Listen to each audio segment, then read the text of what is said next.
gentlemen, welcome to the final day of the Softball Victoria State Championships here at Waverley Softball Association.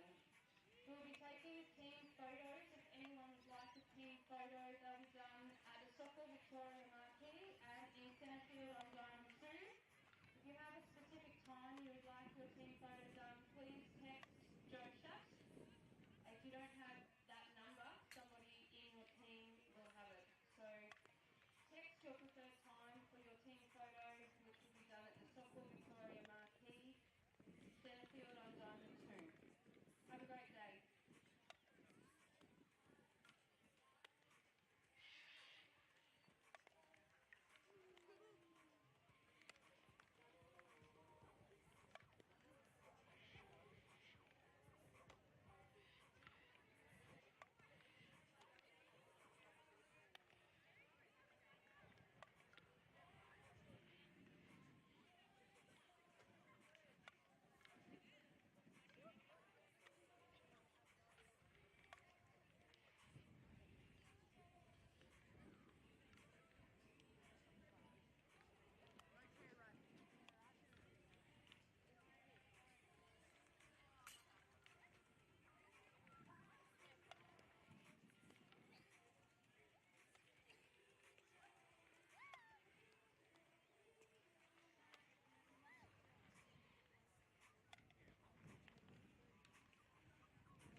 Good morning, everybody.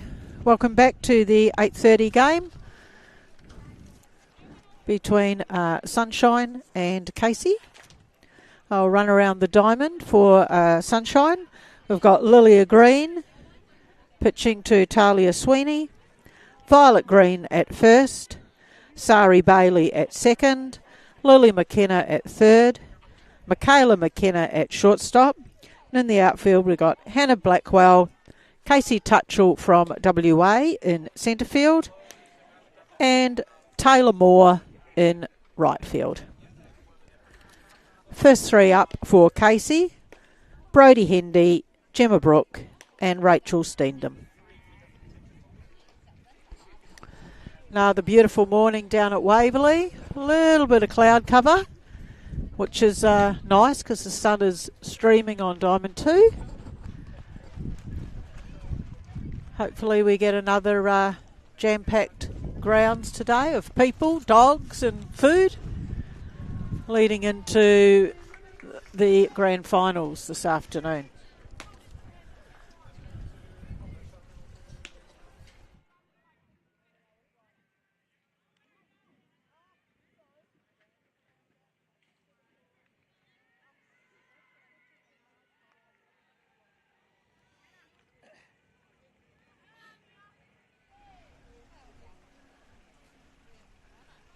Starting us off, Brodie Hendy, one of our Titans under 23 state representatives.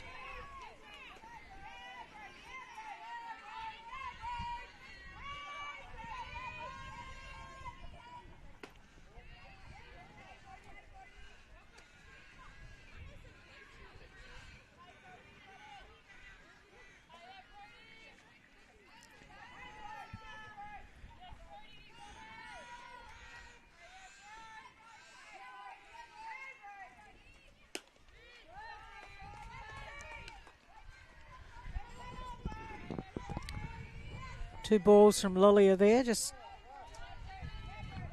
yet to find her rhythm.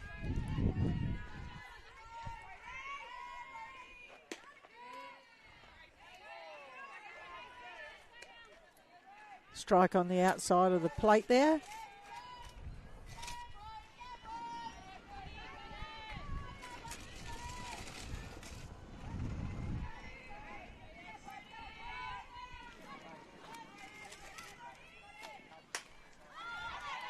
High fly ball, undecisive. Oh.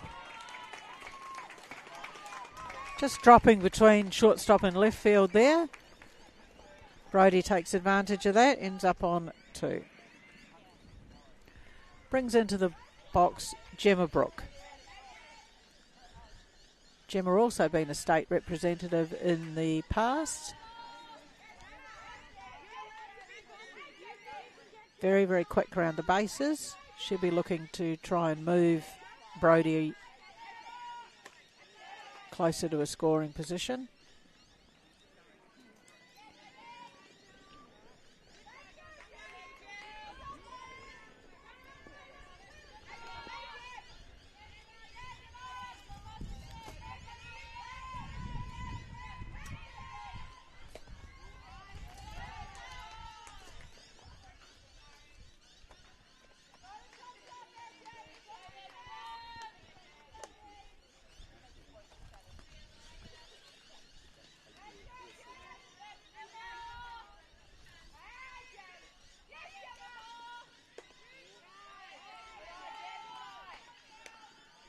Lilia working all edges of the plate there.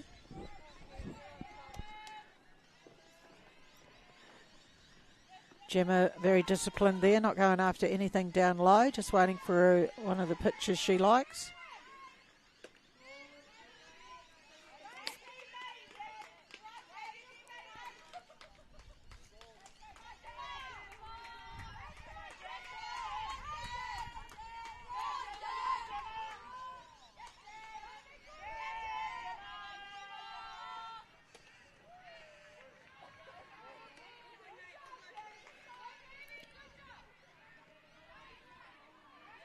Just attempted a bump there by Gemma.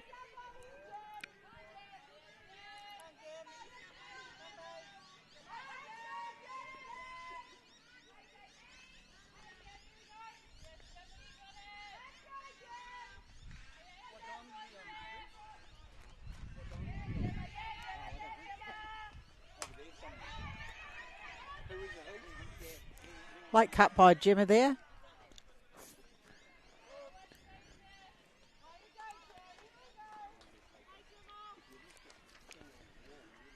Talia just having a chat to Lilia there. New game plan.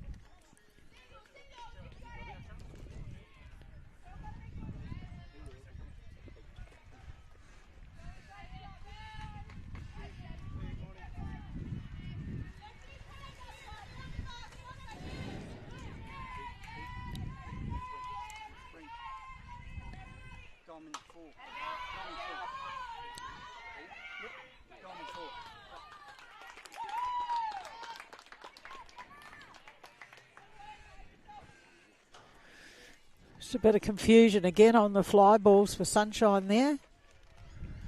Gemma safely up at first. Brodie very rightly held. Unsure what was going to happen out there. Brings into the box Rachel Steendam. Rachel, state under 18 player this last Nationals campaign. Nice bunt, nice bunt. Safe at one. Brings Brodie home. Sari Bailey just unable to hold that ball from Lilia at first then. See runners on the corners. Into the box, Isabel Zacharias.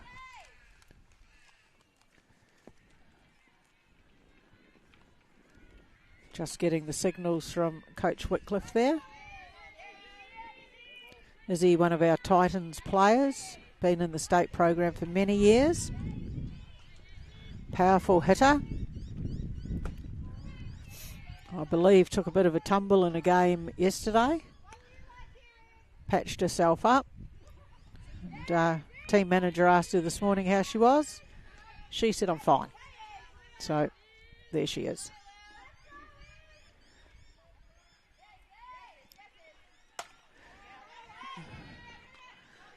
Just a fly ball to Lily McKenna at third there.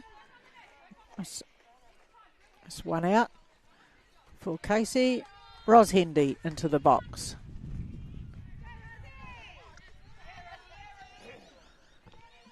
Ros will be looking to move these runners.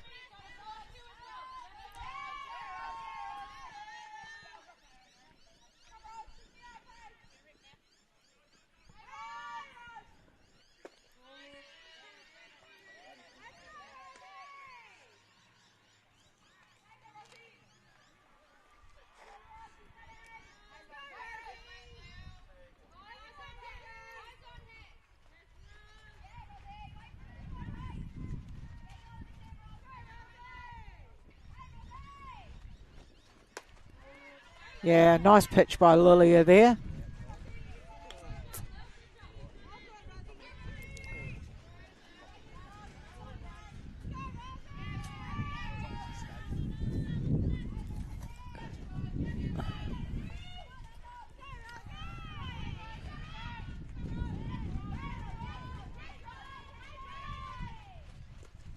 Oh, Ros tempted there. Everybody staying on the corners, nobody moving.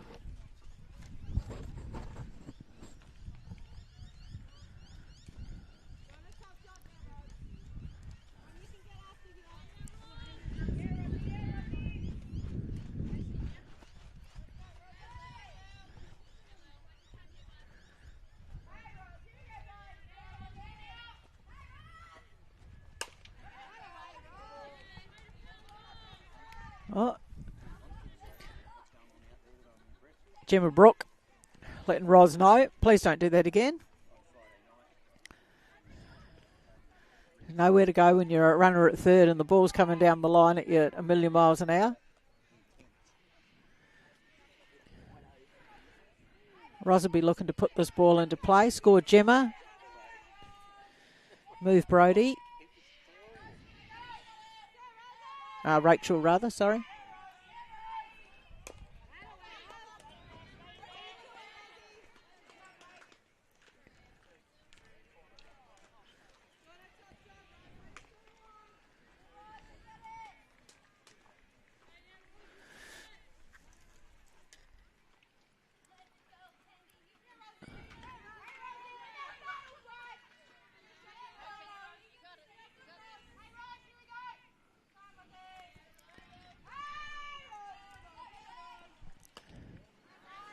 Oh, just off the plate there. Gemma home. Stole up to second.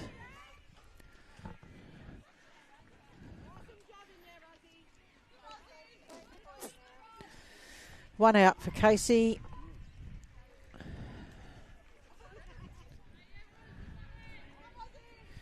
Roz battling away in the box here. 2 and 2 is a count.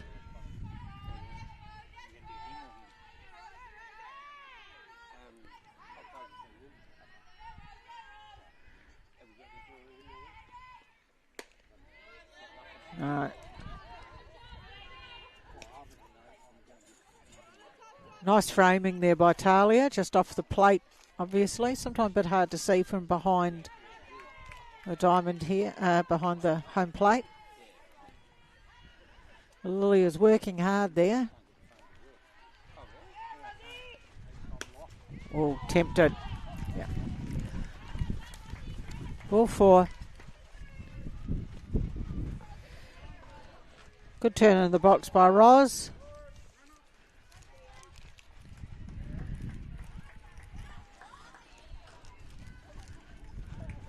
Runner on for Roz.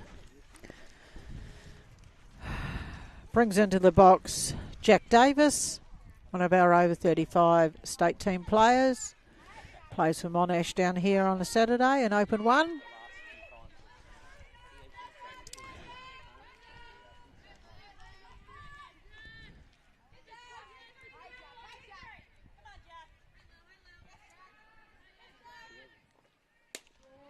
Nice pitch by Lilia. Good one to start on. Always good to get a head in the count as a pitcher.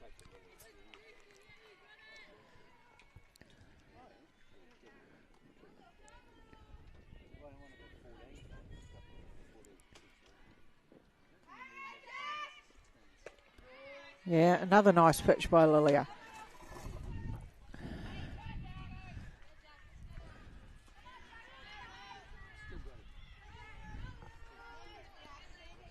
Still only one down. Sunshine looking to get that second out, perhaps on a force. Or Lilia will do it.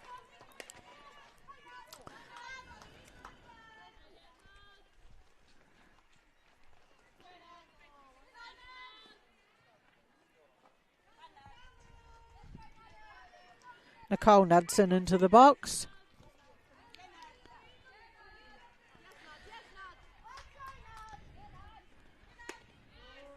Yeah. Again, nice pitch by Lilia to start.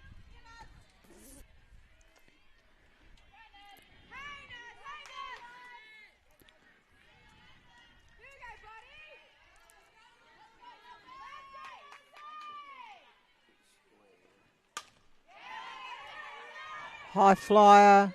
Sari Bailey takes it comfortably at second. That retires the side. Not before Casey score 2 runs.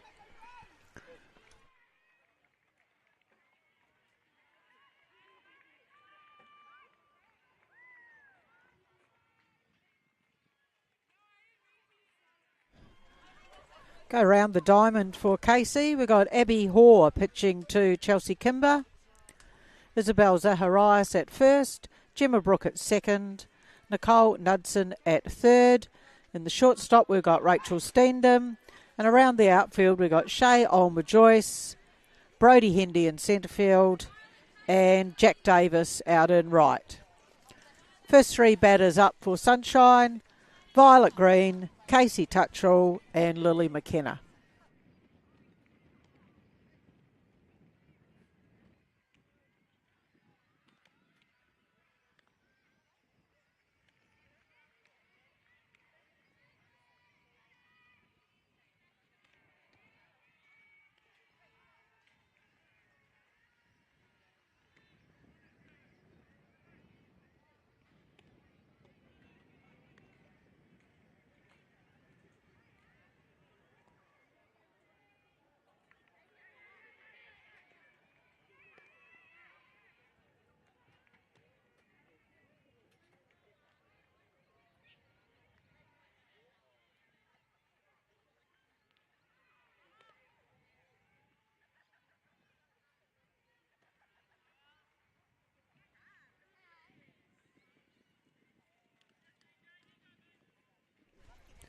Violet Green coming into the box.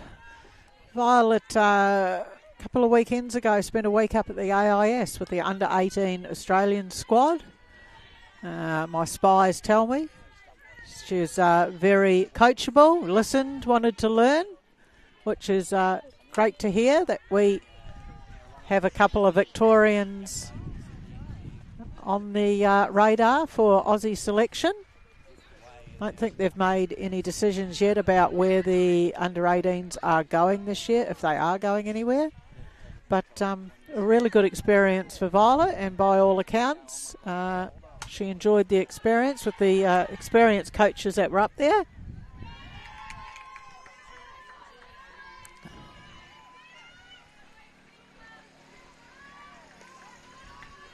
Good base running by Violet then, took advantage of the throw across not being on the money.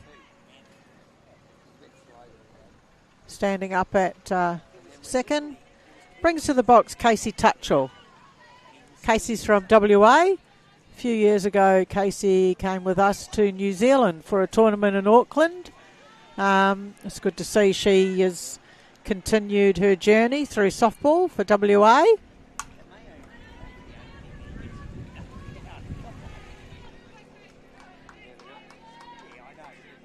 Easy out there for Casey. Did the job, advanced the runner down to third. Violet one step closer to scoring. Brings to the box Lily McKenna.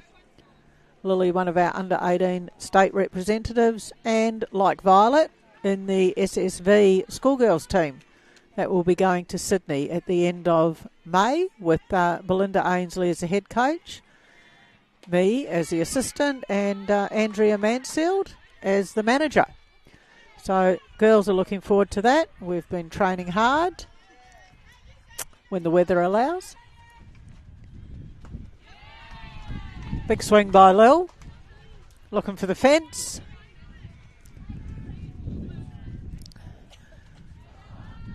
Looking to score Violet, so Violet doesn't have a go at Lily and say, why didn't you score me? They're great mates. And we're very lucky that that SSV team do get along very well. I think the culture that we're trying to build through the state program from the 14s, 16s, 18s up. It's a big, loud hit to centre field, which will score Violet. Sacrifice fly by Lily. Did the job for Sunshine. Evens up the score.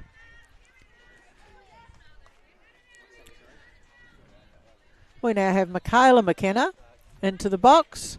Michaela, one of our under-23 state representatives. Also a big hitter of the ball. And she put one over the fence here in the grand final for EJs the other week.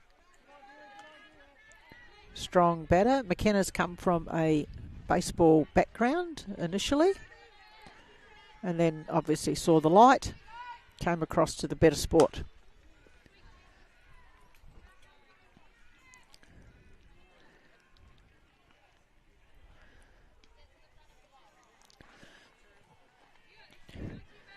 Crowd starting to build down here as I look around. I think yet again we've got every diamond played on.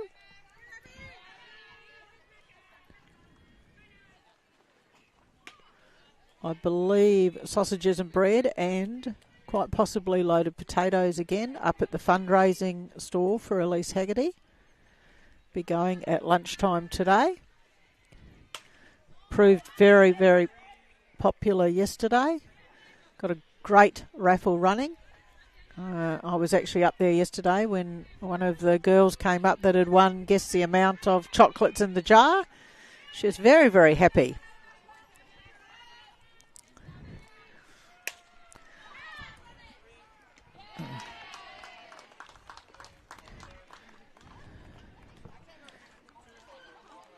That clears the score.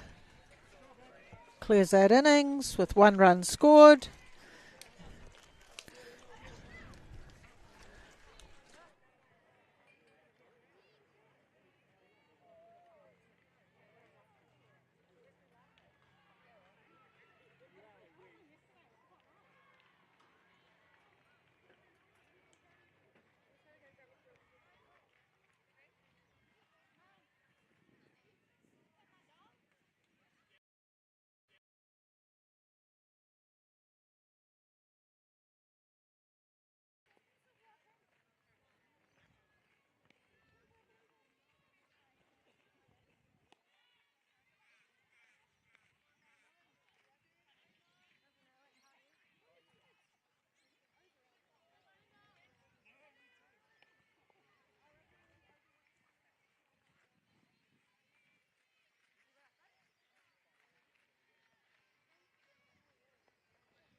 Shay Olmer Joyce into the box for Casey.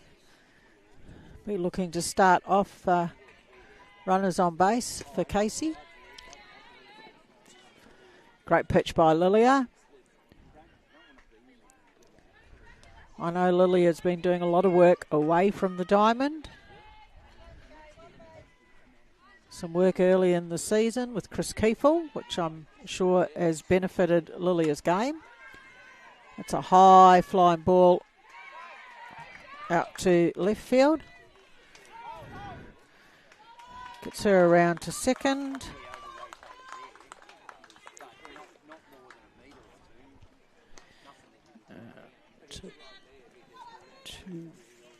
Makes the score 2-1 to Casey. I'm just speaking to my attractive assistant in the scoreboard operator. How lucky we are. It's a bit like Wheel of Fortune. Oh, just out of the zone there. Abby not tempted to go after that. Good discipline in the box.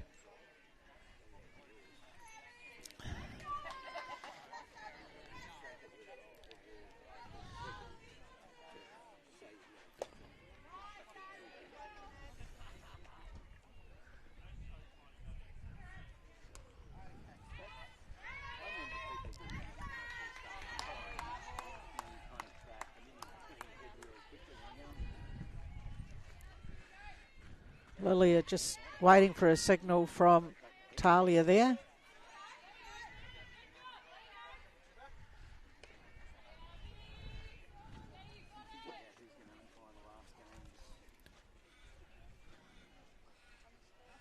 Two balls and a strike on Abby Hoare.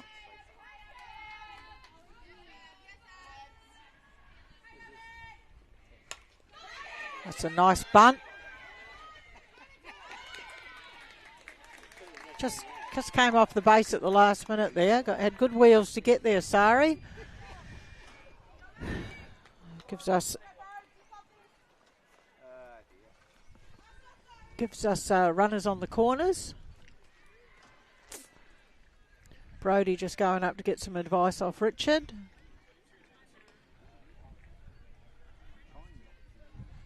Talia and Lilia is having a bit of a discussion about what they're going to do next.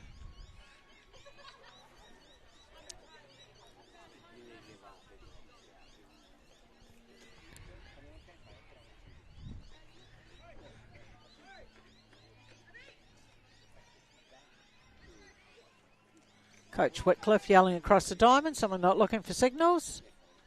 Coach's nightmare. If I was hazarding a guess, I'd be saying she's going to steal, but I'm not sure what his signals are. Oh, see? Wrong. Was touching his stomach, so maybe he's hungry.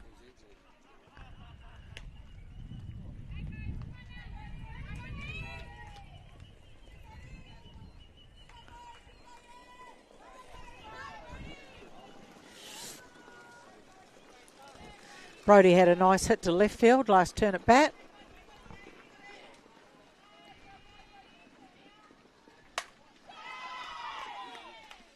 Oh, look.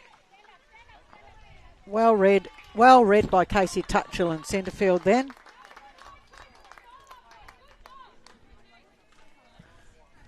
Belinda Ainsley just reassuring Casey, right play, held that runner at first.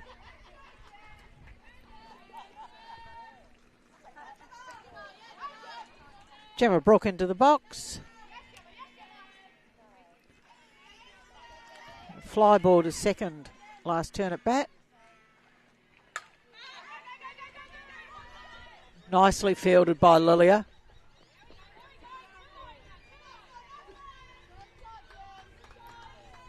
Good start by Sunshine. Brings to the box Rachel Steendam. Rachel on and fielder's choice last innings.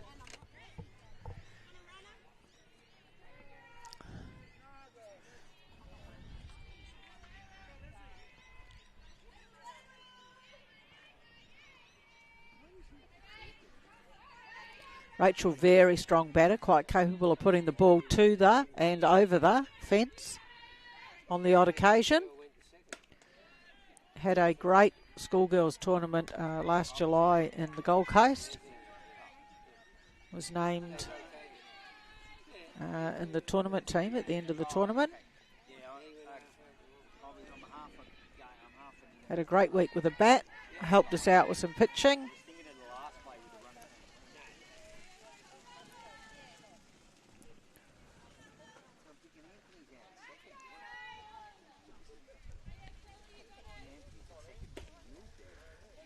Lily are just trying for a ball inside there.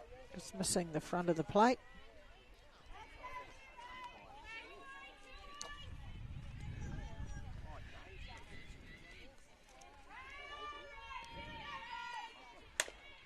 Oh, straight back at Lilia. Yep. Retires the side. 1 run scores. 3-1 to Casey. Sunshine will be looking to build on that this innings.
Lilia Green into the box for Sunshine. Lilia also state rep in years gone by.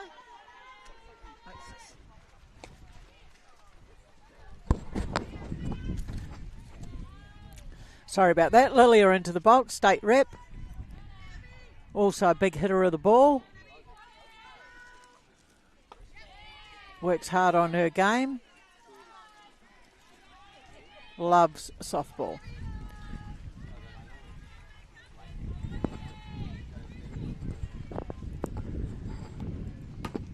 Great hit up the middle by Lilia.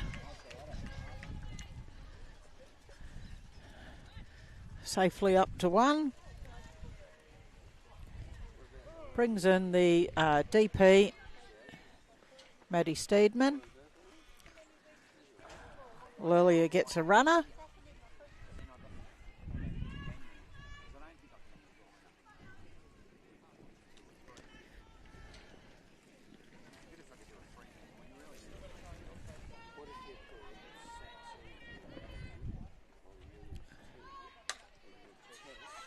That's a nice bunt. Well fielded. Unfortunately, bit of an overthrow. I see Bonnie Bailey coming home. Scoring a run. Maddie Steedman standing up on third.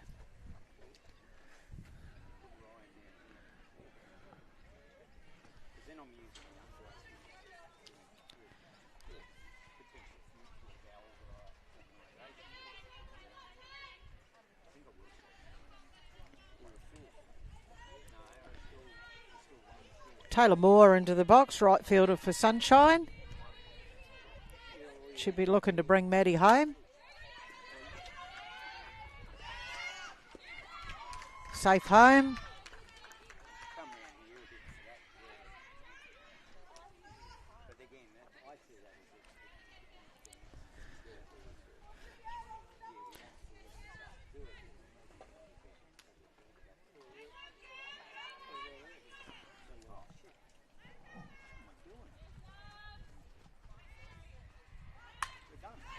Sari Bailey drops another bunt.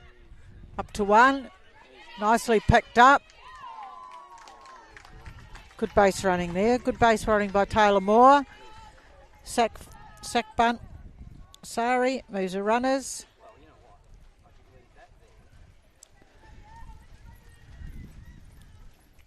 Brings to the box number 9, Hannah Blackwell.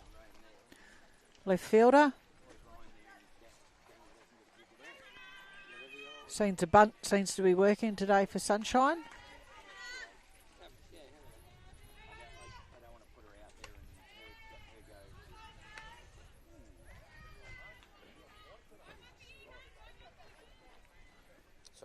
All right.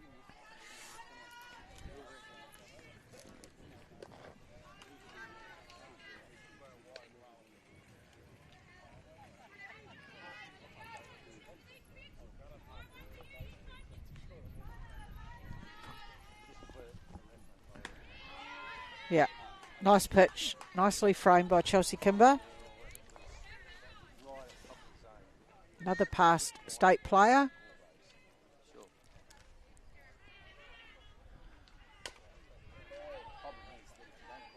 Fouling that off.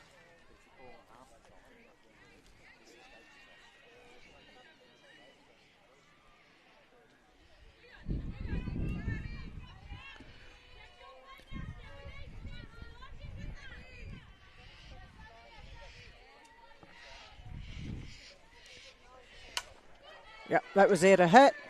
Scores another run. Oh. Good pick up there at first by Izzy. I don't think she was expecting that. Well, I don't think anyone was expecting that throw. Scored the run.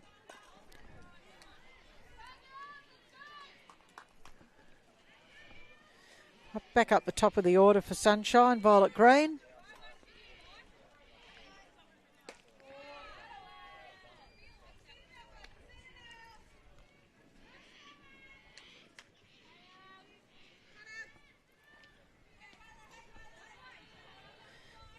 Hannah Blackwell ready on first.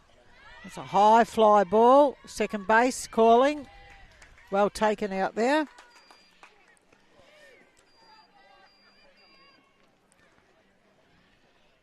That's 2 down for Casey.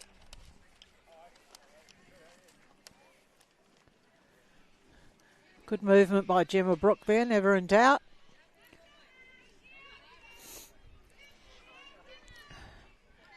Casey Tutchell back in the box. Running bunt. Gemma Brooks fields it, stays down low. Nice out, retires the side.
Just give a shout out to the umpires here. We've got Ashley Shield on the plate, Anthony Bradstreet up at 1, and Ange Broadbent over at 3.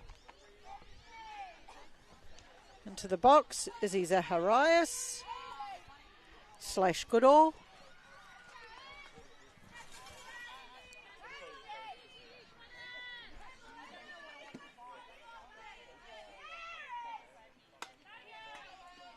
Big day yesterday for Izzy's husband Shane Goodall, playing for Gemsa. Caught 3 games. Was talking to Izzy last night. Shane sound asleep, 7:30. Tough gig in the heat with all the catching gear on. Ball inside from Lilia then. Izzy lays off it.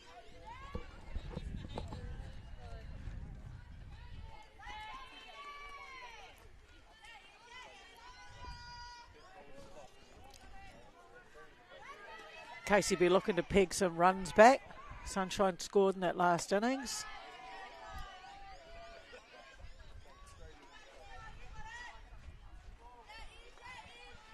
Had a bit of cloud cover down here this morning, making it a little bit more pleasant. Bit of a breeze. If you're thinking to come down, grand finals on this afternoon. I think they start at, let me just check, 3:20.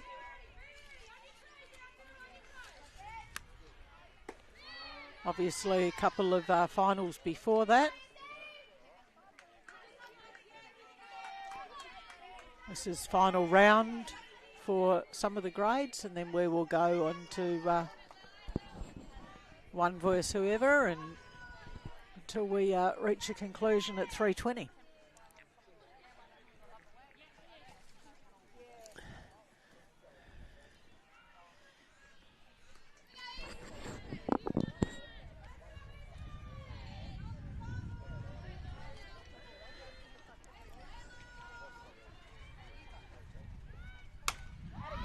That's a nice hit by Izzy. Found a bit of grass out there in right field.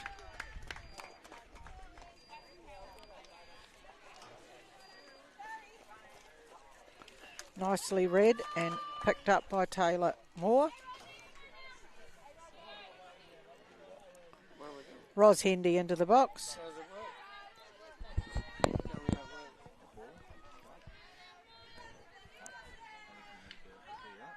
Ros will be looking to push Izzy around.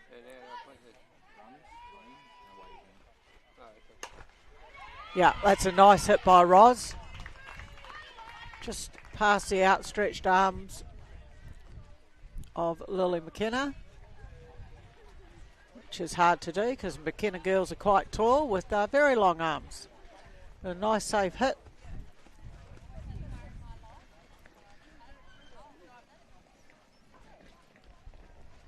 Brings Jack Davis to the box.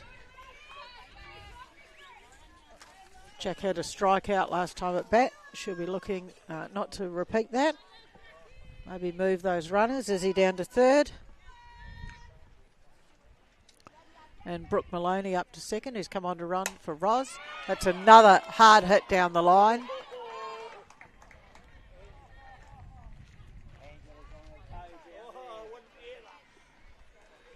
Angela Broadbent doing the quick step there at third. Well said. Little known fact, umpires do take dancing lessons. Yep, that's woken her up. She wasn't awake, she is now. No protection out there for the umpires. They do a great job. Great job avoiding balls. Not all the time, but majority of the time. We've got 40 umpires here this weekend, all doing a great job.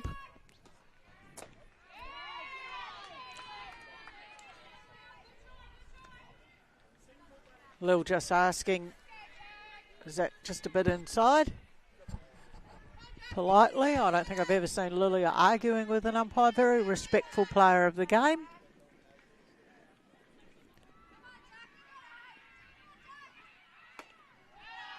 Now, tried that spot again.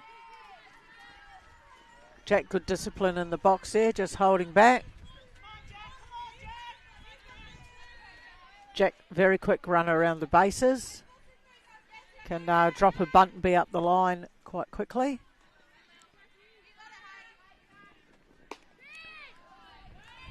Just inside again on Lilia, just trying to catch that corner.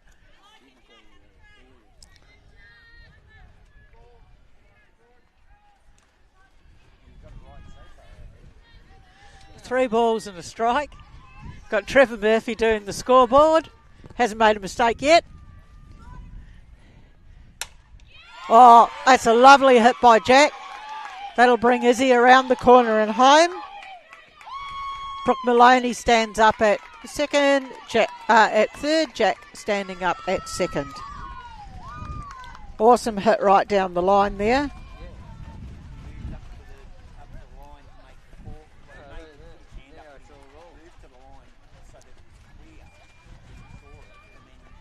Nicole Knudsen into the box.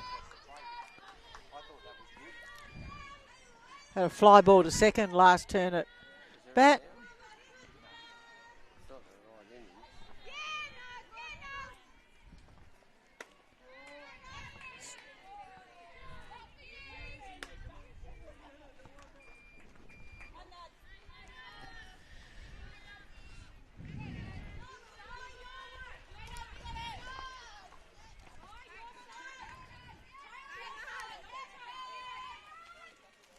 Oh, right up the handle there for Nicole. Must have just missed the fingers, which is good to hear. That's a strike for Lilia though. She's smiling. Get him any way you can.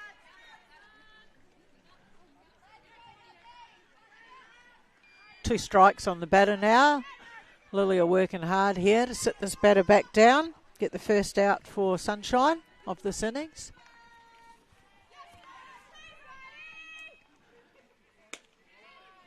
Just off the plate there by Lilia. Good idea. Couple of balls inside. One well inside. And then outside of the plate. Mixing them up.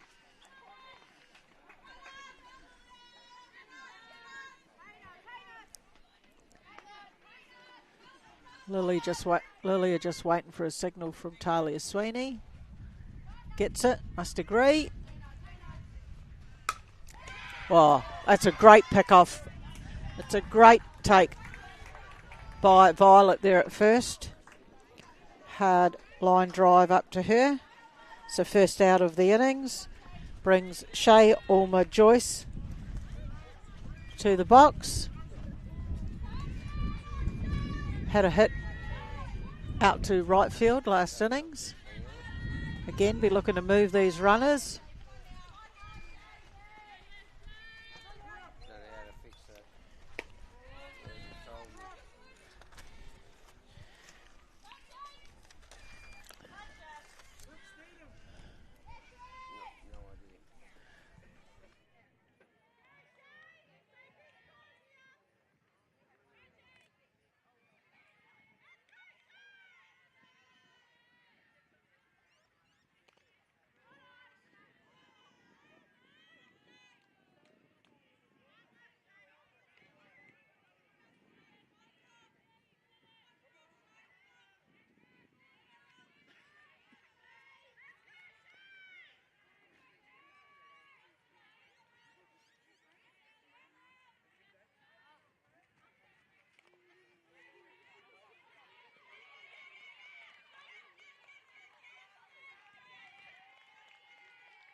Some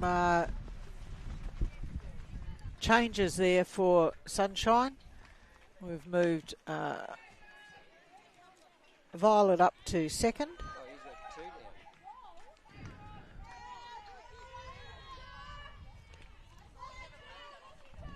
I'm probably just signal behind.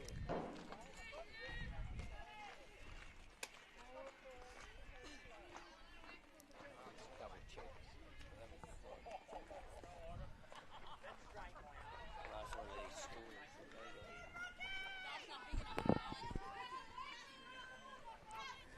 Okay, runner up at 1. Just had some changes there. I'll just try and have a look. I know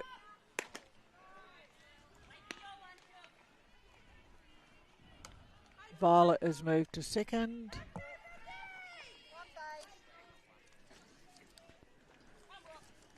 I think Sari Bailey has gone out to right field. And I'm guessing that is Taylor. It's coming to first. Yeah, I missed the pitch. So fly ball up, Talia. Oh, unfortunate there.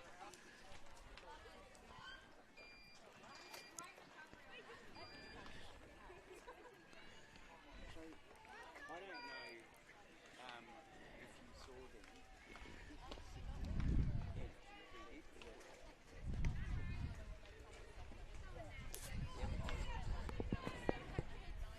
I wasn't, that's why I was. And not that it's my job to watch, it's your job. Good recovery by Talia Sweeney then to throw it up, get the runner going to second. Back in the box, Brody Hendy had a nice hit to left field, high fly ball to centre field. She was looking to find some grass.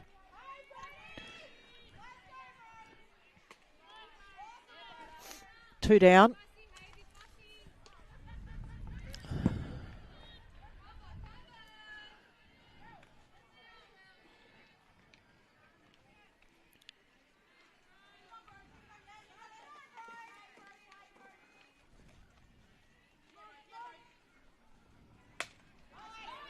Late cut. The men's team warming up out the back of the batting cages here. Belinda Ainsley going to retrieve the ball from right field on diamond 9.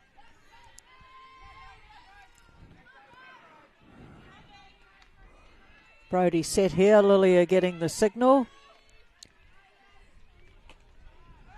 Ball outside, just trying to tempt Brody.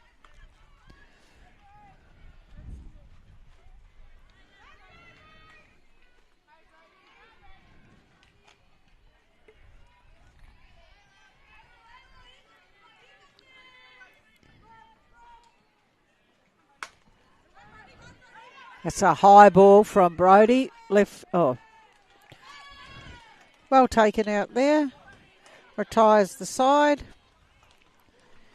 Not before Casey scored 3 runs.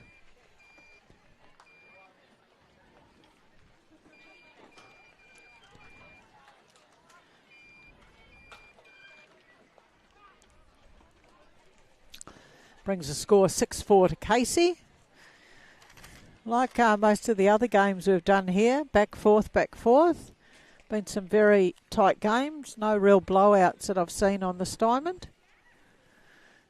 Standard of softball's been very good.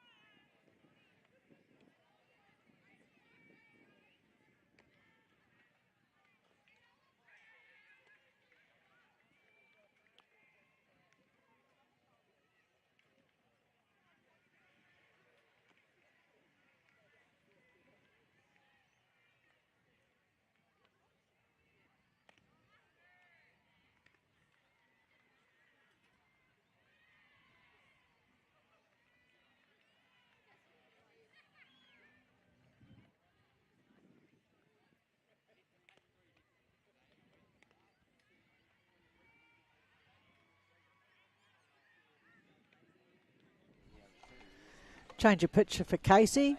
Jack Davis comes in. As I said yesterday, sun's out, guns out with Jack. Not a big fan of sleeves. And why would you be when you've got muscles like Jack? Good consistent picture. Jack moves all around the zone.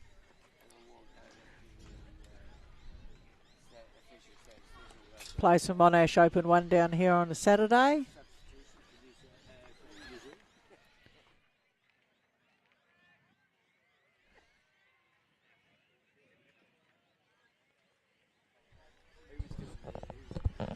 Lily McKenna into the box. Just gave her a shout out.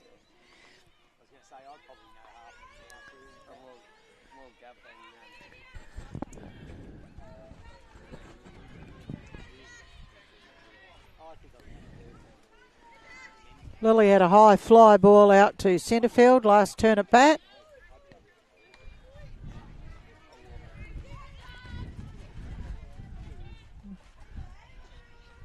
Another strong batter.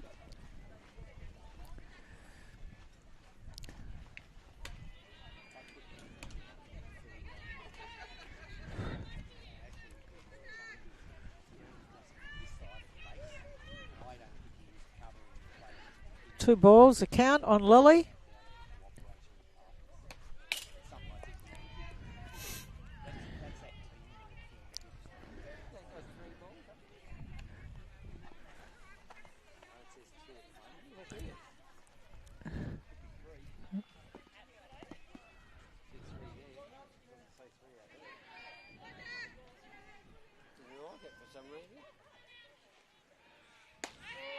Yeah. Good comeback by Jack there. Getting a strike on Lily. Lily needs to be disciplined here in the box. Pick her pitch. Yeah, good turn at bat, Lily. It's Sunshine's first runner on for the game. Brings her sister to the box. Michaela McKenna. Fly ball out to left field last turn at bat.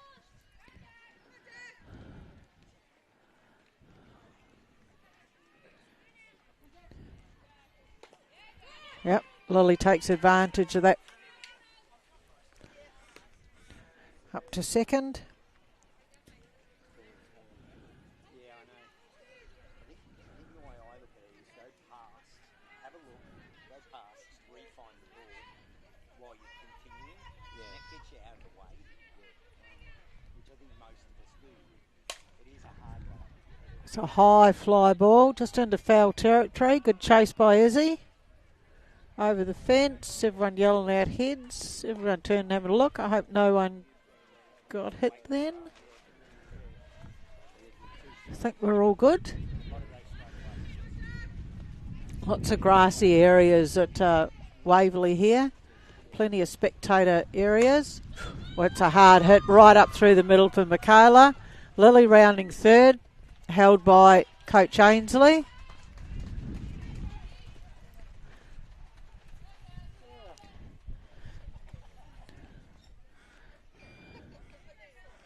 Brings Lily back into the box. Had a nice hit up the middle to centre field last turn at back. Be looking to see if Michaela is going up to second with her sister at third. Right. Lily has dropped a lovely rolling bunt. Scores Lily at home. Michaela up to second. Sacrifice bunt by Lilia. Great job. One down. Brings Maddie Steedman, their DP, into the box.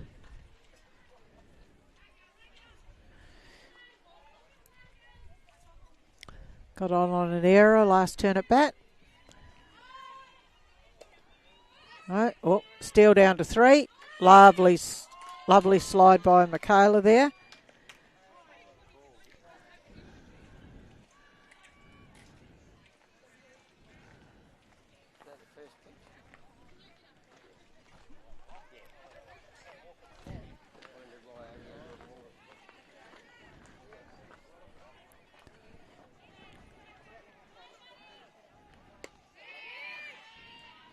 Just missing the side of the plate there.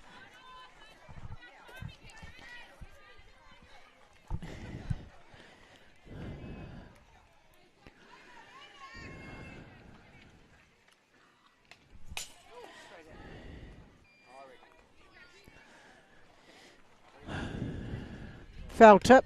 2 umpires and me all move backwards then. I know it was left of me. That's all. No doubt about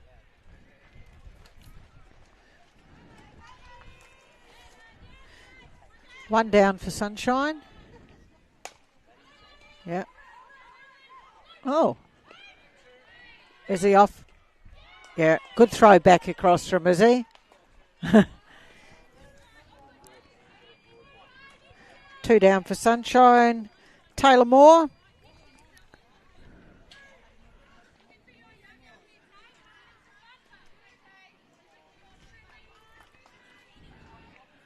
Michaela still standing on 3.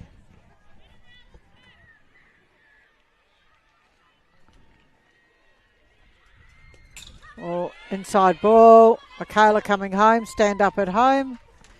Another run scores for Sunshine.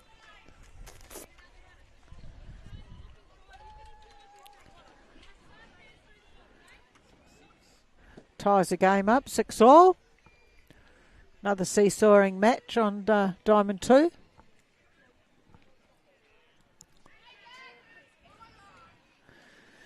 Two out for Casey.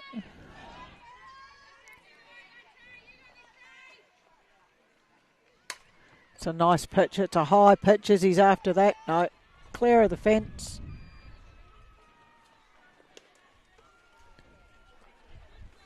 So it's the same before. There's lots of spectator areas here at Waverley. Lots of people sitting on rugs on the hill here in front of the club rooms. But you do need to be aware that we do have a few foul balls going that way.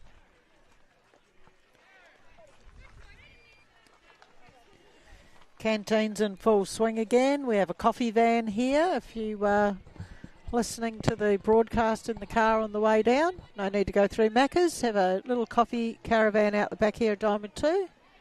I've seen some egg and bacon rolls going past from the canteen. Oh, that's a great take in left field there. That retires the side. Well, they scored 2 runs. Evens up the game, 6-all.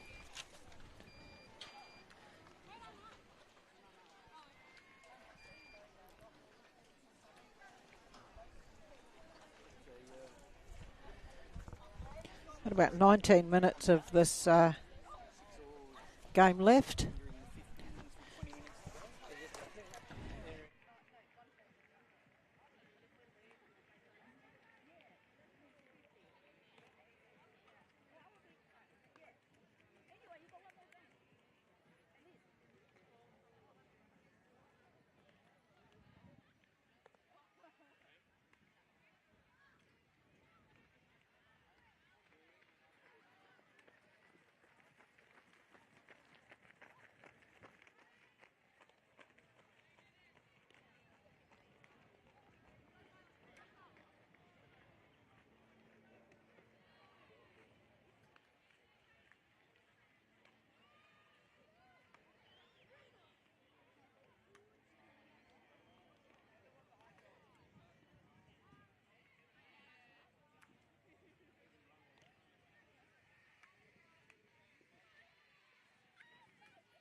Here we go into the 4th innings. Lilia back in the middle. Just warming her arm up, having a bit of a laugh. Probably surprised Talia got to that.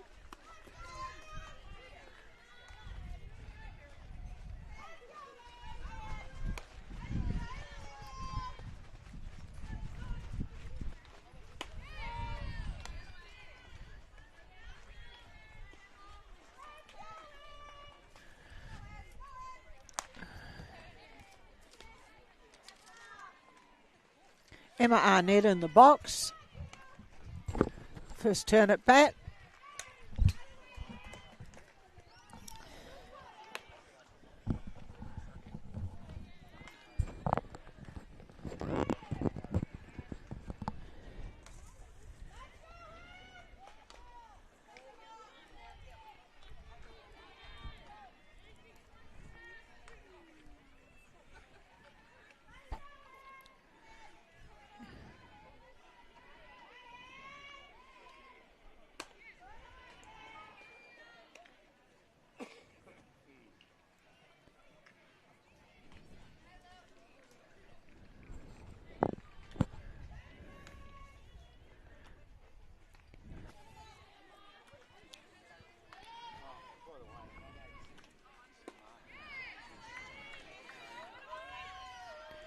Got her on a low pitch there.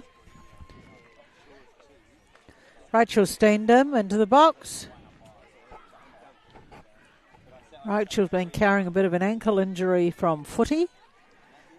She's in our SSV team going away at the end of May, so we've had a bit of a worrying week to see if Rachel's going to come right, but so far looking okay out there.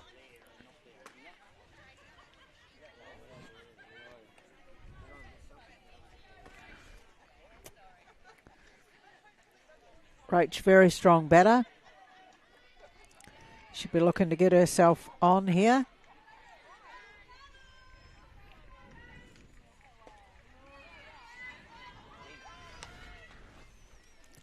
Low inside pitch called on Rachel there.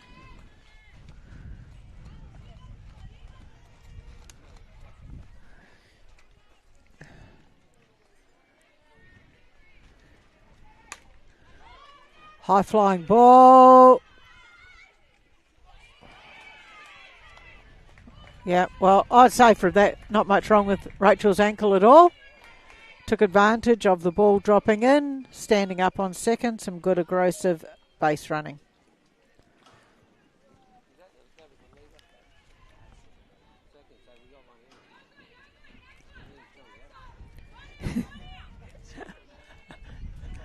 Richard and I are having to assist Trevor Murphy on the scoreboard here, but that's all right. It's like the dream team all working together. We'll eventually get there. Oh, now they're arguing. Unlike umpires to argue with each other.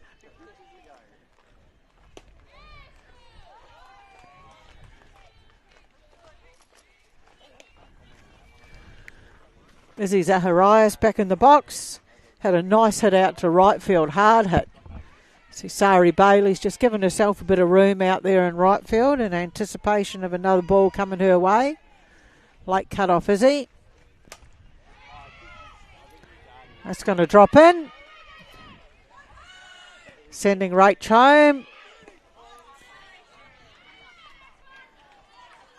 Oh.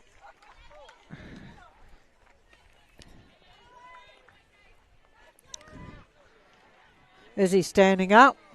Nice take at home by Talia Sweeney then.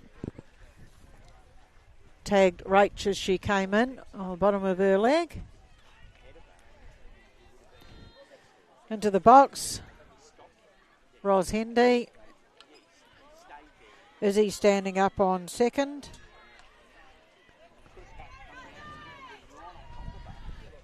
Coach Whitcliffe sent Rachel home then to try and get Casey's nose in front. Just a very good throw in from the outfield there, from the cut. Talia got the out at home. It's a good Izzy coming home on that.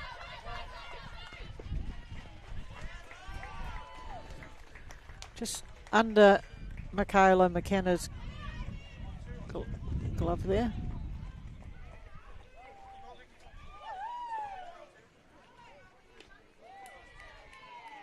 Just a bit of a loose ball there. People not really sure what was going on.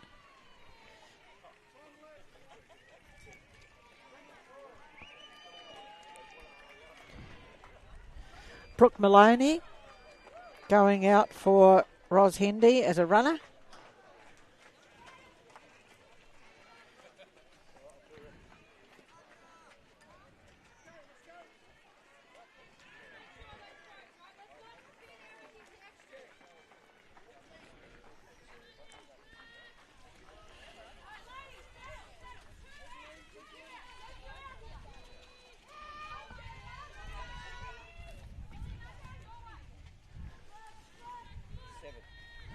I went down one.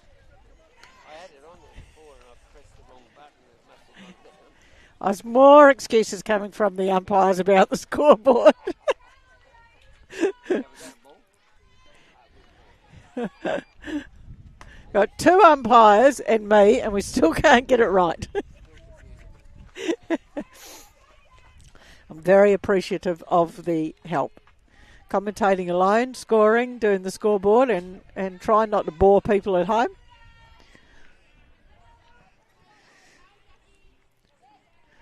Jack Davis now cleared that ball over towards the Waverley batting cages.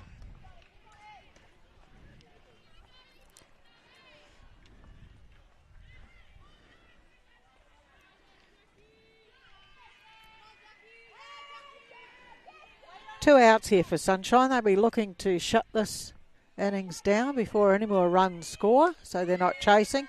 That's a great pitch by Lilia.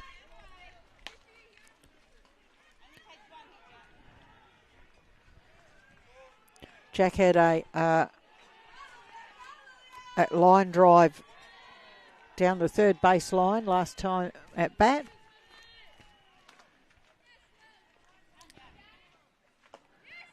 Big swing from Jack there. Unfortunately, no contact made. That retires the side.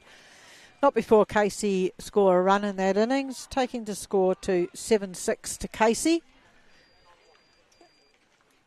With about 9 minutes to go. We'll see if Sunshine can come back.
Sorry, Bailey back in the box.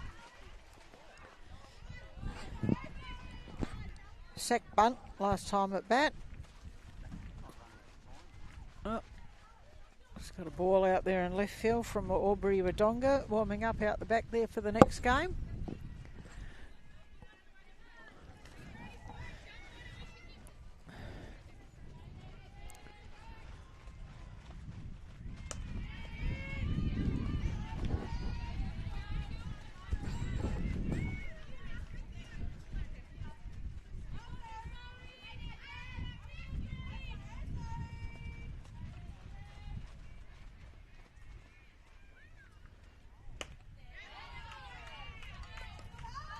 Oh, good hold there by Sari, base on balls.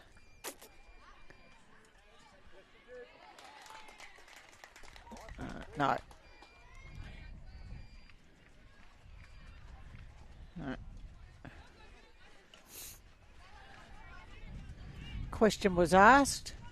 Did she go? Question was answered. Yes, she did. So back into the box. Sari comes. 3 balls, 1 strike. The count for Sari. Come up really early. Don't wait.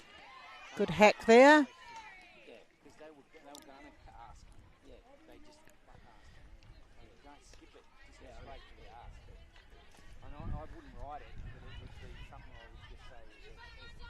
Learn from it. Full count on Sari now.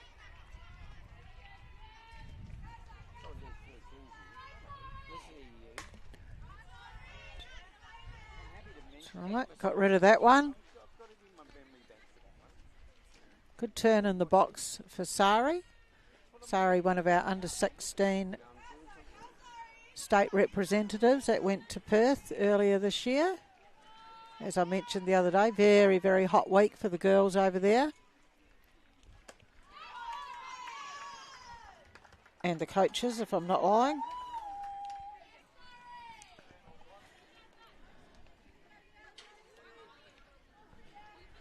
Got Hannah Blackwell.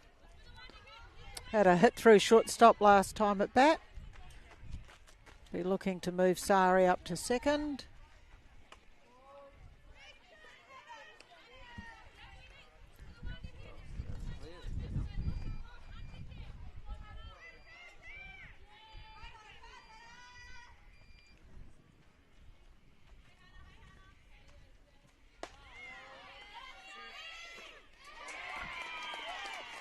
Lovely take by Rachel there.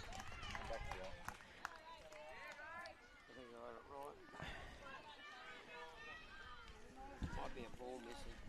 I think there's 2 strikes on this ball.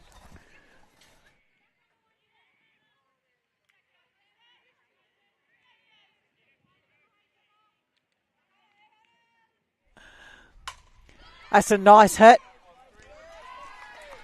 Well caught in centre field there. Bad luck for Hannah. Looked like a nice hit. It's 2 out for Sunshine. Back up the top of the order, Violet Green. Violet be looking to find some grass here. Oh, fouling a ball off.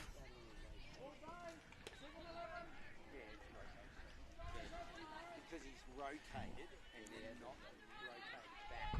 So it's not, you can't call that a base, a plate.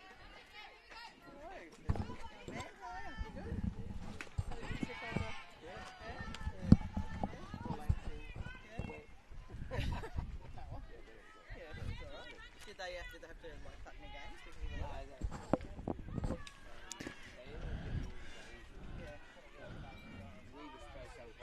Oh.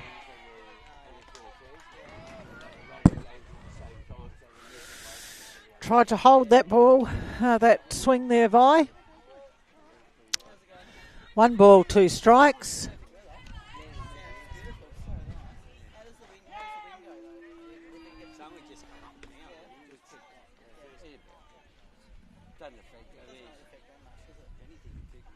With 2 sausage dogs over the fence out there in centre field.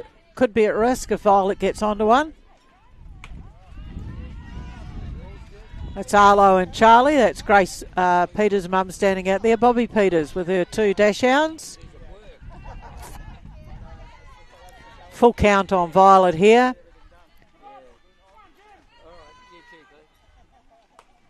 Oh, good hold by Violet. Got rid of that ball.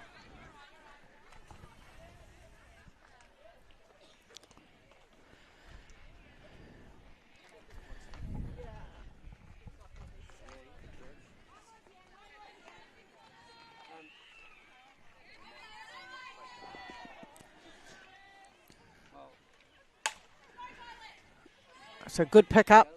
6-3. Retires the side. Time and game. Casey come away with a win. 7-6. Next game on Diamond 2 here will be a men's game.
Good morning.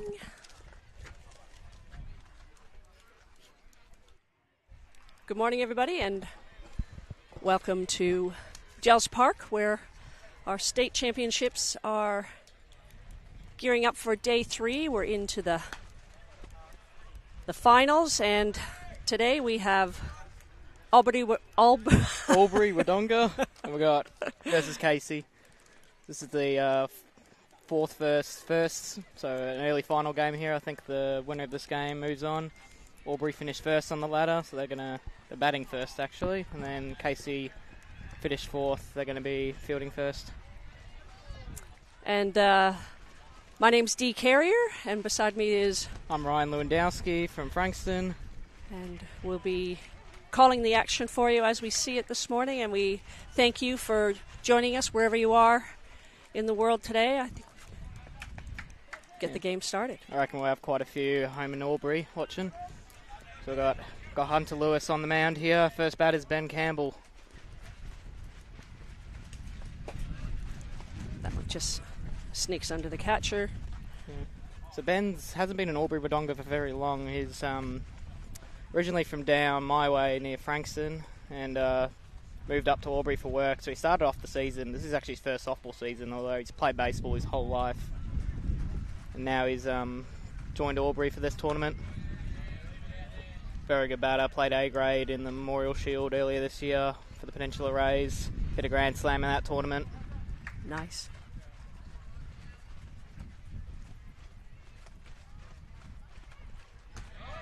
There you go. He finds his strike. A nice inside edge pitch there. So on the mound we have Hunter Lewis throwing to Louis Mayo. First base, Nick Henson. At second, Shiva Naidu. That one just in the dirt. Bounces into Ben, and he's up on first. There he goes. Over at third, Heath Lewis. Shortstop, Luke Steendam. In left field, Ethan Lewis. Center field, held down by Jack Grattage. And in right field, Chris Black for Casey. We've got Ethan Martin, the pitcher's up now.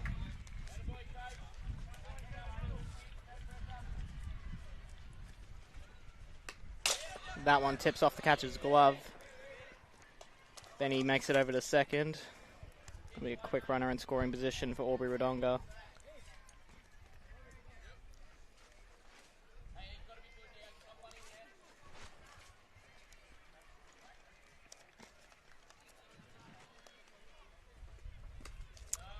That's a really nice pick there by Louis.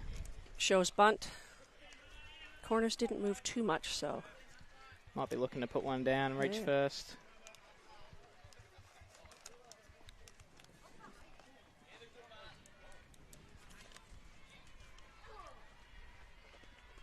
Another one in the dirt blocked. He's running to third and safely dives in. Good wheels from Benny there.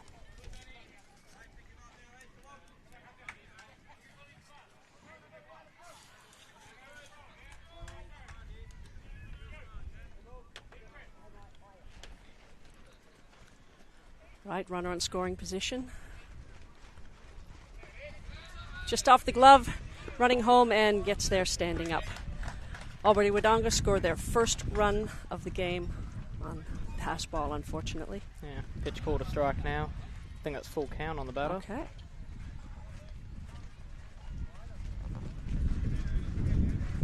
Yeah, a bit of wind coming in straight from centre field. It's going to be difficult to put a ball out with this wind. Big Just pitcher's strike. advantage here with the wind.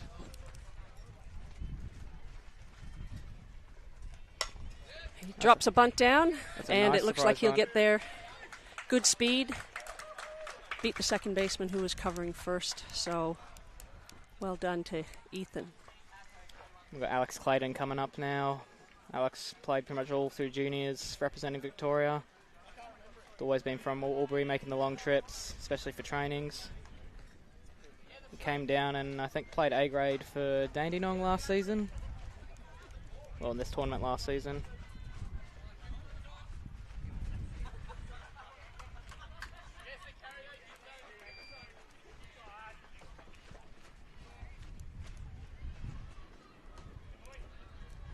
Bit of an off-speed pitch there, but just a little bit high.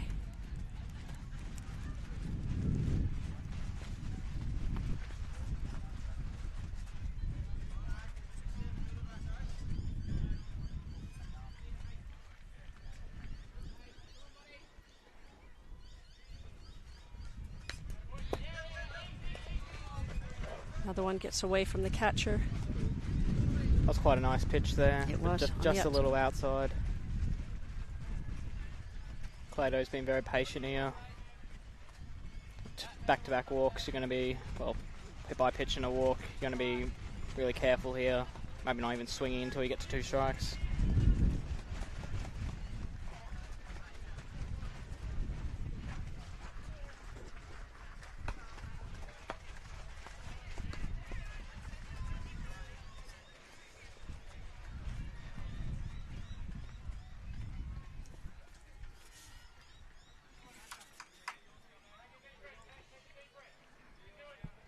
Bit of encouragement from the bench. And just misses down low, so. Runners at first and second now. Catcher just coming to have a chat with his pitcher. Hunter's yet to really find it this game, 3 batters in. Still quite a young player, he's yet to turn 18. A bit more of a catcher by trade, being put in the pitching circle quite a bit. This Casey side, especially in tournaments. And that brings the number 4 batter, John Sasella, to the plate. And might have lost that one a little bit. Quite. Yeah, just caught his Over hand a bit there, too yeah. long. Both runners advance. Runners now on second and third, looking to score. I think he's just trying to guide the pitch a bit too much instead of really like letting it flick.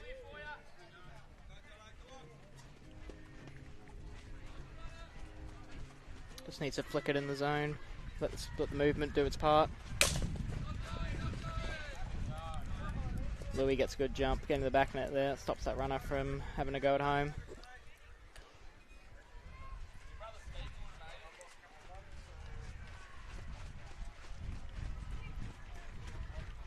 I think Jono played for Waverley in B grade last year in this tournament as a fill-in player. Right. That's Another one of the straight ball to runners the back net. trying to score, throw to the plate, not in time. And that brings home the second run for Aubrey Wodonga. Aubrey Wodonga. So Aubrey didn't have a team last year, and I don't think they have for a couple of years, at least in the Open Men's. They had quite a few come down as fill-in players in the draft last year. Now they've got their own team this year. They've been quite successful in B grade. Excellent.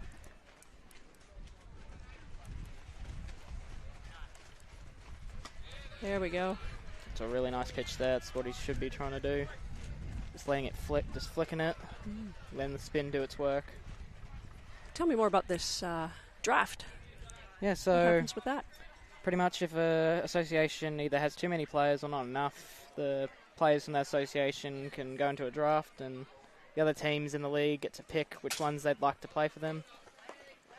That's what Aubrey were in last year, so Frankston got one of them, played with me. Jake Jolly will come up in a bit.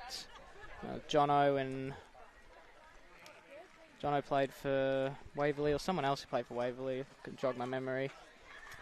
All right, we've got John Sasella after that walk coming off, the designated runner, Aidan Sinclair, in to run at first base. Bases are loaded, and now we have Dustin McDougall stepping up to the plate. And he is a birthday boy today. Happy 29th birthday to Dustin. Let's see if he can give himself a good present with a hit here to bring in some runs.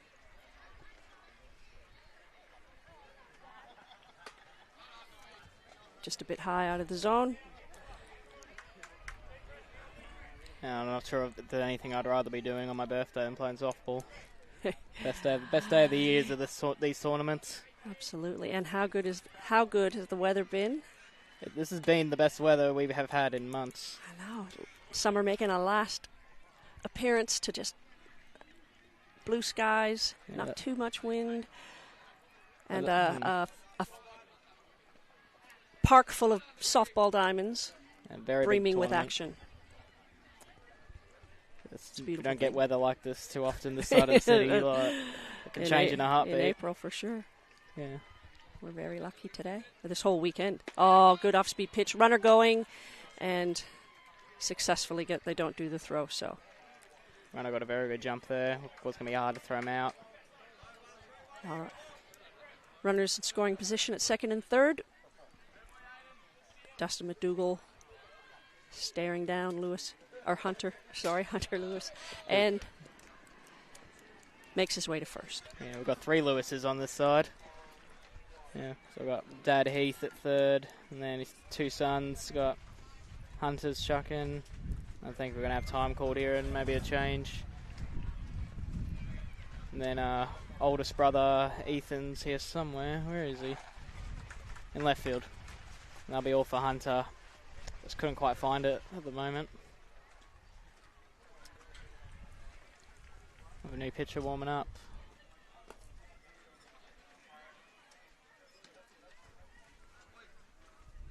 This is first baseman Nick Henson warming up.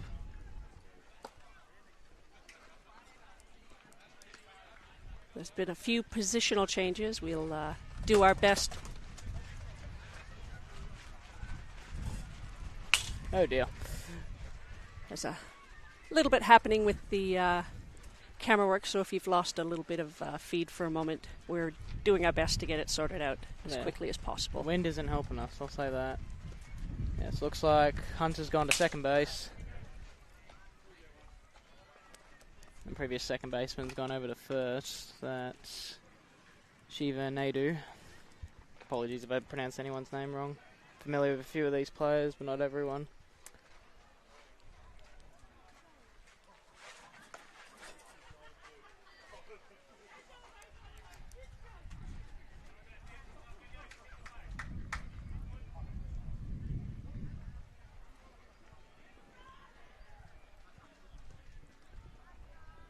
So at KC they have what's called like a socials league, so it's a bit more of a for fun league. They're still competitive, but everyone kind of has a good time, and that plays at 4 o'clock on Saturdays.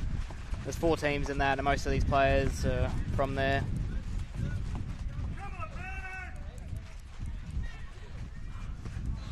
At the plate now, we have Ben. Ben I'll- Sidots, I'm going to guess. Sidots. Sidots. Might go find out from. Yeah. Go find out how to say that from one of them in a sec. Yeah, Albury Wodonga don't have anyone out yet, and I don't think there's any there's no mercy rules in this, so we'll keep going Not until going, they get so 3 out. Ben wants to have a crack. Yeah, hitting the ball is always more fun. Absolutely. Way more fun. Every 9 batters, you have a direct chance to impact the game Oh yeah. in some way. Gets Gets that a call. called strike. Want to get this batter out. Jake Jolly coming up behind him. Put Casey over last tournament. A load of bases. Don't want to face him. That goes behind the batter. Don't see that too often, but No. no harm, no foul. Pitcher's just trying to get used to it. Yep, Yeah, their main chucker. doing his best under these conditions. Very. So their main chucker, Tristy Little, is not at this tournament. I'm not quite sure where he is. He threw the Just a bulk bit of the outside. innings last tournament. There'll be another walk with the bases loaded. I'll bring in Clado, Alex Clayton. Now we've got second baseman Jake Jolly. Jake plays a lot of positions on the diamond pretty much. Play anywhere in the infield. Will catch a fair bit too. Swings hard, that's what he's known for. We got a hit High. out to left field. Ethan 2 Lewis runs picks come it in to up. score. They stop the runner at third, and that's a well-hit single in the end. Did his job with the bases full. Found a way to hit a ball hard, bring some runners in. Just keep the line moving, that's what you want to do as Albury. And that brings the current score to 5 runs for Albury Wodonga And the runner advances on that bobbled ball safely to second. I think his teammates were trying to convince him to slide. Jake Jolly was having none of it. So Joel Ryan in the box now. Sees a strike. Looks down to third base for some encouragement and instructions. Settles back into the box. Holds off, not running. Ben Sidot's had a look.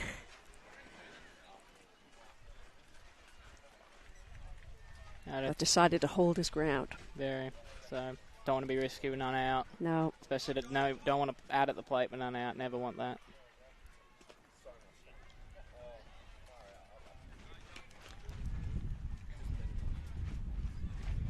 I think Nick just trying to entice a swing here, trying to keep the ball on the ground. Lays infield work behind him, just not getting the swings. That's it. Bit of an opportunity and a lovely jumping catch.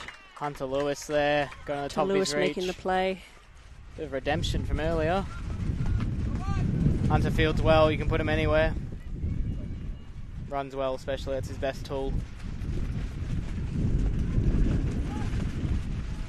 We've got the 9 batter here, this is Chris Black. That's the wrong team, actually. That's the 9 batter for the other team. This is Angus Wheel. Dribbles one up to first to make the certain out, and the run scores. Yeah, just making sure he gets that out at first there. Yep. Having quite a bit of wind coming in. I think Angus might want to just see a few more pitches there. Got one he liked though, just didn't quite middle it. This brings us back to the top of the order. This is Benny Campbell. Got a hit by pitch in the previous at-bat. Now looking to find a way to bring in Jake Jolly. Off the glove, but not running. No. I don't think Jake has much intention to go home here.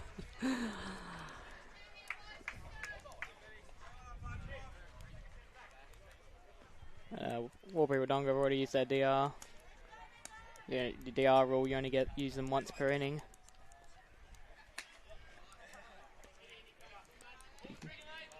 With 2 outs, you can get a runner for your pitcher and catcher.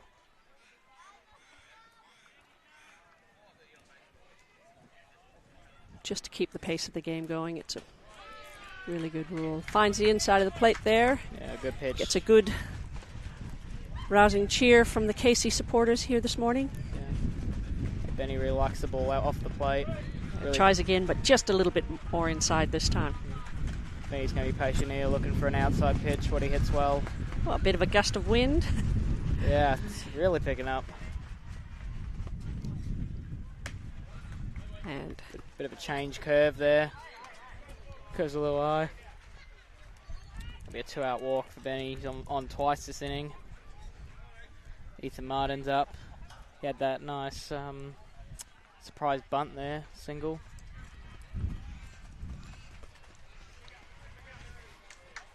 blocked, kept in front, and the runner did not advance. These types of innings are hard on catchers. They are. Just doing everything you can to keep the ball Oh, in he's front. running now. Then he goes. He's thrown Good down. throw. It's a good arm. Oh, just went underneath it and Just tipped off the glove of Luke Yep. Steedham. Would have needed a really good tag. Benny had a good slide there. Very experienced runner.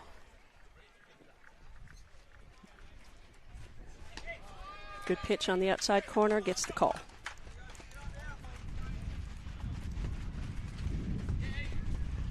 I think Ethan just try not to be too aggressive on that pitch. Really wait until the count. Wait until the count starts filling up. And so him swing at that next pitch. Now 2 strikes now. He's going to defend the plate.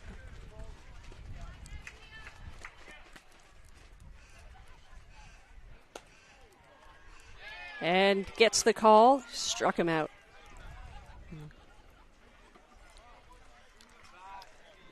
And that brings a close to the inning with Aubrey Wodonga putting on 6 runs in the top of the first. And we'll see how Casey responds. Yeah, I think that last call, Aubrey not too happy, but he's given that spot all inning. So, always important to be consistent as the umpires.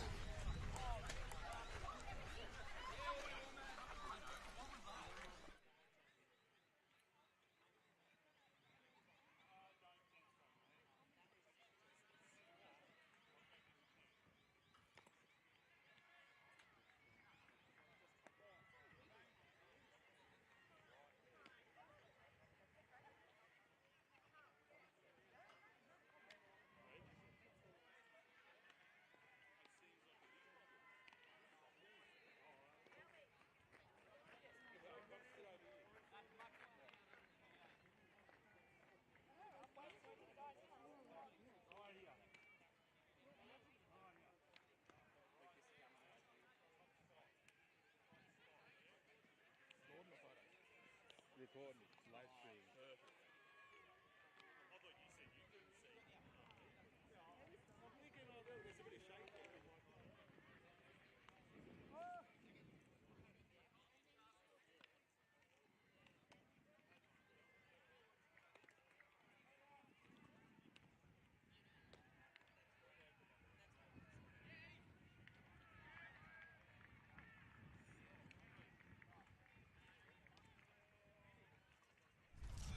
We'll just let you know who's in which position for the Albury Wodonga team. Yeah, so we've got Luke Steedham's going to lead off, and then fielding for Albury, we've got Ethan Martin pitching to Alex Clayton, Jono's Cecilia at first, Jake Jolly at second, Ben Saltz at third. Good swing at the first pitch there. Fouled over the first base side and well back. Got Dustin McDougall at short, Angus Wheel at left, Benny Campbell in centre, Joel Ryan in right field rounds it off. And on the bench we've got Aidan Sinclair as the DR, Tom Simmons and Andrew Weinberg in there with the substitutes.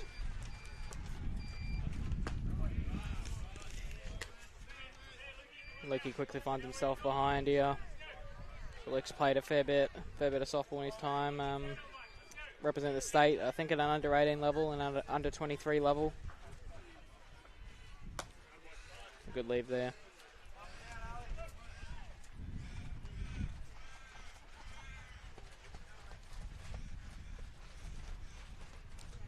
He plays a variety of positions. You get the same batter every time you're in the box, though. He's had a crack at that. It Very looks like it's consistent staying batter. on the infield. Catcher could not find it. Never and it got ends a up look at being that. a foul ball. Yeah, he could not see that thing. Those are tough ones as catches. You've got to really see him off the bat, otherwise you're in a lot of trouble. He looked up, looked like he had it, then it looked like he didn't have it, and anybody could have got it, but No one wanted it. everybody thought somebody else was going to get it. Yeah, Anyway. those type of ones you really rely on your other infielders to help you out. Brings one on the inside, he just fouls it back, and one of the Sunshine players out of play looks to catch it. Yeah, dropped by Ethan Ainsley there. Sure his teammates let him know about that one.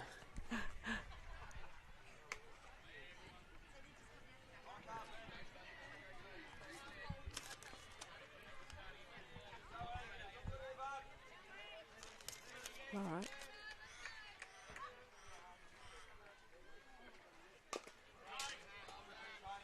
Lukey keeping it alive here. Just looking to foul stuff back until he gets a pitch he really likes. Should mention Luke's also played a bit for the state league here with the Bucks. Always been registered by Casey though. Dad's quite prominent at the club as well.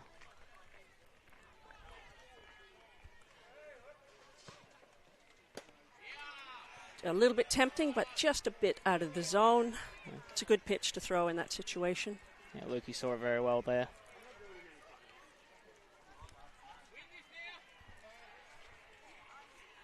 I think that's a full count now.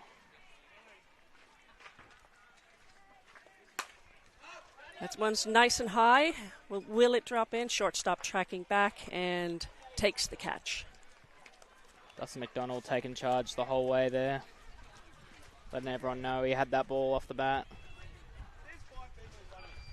Now we've got Heath Lewis coming up. Heath's a dad of 4 and all of them play softball. Playing with his 2 oldest sons here. And then both his daughters playing in the under 15 championships. Foul ball, straight back. Yeah. Put my hand up to catch it, but the fence was in the way. Yeah, well, that's why you need a glove on. Get him back here. In my day, I was an outfielder. Need time. I need a little bit of time. Anything on the dirt is a little bit scary. Yeah. And just loses that one a little bit. Yeah. So Heath I think he played softball a lot in his youth, but didn't really come back until his kids started playing. He just loves this game. He wants everyone to enjoy it. That's the thing as well. He's the type of pitcher where if someone's struggling, he'll try to give you pitches you like, try to help you out, just try to give it some way for you to have fun. Good cut and lovely pitch. A bit of a chat with the catcher.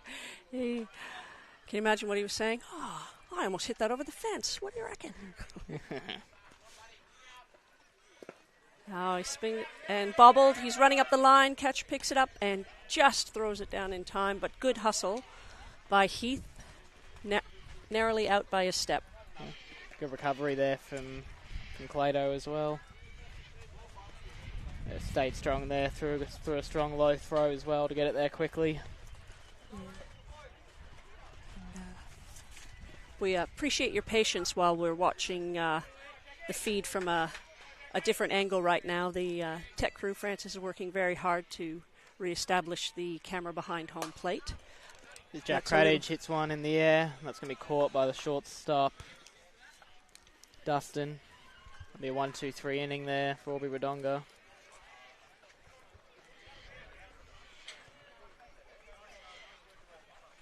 A strong start here from Albury. See how much they can keep awake throughout the game. Don't want to drop the energy. Give Casey a chance to open the door.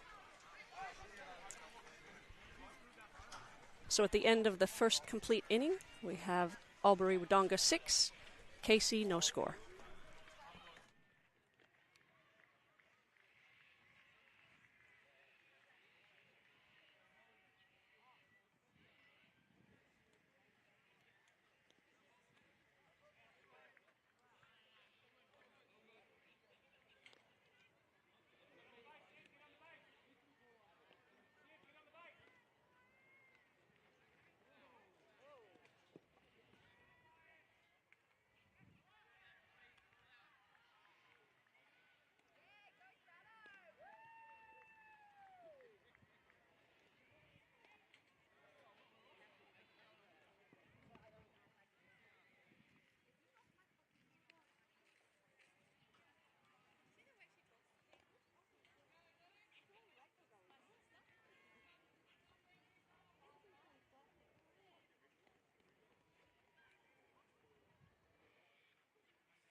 All right, we're at the top of the second now. Alex Clayton's leading off. Digs one down, straight to third base, throws it across, and got him out. Heath Lewis there. Sure hands there. Throws it well over to first. That's the first pitch out there for Casey. Clado coming up there. He was catching last inning, so he doesn't really get much time to swing the bat there. Just get warm because you're taking all your gear off. It's definitely hard being lead off when you're catching. Now we've got Jono up. So Jono took a walk in his first at bat. For a big guy, Jono does take quite a few walks. We wouldn't really expect that. Someone with a large zone. Speaking of the large zone. Yep. That would not be a strike on too many other batters. Oh, he lined that up, but just got a little bit underneath it. Center field coming through and tracks it down and makes the catch. That's a very nice catch there. That was Jack Greatedge out there. It was a hitter that finished off the last inning for Casey. And that's a quick 2 outs here. Dustin McDougall up. Had 2 catches last inning defensively. Yeah, good pitch on the outside edge. Happy birthday to you, Dustin. Happy birthday to you. I might have thrown the pitcher off with my singing. Sorry, everyone. I think you have. Let's just hope his teammates have the same idea when it comes to after the games tonight. Yeah, I think there'll be hopefully some celebrating, regardless of the outcome. Yeah, I think Albury hoping to go the whole way here. Well, they've certainly been top team finish on top of the ladders. The team to beat here in the men's plate division.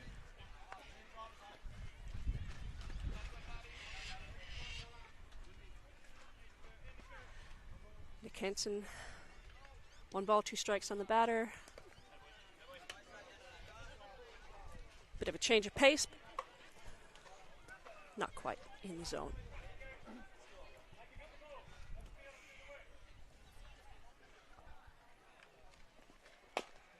Digs one out, but it will dribble foul down the third baseline. Just hooked it a little too much. Be nice and aggressive here, getting a real feel for his swing here. Found off a lot of pitches, just waiting until he gets one where he likes it.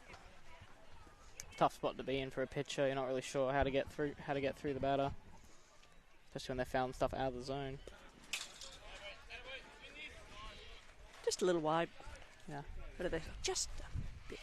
Just really trying to flick his wrists. Maybe might be a curveball, just trying to flick it to the side, not quite getting through the ball. And is that ball 4? I think the batter didn't think it was ball 4, but he's run over the first. Do as you're told in situations like that. And, Brings to the plate Ben Sidots. I think the scorers have 3 balls, actually. Ah. Yep, they both got 3. Okay. The umpire had ball 4 on his clicker. No harm That's all done. right. As long as the right outcome has happened, everyone's happy. So we'll 3 balls, 2 strikes, full count. Let's see what happens. And same outcome. Dustin makes his way down to first, and that brings up Ben Sidots to the batter's box.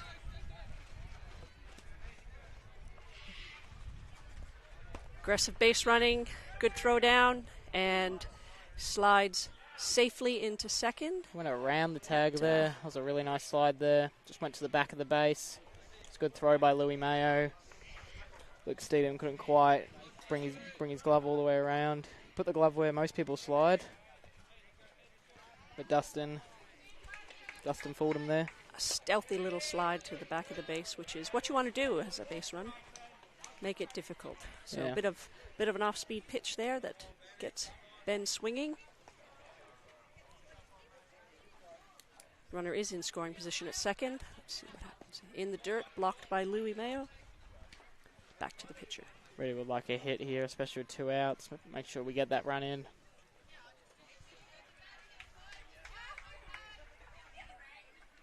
He hits it.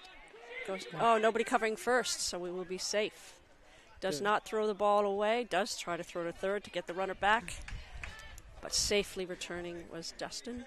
So It's a bit of a runners at first and third. bit of a misplay there. I think first baseman still thought he was playing second base as he was earlier. I think his instincts were to go get the ball. It's a bit That's weird all right. playing first It because is. you got to run away from the ball most of the time. Yeah, Now we've got 2 runners on for Jake Jolly. just in the dirt. Runner does not Not go. does not go. What's the word? Yeah. I think he's asking for the DR. He's asking coach for the DR.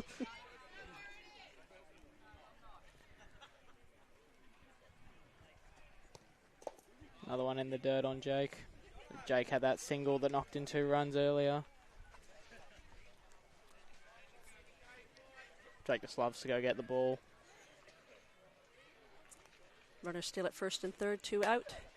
Just off the hands. He manages to force But it jammed a bit. out. Foul to over the fence at right side. Went after 2 Sunshine players there. And still no catch from the Sunshine Boys Oh, yet. they're really lacking it today. Oh, gets him with the off speed in the dirt. Very nice change up there. It's got Jake away early. Court being aggressive.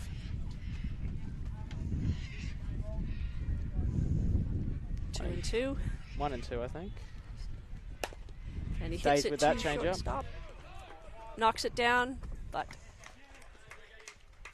Little bobble there from Luke Steedham. Didn't quite get his footing to where he needed it in time. They'll bring in another run.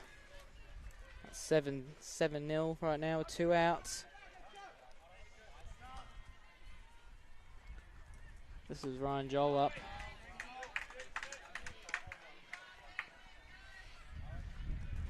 Sorry, Joel Ryan the other way. First name for a last name. That one Pass gets ball, away. both runners advance. Well chased by Louis Mayo, but both runners easily get an extra base. Ben got a really good jump there. I think Jake was just waiting to see what Ben would do. Now that matters quite a bit, especially now a single can probably bring in both runs. Off speed. First base in with a chance and makes the catch Nice for the grab out. there. It's a much cleaner inning there for Casey. End of the inning, they do score 1 run. And that brings the score after 1.5 innings. Albury Wodonga 7, Casey yet to score.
All right, bottom of the second inning.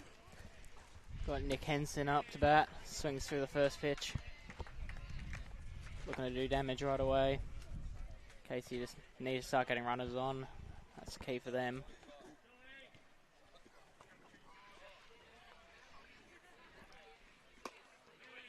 Saw a pitch he liked. Had a lot of the plate, just missed it. Yeah, just a Two nice strikes. low rise there.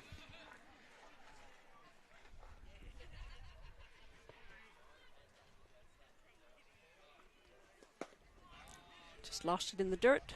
Good evasion skills by Nick. I think that was a "oh, don't hit him" coming from one of the outfielders there.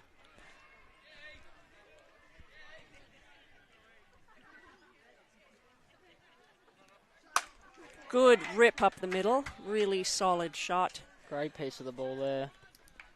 Just went with that low rise again, kept his hands above it, just nailed the middle of the ball. Picked up by outfielder Ben Campbell. Now we've got Ethan Lewis up now.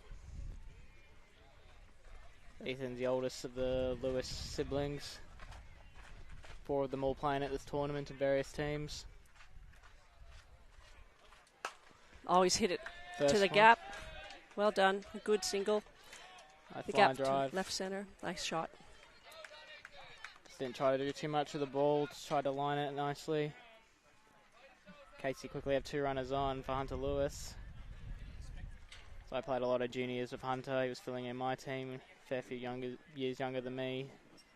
He was the under-18 catcher in a successful grand final win in the under-18 mixed over in the Southeast Metro region earlier. Goes after that first rise ball. His best tool is his speed, but he's going to have to really square up the ball well here, move those runners around, if not score them.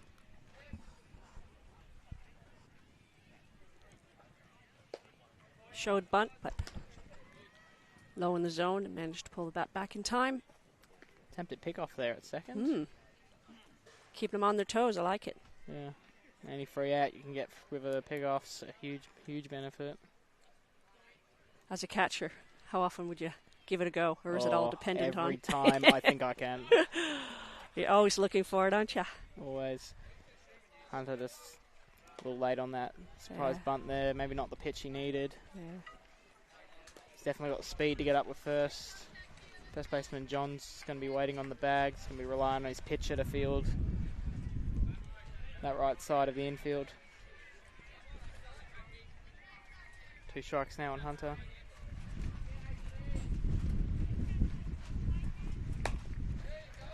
Little dribble up the Knuckles. middle. He's trying for the double. Out Good. at second, safe at 1. Good confident call by the umpire. Safe at first, just legged it out, but it was really good play by the shortstop there to try to get the double, made sure he got the first. Yeah, Dustin McDougall there, very close to having a double play. One out here, we've got Louis Mayo at bat. So Louis played for ACT in the over 35 men's nationals last season. Hunter's going, they're going to throw. Oh, And they got him at second. Run will score on the play. Good throw there by Alex Clayton. Hunter Lewis gunned down for the second out. Just think it might not have had the arm of Alex Clayton scouted too well. Definitely a strong player all round. Maybe 2 out with Louis Mayo at bat.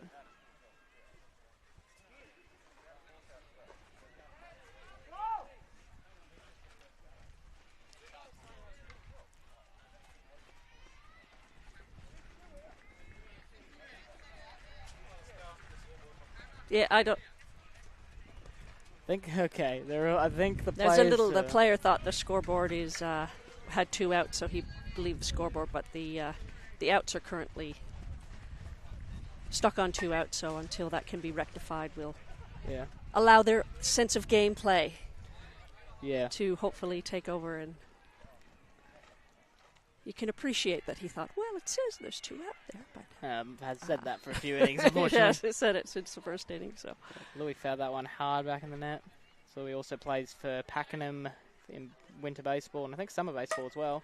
he's pulled. He has found the gap between first and second.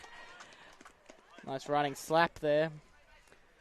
We'll get a runner for him. Jake Jolly did his best to get over there, but just out of his reach. We're going to need a catcher runner here for Louis. So here comes Hunter Lewis out to run again. I don't think he's going to be going to second after what happened before. Yeah, nice piece of the ball from Louis.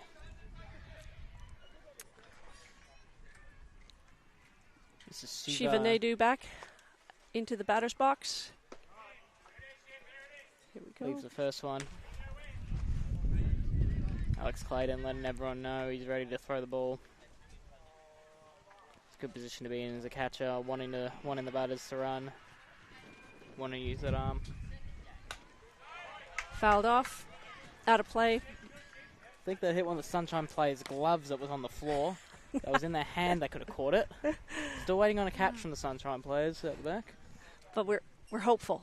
We're hopeful. We are optimistic that it might happen. There's a few foul balls happening. Testament to the pitching. Oh. Foul ball, catcher unhappy that I got through him, Alex Clayton. Not much you can Really do on felt he those. should have taken that. Yeah. That's all right. Not really much you can do on those ones. You just got to hope your glove's large enough.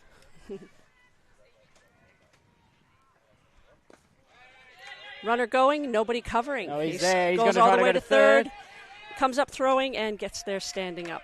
Rifle Good throw running. there from Benny Campbell, just coming late though. Ben's got one of the strongest arms you'll ever see in the game. He's a big name in the baseball world as a pitcher. Maurice Shield is throwing out runners from right field to home, left, right, and centre. Wow, that's impressive. Very- But on this occasion, Nope, didn't have enough time there. nope. Hunter knew right away he could go to Lewis third. did not hesitate and therefore was able to safely get there. That is foul ball out of play down the first base side. Sometimes you can find yourself running if the fielders aren't going to be not quite aware or just up to the calibre of the throws. I think that was Hunter's idea there. He didn't think the shortstop was going to cover with 2 out. He's just punched that down the right field line, and just with, I think, the assistance of the wind as well as the spin on the ball, found its way into foul territory. But they were hopeful for a few minutes. Yeah, just slightly late on the ball. It's still a very good swing there. That's a pitch right at the top of the zone. He kept above it. Just gave it a good push. Unlucky there. It was a good piece of the ball. He's gone on the outside corner again. He manages to foul it off towards the control tower. On top of the control tower, actually. Well, forgive the Sunshine players for not catching that one. Don't think any of them are quite tall enough for that.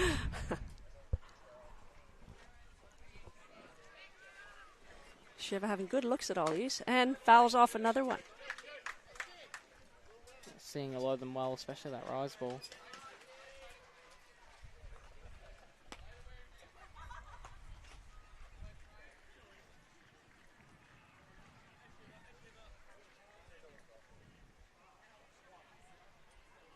I don't think that ball on the roof's going to come down, so I think we're going to be down a ball.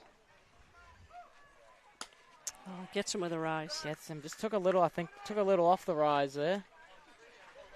And that ends the second inning. So after 2 complete innings, we have Albury Wodonga 7, Casey 1.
Alright, and we're back for the top of the third. We've got Angus Wheel up for the first for Albury.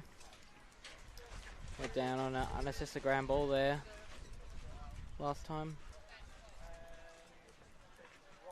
Looks like we've got Casey managers, or I think coaches actually come out and asked something to be checked with the scorers.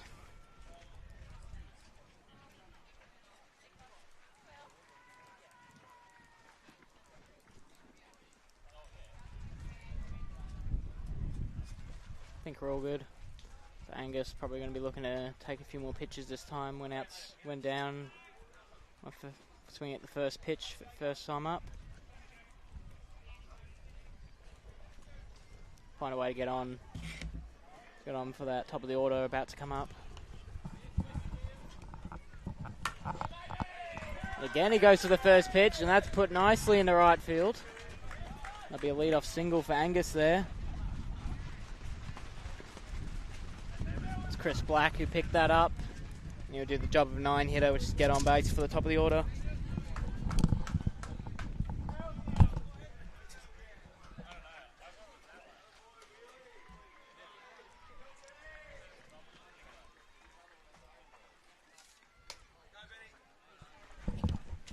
Just missing on the outside.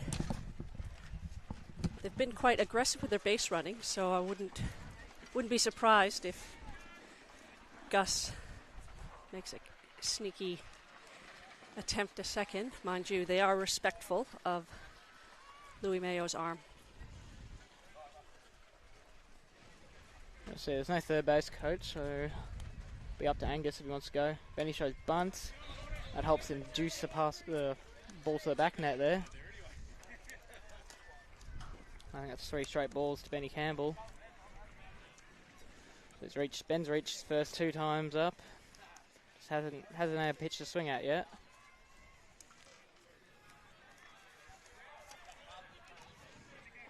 Beat as well as the lead-off hitter. Has been the lead-off hitter for my baseball team before. Only has a crack at that. That's pushed deep foul. Got up near the canteen area.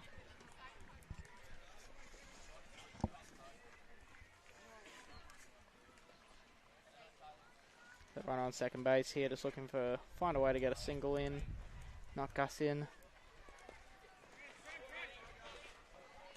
And another buried change up there. Ben takes his third walk over to first.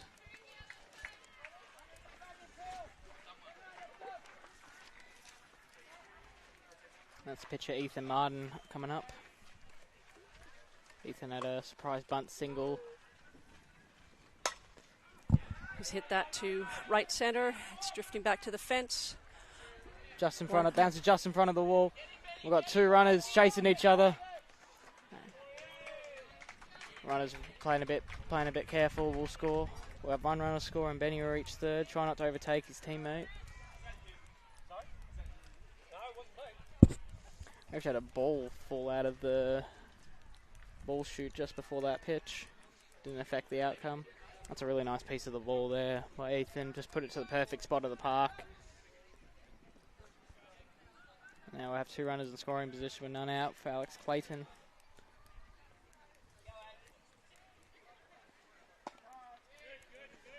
Gets a called for a strike. Outside corner of the plate. Good drop on that pitch. It was good. Swing at that, almost certainly hitting the ground ball. That went high out of the zone, outside. Just can't quite find the curveball here. He's getting some just moving all right, but can't get them quite the right height. Off his fist, there's an opportunity here for first base.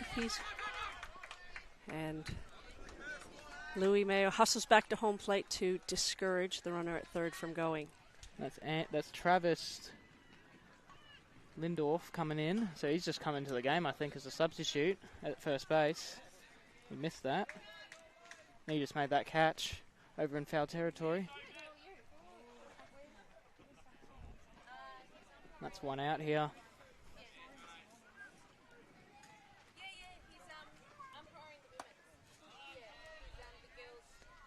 Ball 1 high there, John.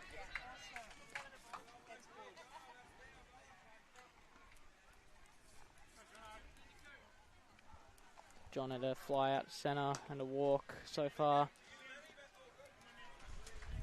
Fly ball knocking a run here. Runners at second and third. Just looking for something up put to the right side, at least bring Benny in. Bringing the second run, that's a bonus.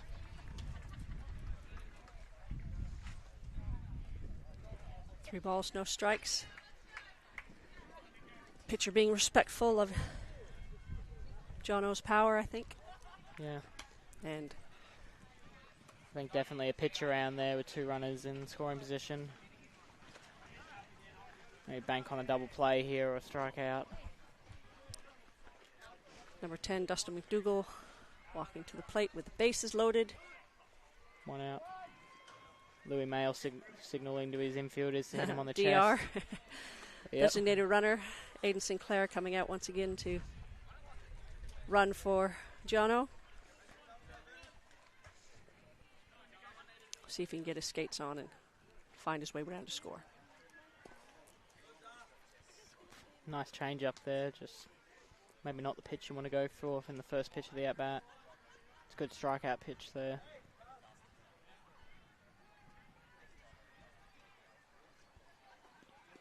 I think he just lost that, but the runners are not going.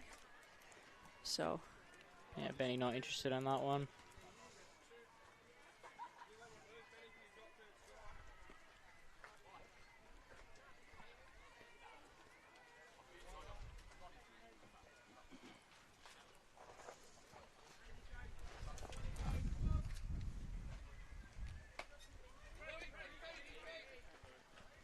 High again, just gets away from Louis.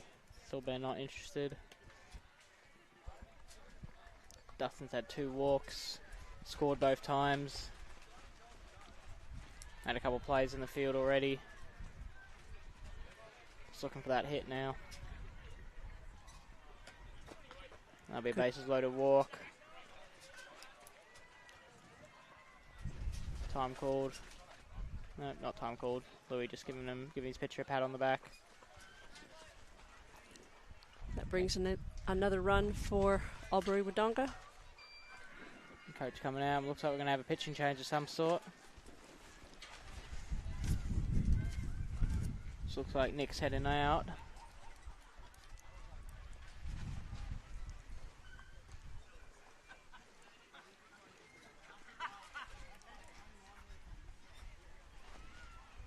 That looks like Tony Benzit coming out.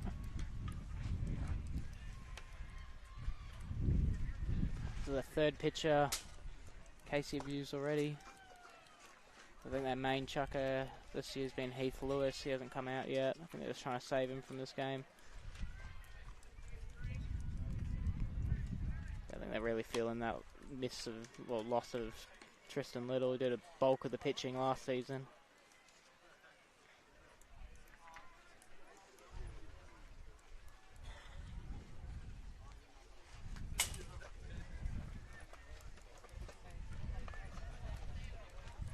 Don't think anyone else has moved in the field, besides the earlier mentioned first base change. Jordan Mook still yet to be used on the bench. Don't think he's out there in the outfield. Benny Campbell telling his coach he wants to pitch. We'll see about that. Yeah. I don't think he's ever tried a softball pitch in his life. He hadn't touched a softball until this season.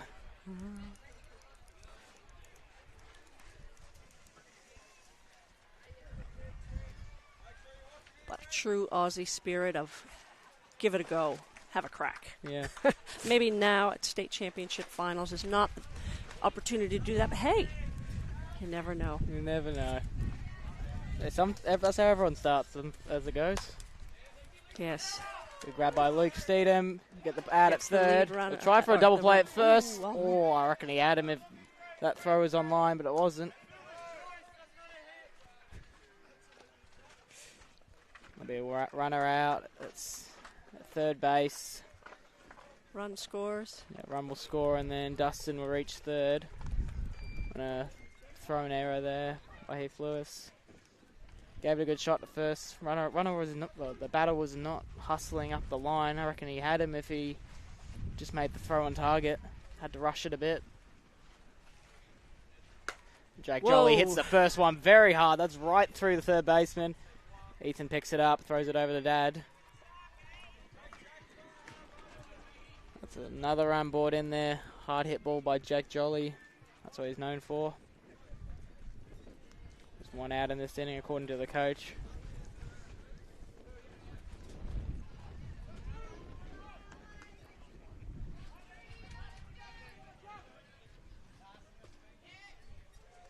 Nice aggressive lead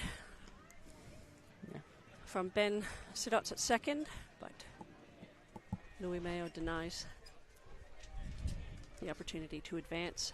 That's why it's important as your second baseman. Make sure you got that back up, especially when that runner takes a big lead.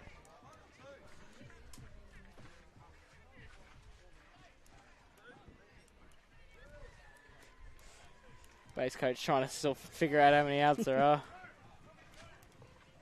2 outs, I think, is what we're agreeing on.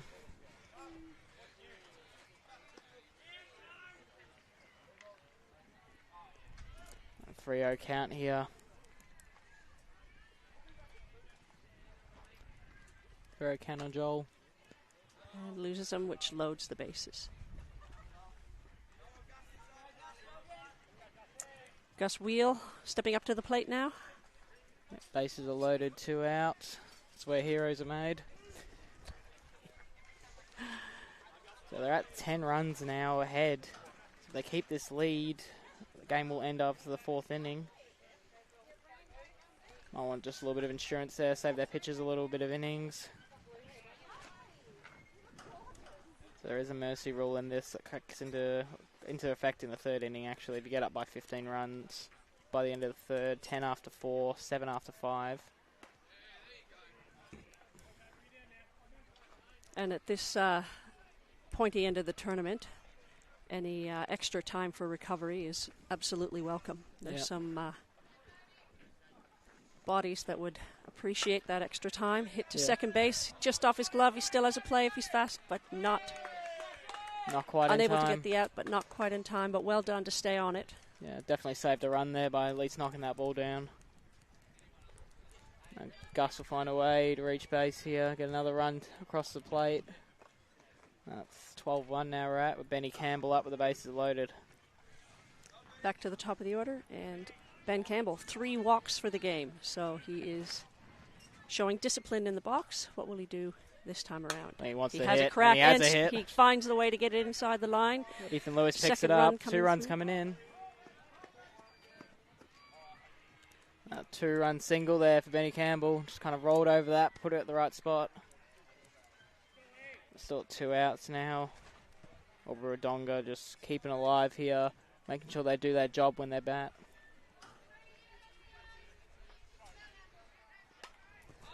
Foul ball behind, out the back.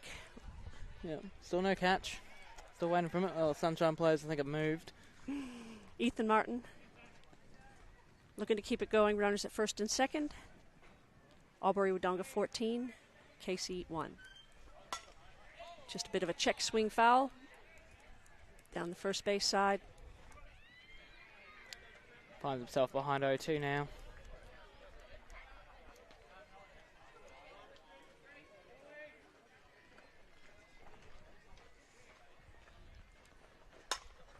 That ball's hit high in the air.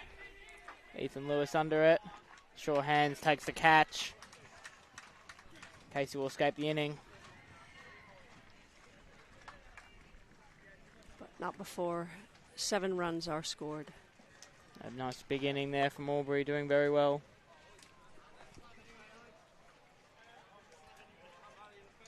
So after 3-2, well, top of the half of the third inning, it's 14-1. Albury Wodonga over Casey.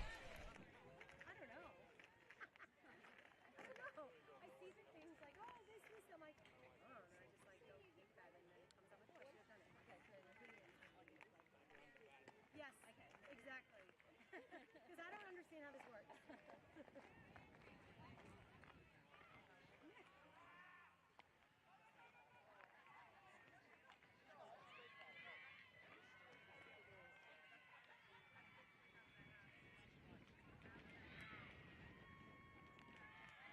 Hey, while we're still here, shout outs to Coach Vanessa, watching our Casey boys all the way. Where is she, Cheryl?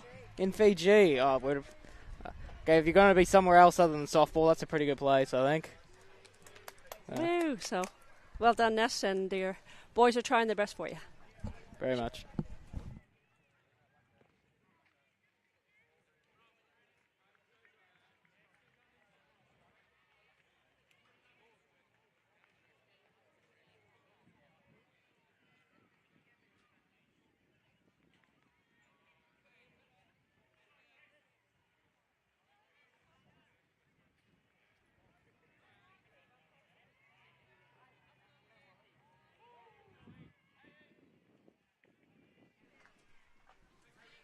And we're back in the bottom of the third inning. Casey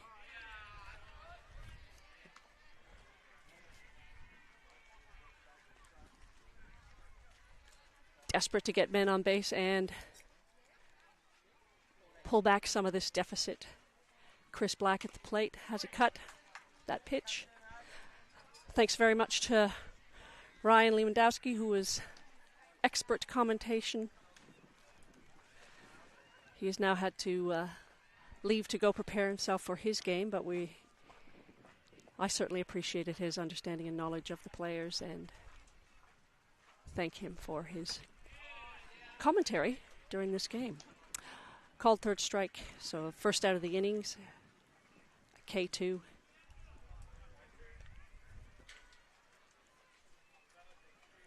Brings Luke Steendam to the plate.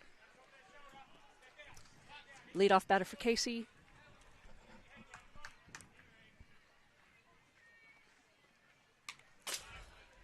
Starts off with a good cut. Fouls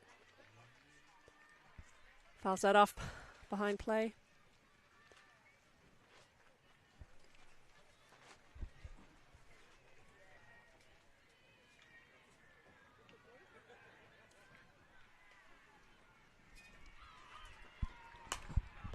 Got a ball to hit, straight up. The pitchers come in, they're both calling it, but the catcher. Yeah, Alex Clayton. Bit of a character, very happy with himself for finding that one.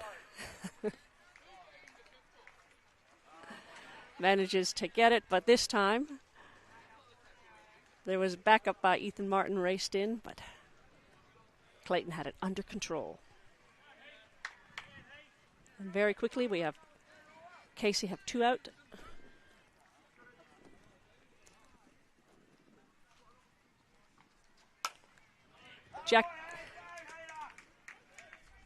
Heath Lewis rips on the first one, pulls it down to left field for a solid single.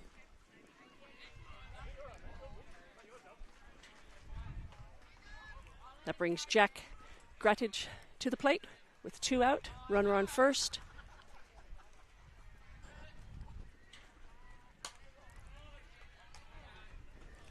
Low and outside, fouls it off behind play.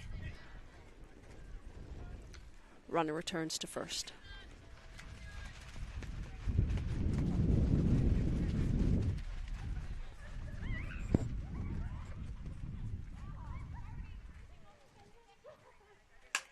Oh, that's a good, well hit ball over second baseman's head out into right field. Heath Lewis does not hesitate, running to third. Advances. Now we have Casey have runners at first and third. Looking to claw back some of that deficit in the score.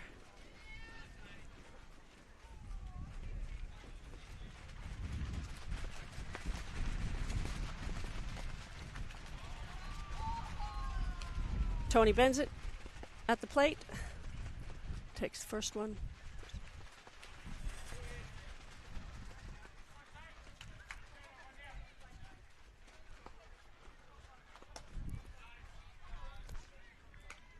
Missing low.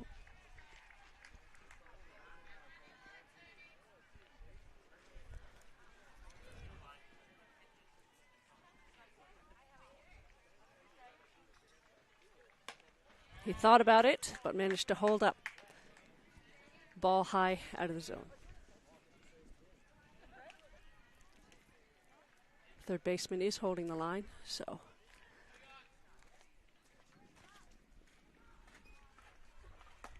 That was a good pitch down the middle. Not to Tony's liking. But now, 2-2 count. He has to protect his zone and try to put the ball in play, score a run. Gets him with the high outside. And that ends the inning for Casey, leaving runners on, not being able to bring them in.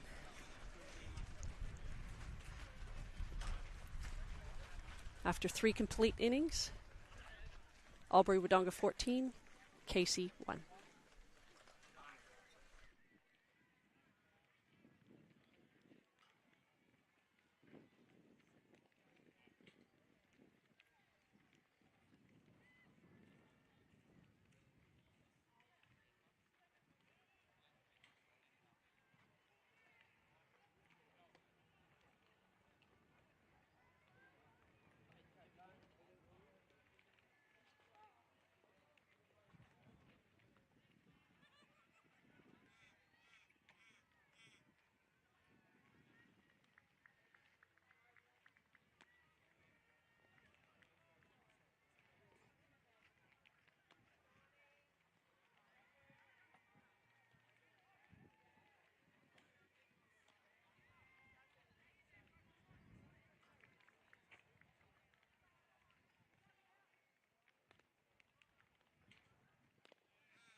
Leading off top of the fourth inning for Albury Wodonga, Alex Clayton.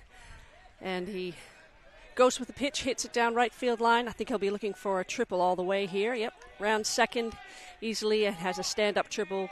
Good arm, good relay throw by Hunter Lewis there, but he slides in safely. So a leadoff triple by Alex Clayton to start off the fourth inning for Albury Wodonga. Brings to the plate John Osasala. He's had 2 walks and a fielder's choice so far this game, so he'd be absolutely looking to score the runner on 3.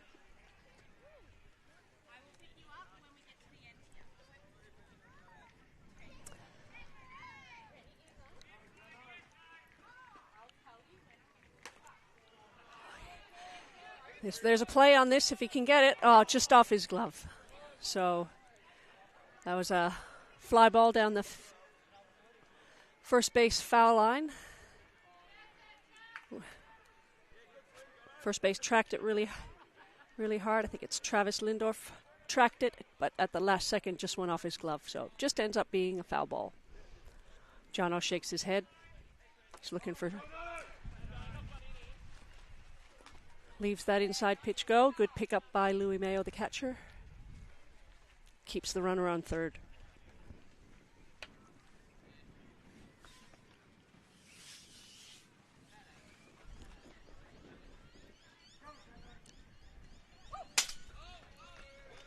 Runner doesn't even take a step. Just lost that one a little bit.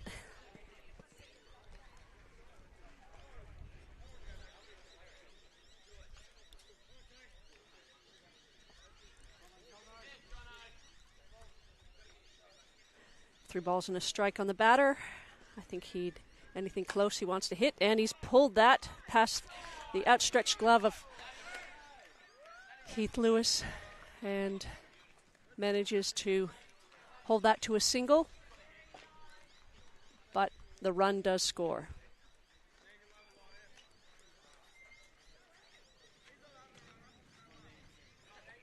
So Jonas Asala standing on first base after that RBI single. Brings Dustin McDougall to the plate. 29 years young today. Once again, happy birthday to Dustin.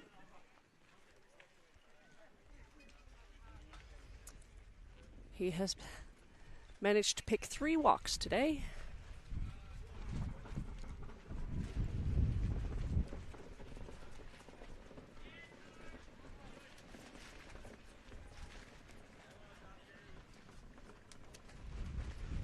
Tony Benzit on the mound for Casey. Giving them pitches to think about.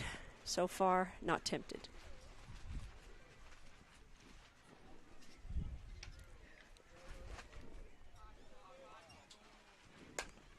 Outside pitch, he's gone for it, out into deep right field. It's over the right fielder's head. He collects it, runner going to third, and I think Dustin will stop there, and Jono, despite the cheering from his own team, manages to get to third safely. It was a lovely hit, all the way to the fence.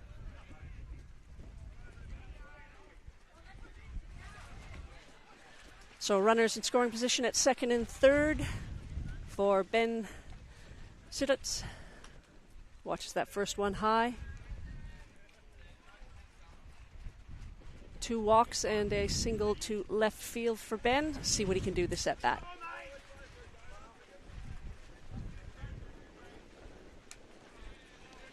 Called strike. Settles into the box as the wind picks up here at Gels Park. He's just a little bleeder. Will it get? No, it doesn't leave the infield. Well caught by the shortstop.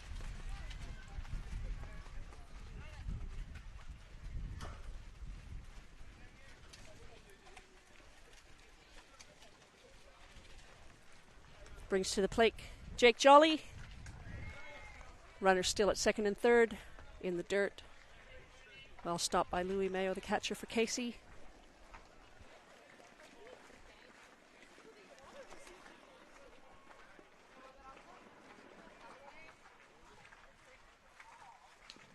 Just tempted with that low drop ball. Just gets a piece of it, but foul.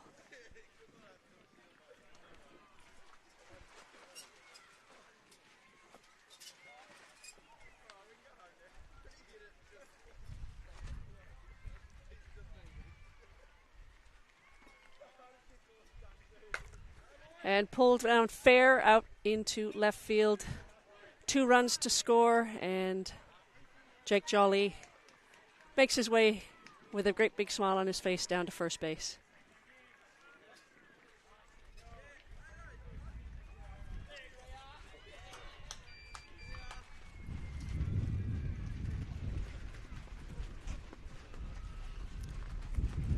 Designated runner coming in. Jake jogging off. Work done. 2 runs in.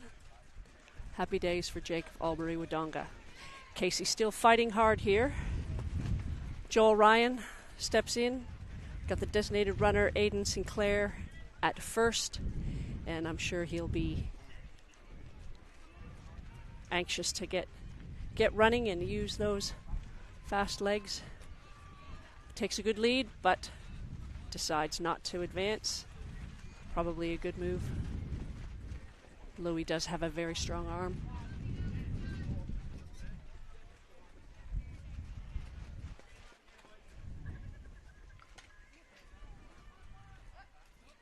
Just out of the reach of our catcher. So now Aiden makes his way to second and scoring position.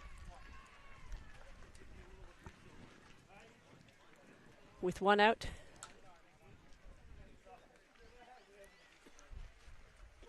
Top of the 4th inning. Albury-Wodonga 17, Casey 1. Foul. Straight back.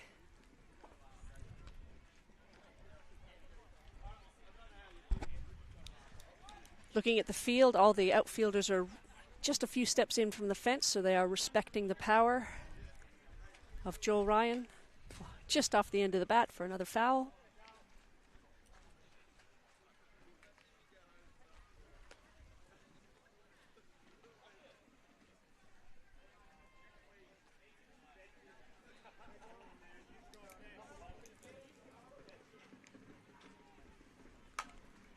Infield fly. We'll see who's going to call it. Second base takes it. So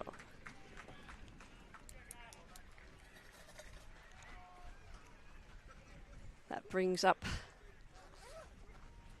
Gus Wheel to the plate.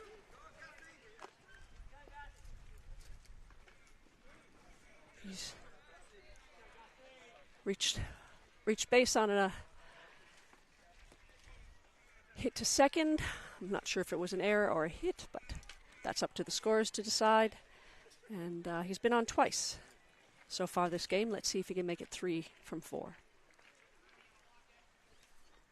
Runner's on second, so if it's a designated runner, so if he finds a gap, Aiden Sinclair will be looking to score. Tony Benzit on the mound for Casey, doing a good job, giving players plenty to think about, putting balls there to hit, letting his defense do the work. He's hit to second base, fielded, and thrown out at first. Good hustle down the line by Gus, but 4-3 to end the inning. And as it's 17-1 after 2 complete innings, I believe that the game will now be called on a mercy rule, and the players are lining up to shake hands and say, good game. Once again, Casey, unfortunately, unable to overcome the power that is the Albury-Wodonga team today. Thank you for listening and watching from wherever you have been joining us today. I'm Dee Carrier, and we'll see you at the next game. Thank you.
Good morning, everybody.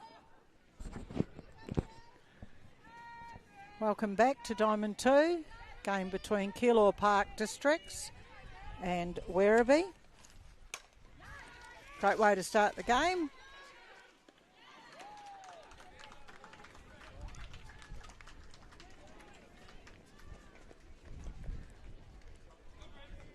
It's one out for the game. Brings to the plate Claire Moyen Ram.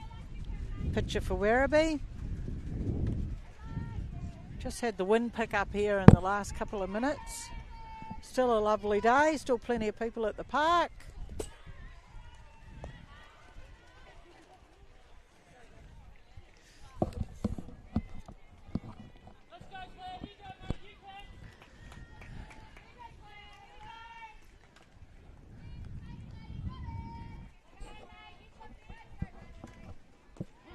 Nice pitch by Kate Wilmont there, clipping this side of the plate.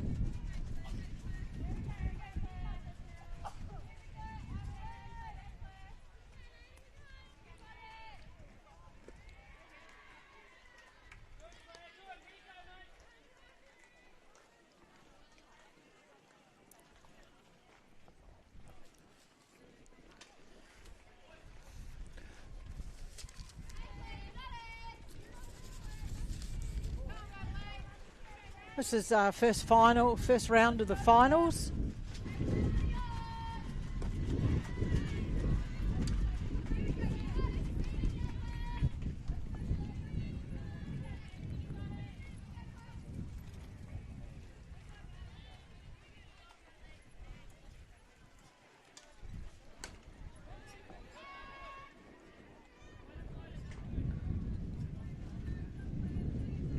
Foul ball up near the canteen there. 2 strikes on the batter.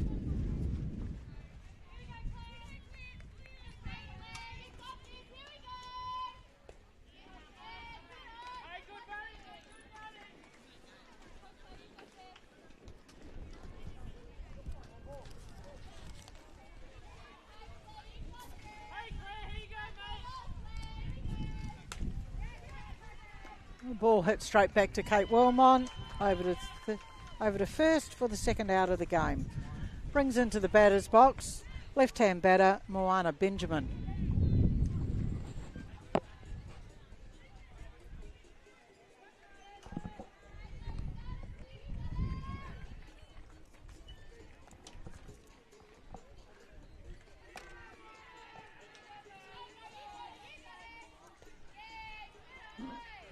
Ball in the dirt there. First pitch from Kate.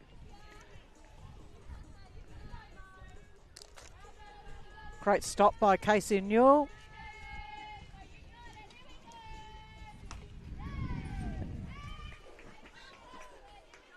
Oh. Moana dispatched that down over the right field fence there. Inside pitch. Kate will be looking to win this battle. Get into some shade.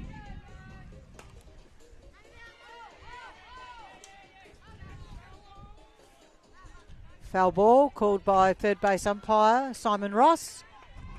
We have Anthony Bradstreet on the plate, Kian Privatera at first and Simon Ross at third. Three-man crew today.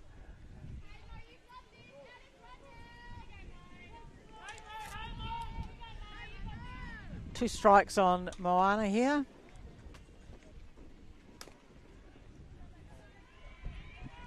Great innings by Keilor Park and Districts. No runs scored. We'll go round the diamond for Keilor. Got Kate Wilmont throwing to Casey Newell. Ruth Adlam at first. Jess Chindaro at second. Fitzpatrick at third. Shortstop Sophia Law. We've got Emily Fry in left field.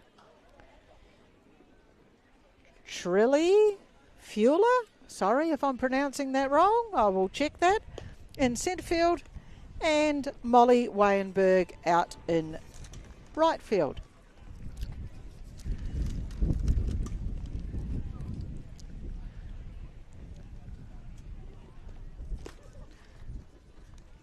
Round the diamond for Werribee. We've got Claire Moen Ram throwing to Talia McDonald. We've got Moana Benjamin at first. Amy Brown at second. Leanne Meyer at third. Emma Bukowski at shortstop. Round the outfield, Ruby Butler in left field. Manu Tutu in centre. And Louisa Ballestrino in right field. First three batters up for Keilor Park and Districts, Emily Fry, Kate Wilmont and Sophia Law.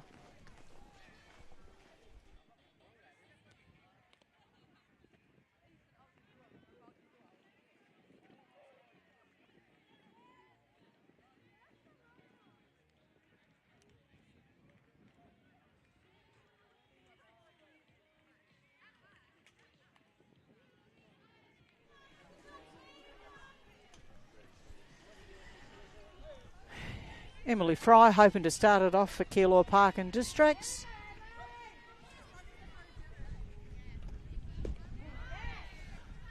Strike inside called on him.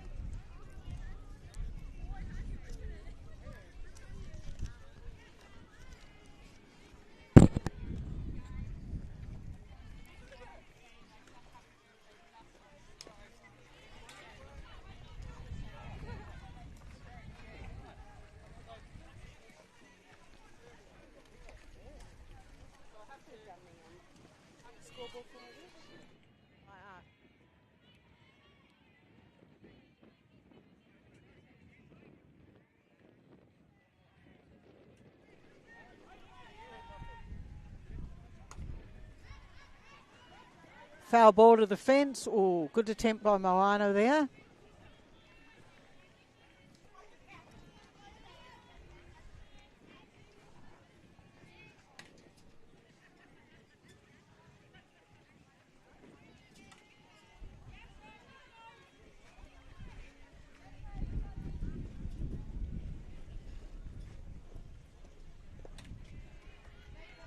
Ball inside there, Em leaving that.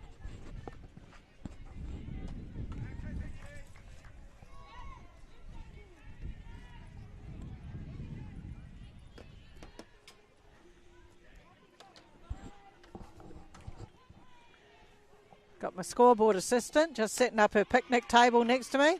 That's a great hit to the fence for Em Fry. Em will be standing up at second. Oh, hello. Tied legs, going to third. Stand up at three. Just talking to Em, she said her legs are a little bit heavy today. Did a lot of running yesterday. Beautiful 3-base hit out to centre field for Em. Puts Keilor Park and District's runner in a scoring position. Brings to the box, ever reliable, Kate Wilmot.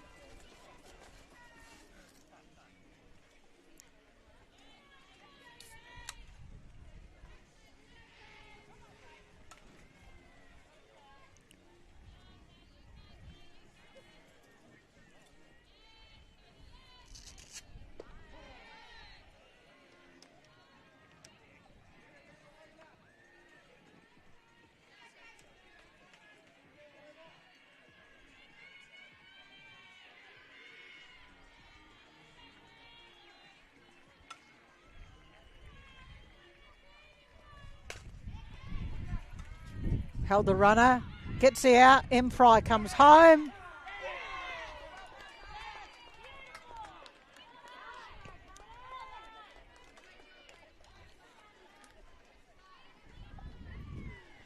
M. Fry called out at home then, no score. Makes it 2 down for Werribee. Into the box, shortstop Sophia Law.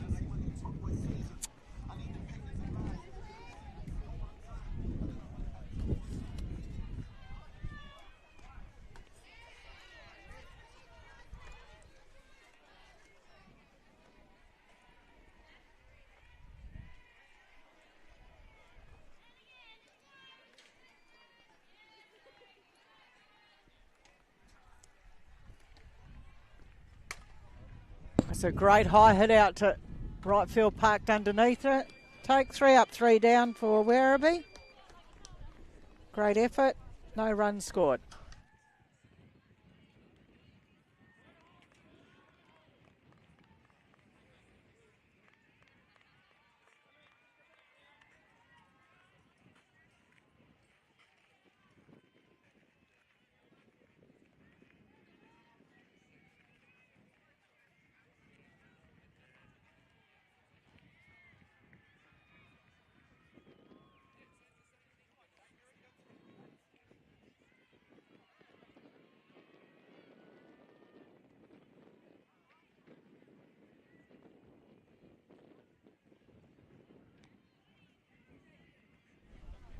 Had some very seesawing games all weekend, really. No big blowouts. The 8:30 game this morning was very, very close, with Casey getting up 7-6. I don't expect this game to be any different.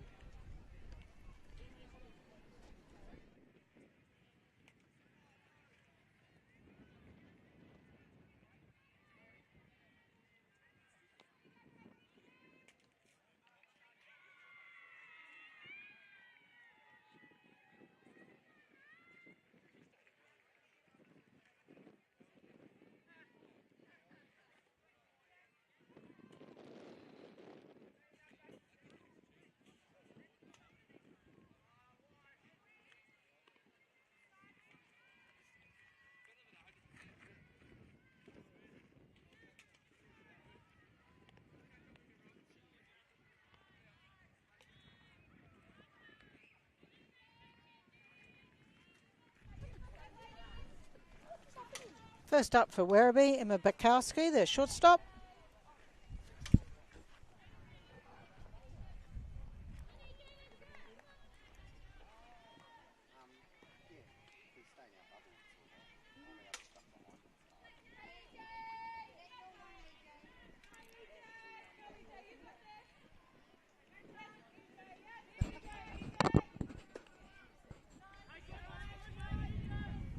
Emma just trying to catch the inside of the plate there. Ball called.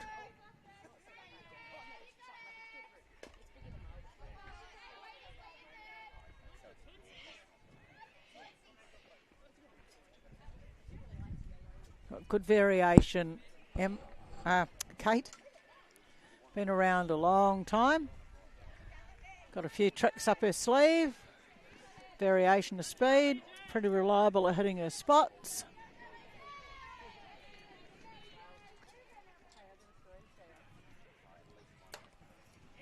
There's a high fly ball.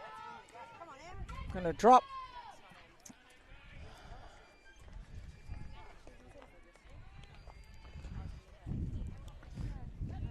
That sees Emma deposited safely up at first. Next into the box, Talia McDonald. Catcher. Should be looking to move her runners around.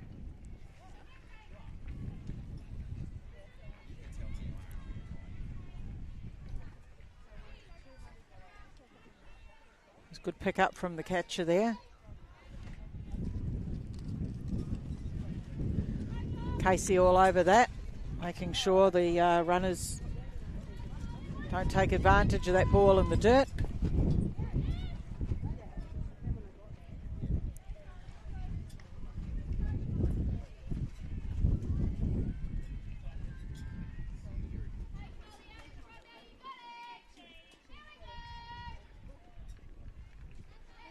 Just a bit of a break there. We've got a bit of wind coming through.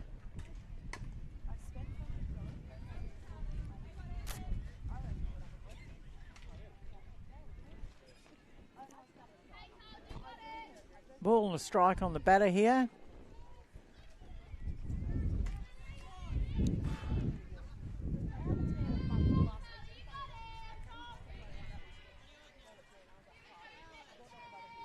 Two strikes and a ball. Run the double.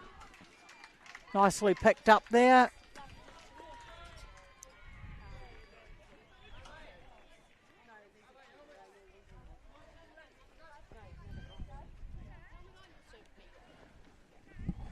Bringing Avi on. Avi Marino Harris as the DR. She's going out to relieve the catcher. Brings into the box number 11, Amy Brown, the second baseman for Werribee. One out for Werribee. Nice strike. Started off. Kate get ahead in the count. Just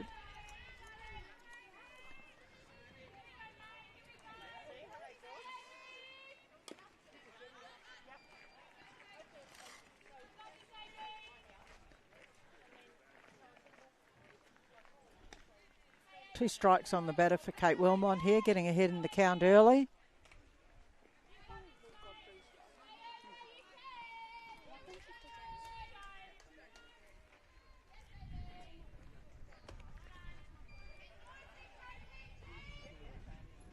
I think Kate's little wave means sorry. Threw one straight at the net at me before and waved, so that must be a sorry signal.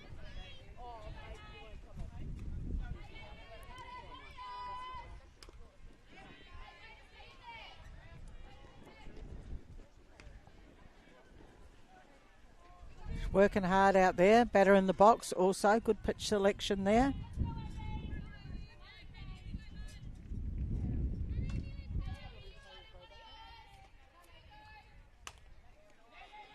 Oh, found the hole. Just found the gap there through the 5-6 hole. So that's his runners on 1 and 2. One down. Brings into the box Manu Tutu, the centre fielder. Kate down low, hoping for a ground ball in the infield.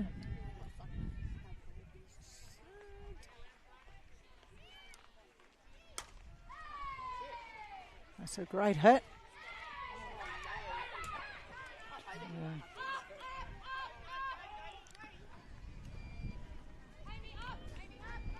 Two runs come in for Werribee.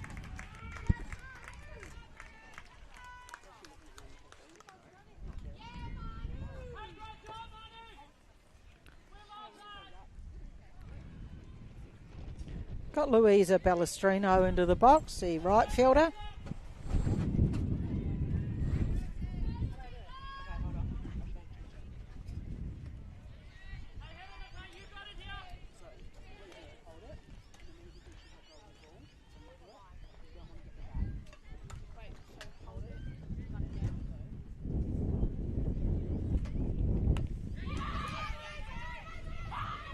Nice bunt. Kate picks it up. Holds the ball. There's runners on the corners.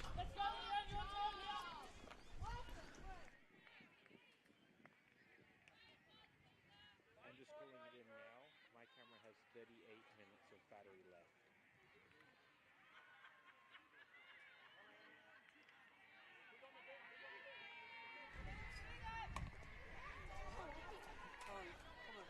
Another good bunt. No cover at 3. Loads up the bases for Werribee with 1 down.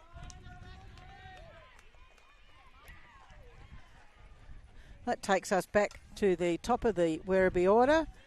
Ruby Butler, left fielder.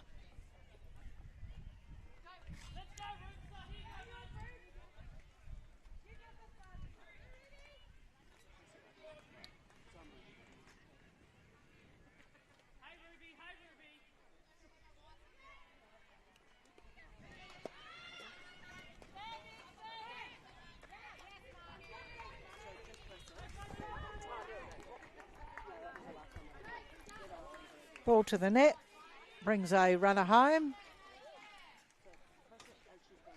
3-0 to Werribee.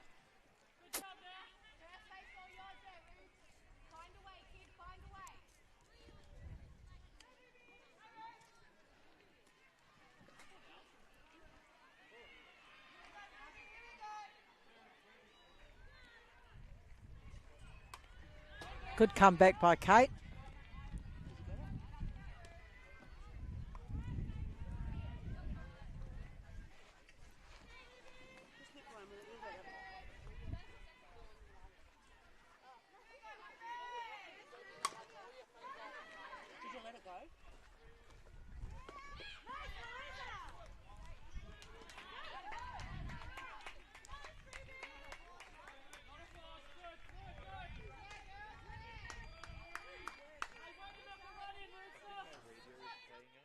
The last time you contacted it was a static. I restarted it and it works, but it was static before.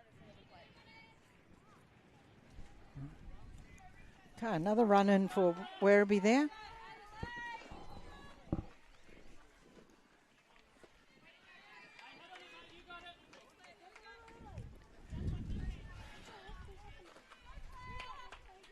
Claire Moyen ran into the box. 1 strike on her. She'll be looking to move her runners.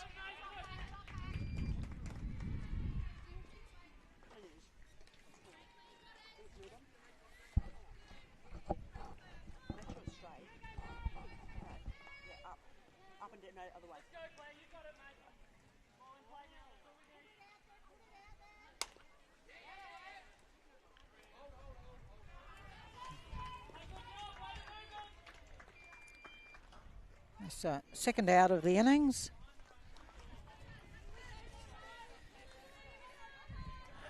Runners on 2 and 3. Moana Benjamin. Into the box. Be looking to find some grass. Oh, hitting a line drive down the first baseline.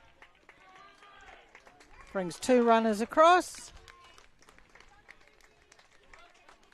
Good innings for Werribee. Coach Lee Godfrey coming out to speak to her players, settle things down. Am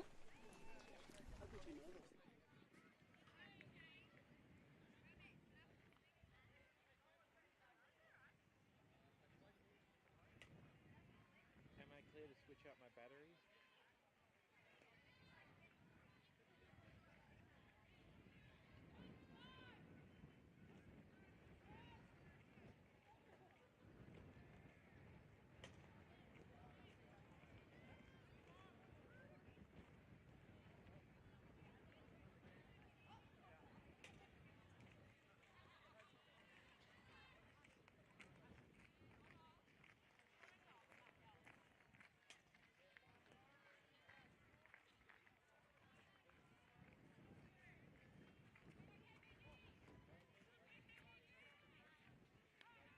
Sorry, I just need to do a radio check. Can you hear me?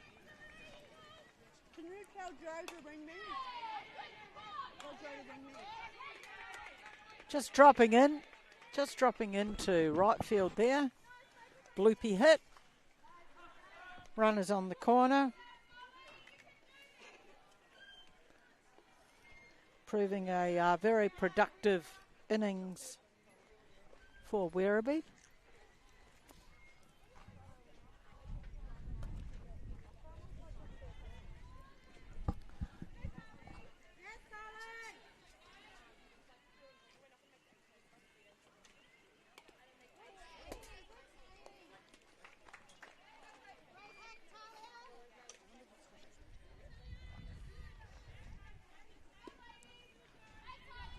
My Sport Live doing a great job of live streaming Diamond 2 and 9 here.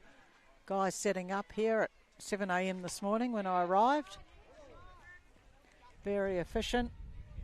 Hasn't been too many technical glitches. I believe the camera behind first here got hit by one of the men's wild pitches in the last game here and knocked the battery out. So it was very, very efficiently fixed, and we got on with it again.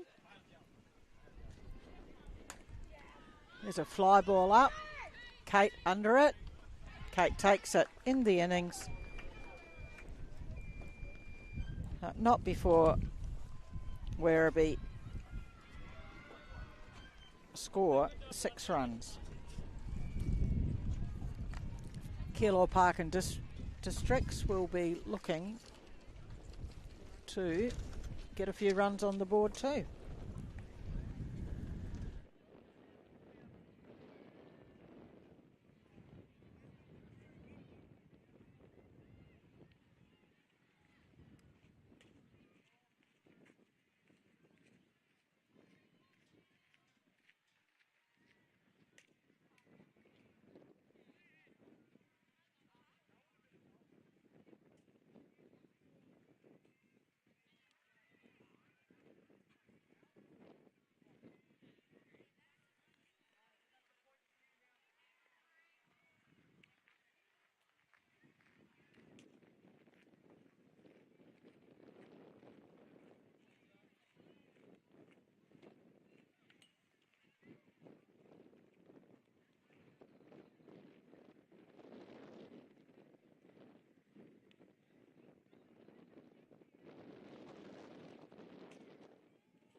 Into the box, Casey Newell, the catcher.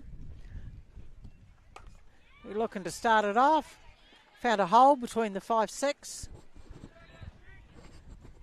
Coach Godfrey be happy with that. Runner on first up. Brings in number 48, Ruth Adlam. First baseman for Keilor Park and Districts.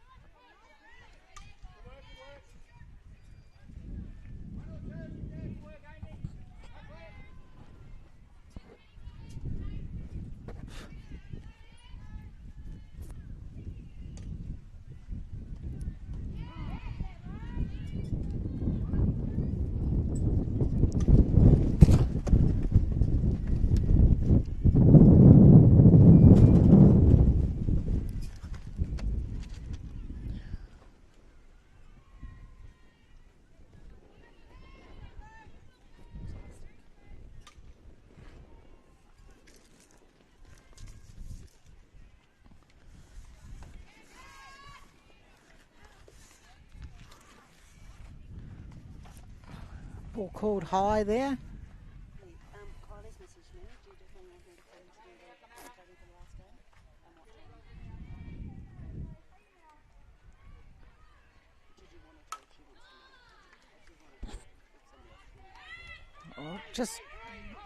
just misjudged that ball there. Tag out. Called obstruction.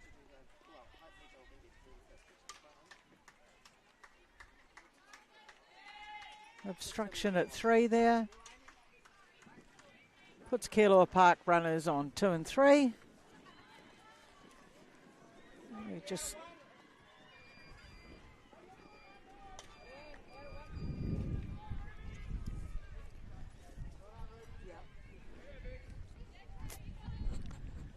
bring Fitzpatrick into the box, the third baseman.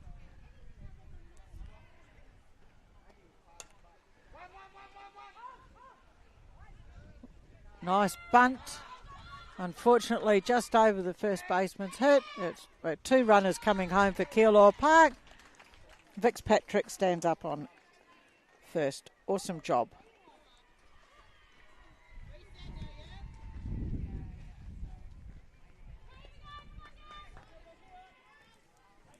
Jess Chindaro, second baseman, into the box. Got Fitzpatrick standing out at second. Coach Godfrey will be hoping to advance her around the bases, peg back some of these runs.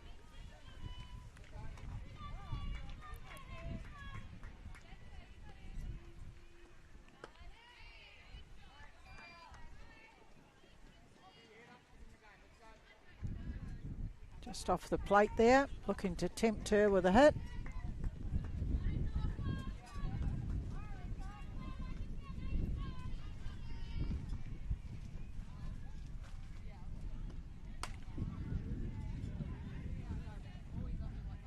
Foul ball down the right field line there.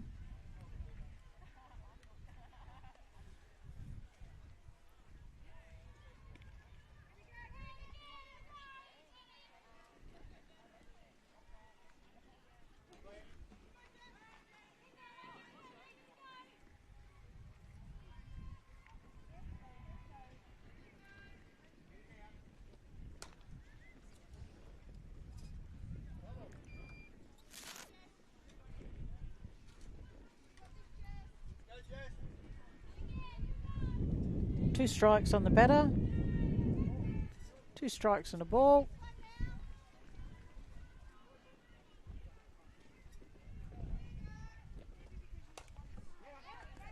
Pop up. Pop up fly. Caught cleanly by the pitcher. That's 1 out. Brings to the box right fielder Molly Wayenberg.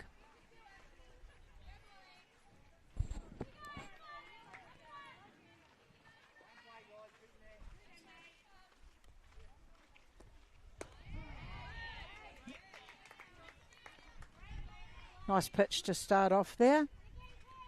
Caught the outside of the plate. Some of these ladies playing their 5th game of the weekend. Some tied legs tomorrow, I'm picking.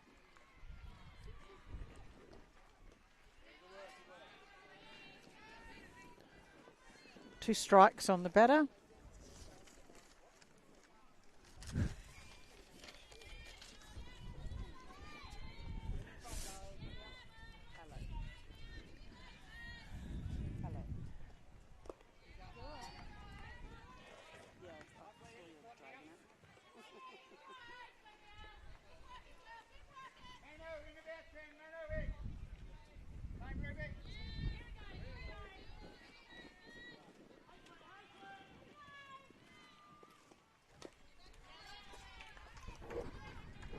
Good battle here.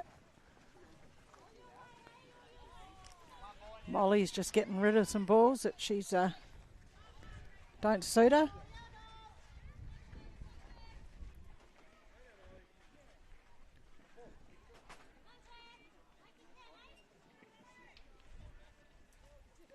Two strikes on the batter.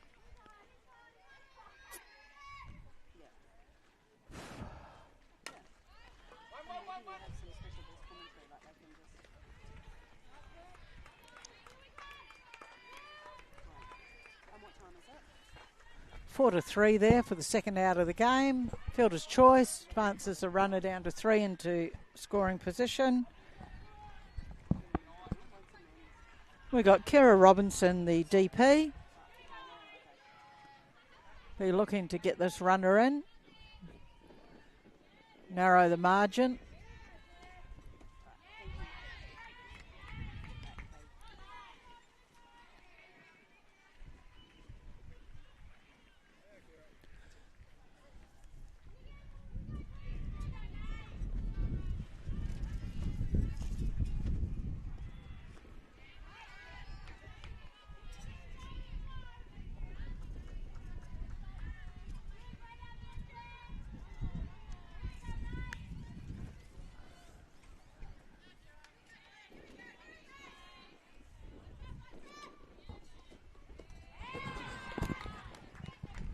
Strike out to end the innings there on Kira Robinson.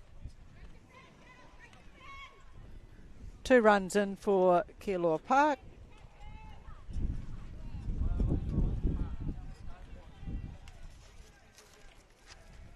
Score 6-2.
Amy Brown with a nice hard hit there through the 5-6 slot.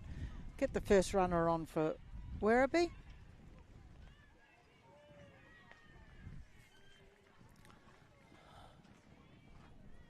Brings Manu Tutu to the plate.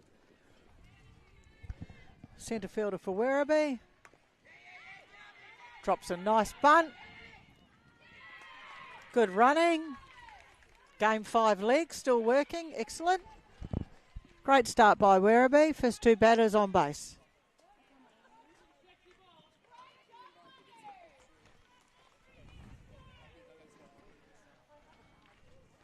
Louisa Bellestrino, right fielder, into the box.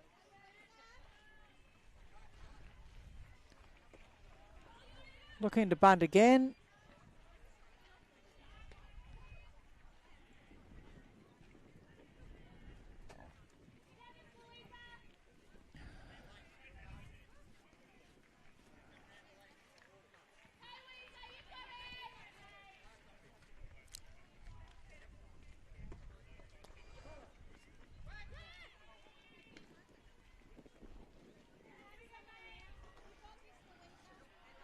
Two strikes on Louisa here. She'll be looking to hit away here. Clear the infield so no one runs into a double play.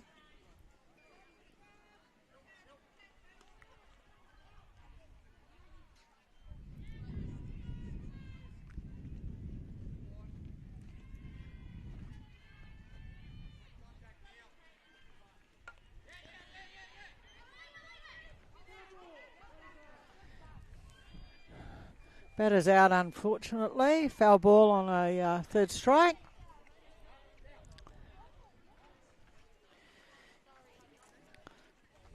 Leanne Meyer, third baseman, into the box. One down for Keilor Park. Be looking to stop any more run scoring. Good start for Kate, get ahead in the count early. Kate asking for some housekeeping. Anthony obliging. Good job.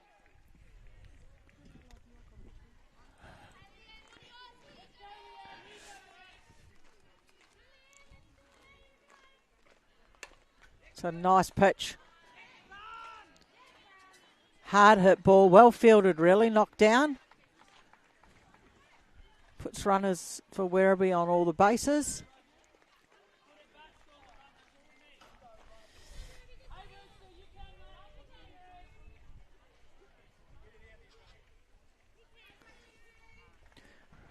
It's Ruby Butler, lead-off batter. Long foul ball, hit the light pole.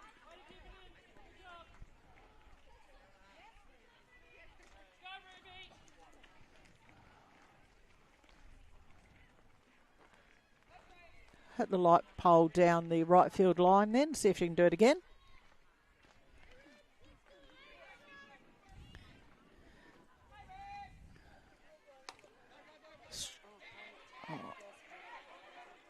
Oh, good recovery by Kate Wilmot there. Second out of the game. 1-3. Kate could play like half back for the Wallabies with a throw like that. Awesome work.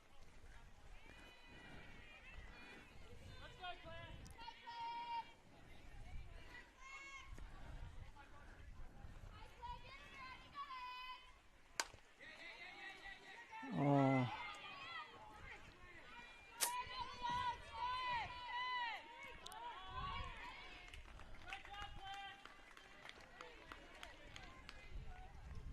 Just not able to field that ball cleanly then. Bit of a nasty low hop. It's pretty reliable, this diamond, for as far as it bounces and that, and just every now and again catches people off guard. Got Moana Benjamin back into the box.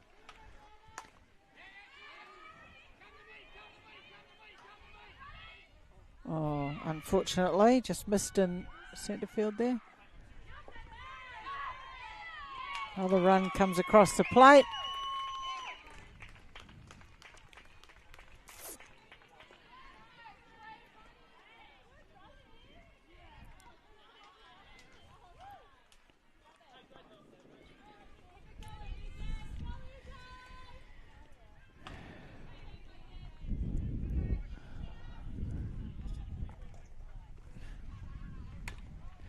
Emma Bukowski got rid of the first one down the foul ball line.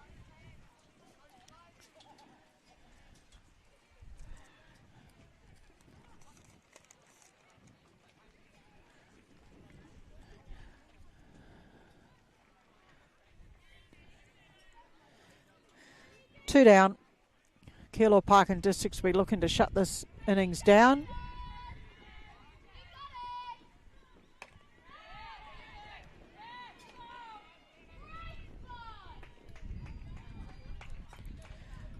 High fly ball dropping in out there in centre field.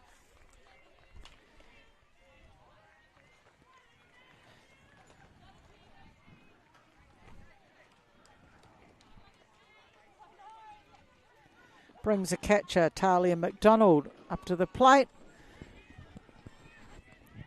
Werribee got runners on 1 and 2. Good starting pitch by Kate there.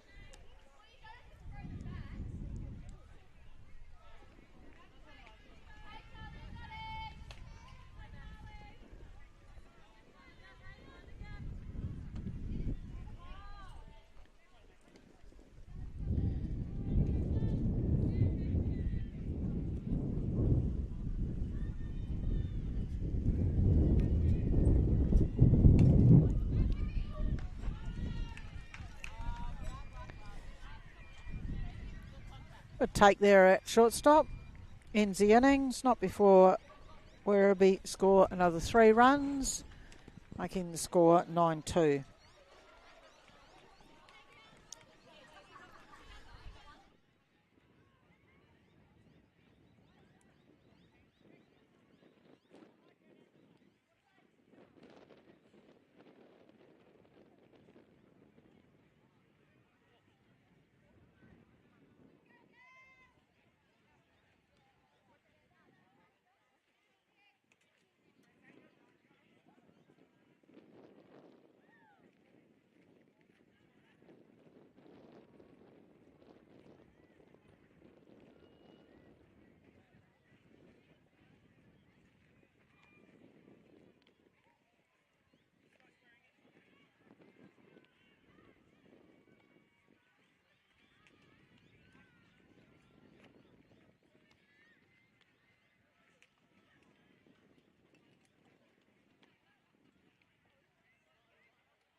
Emily Fry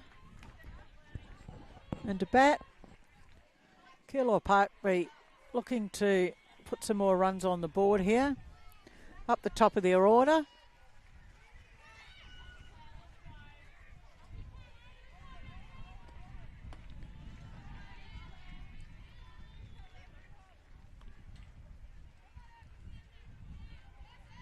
Still plenty of time to come down if you've been thinking about it. Canteen going okay. Sausage Sizzle still running. Raffles, guess the lolly jar, all the fundraising for Elise still ticking along nicely. Grand final for the Women's Cup is, and plate, I believe, is 3:20 this afternoon.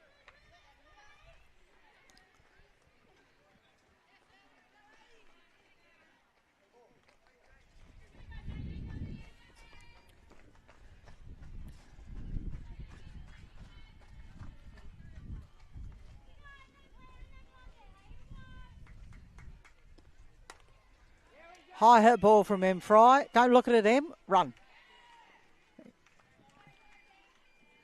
Dropped in. M up at first.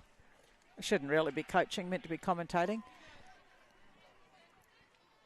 Kate Wilmot into the box. Kate being known to hit a ball to the fence. Be handy right now.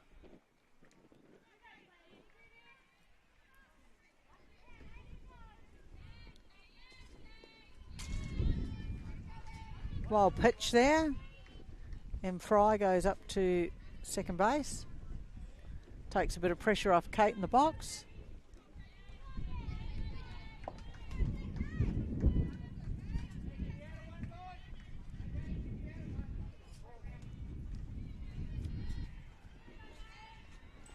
One ball, no strikes on Kate.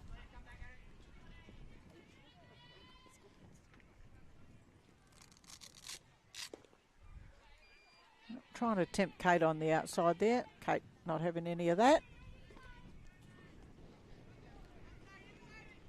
Should be waiting for her pitch, hoping to give it a ride, find some grass. Emily's tired legs will find some wheels.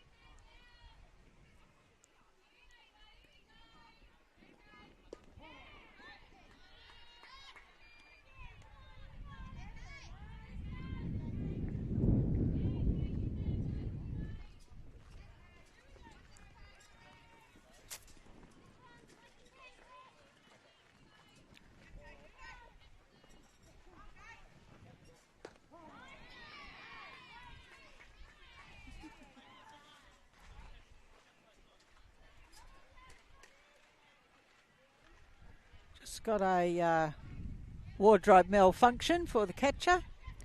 Be looking for a new chest plate. Kate, have a wander up, talk to Lee. Everybody smiling.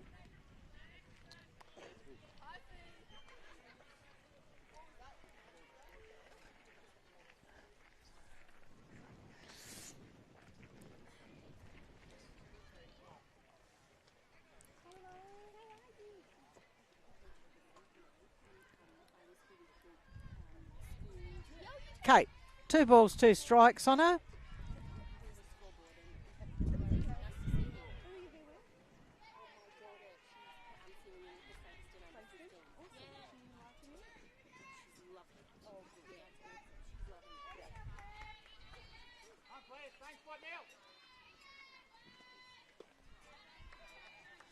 Kate leaving that one on the outside of the plate.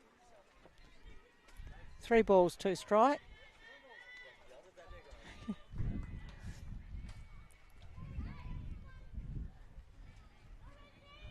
Full count on Kate here.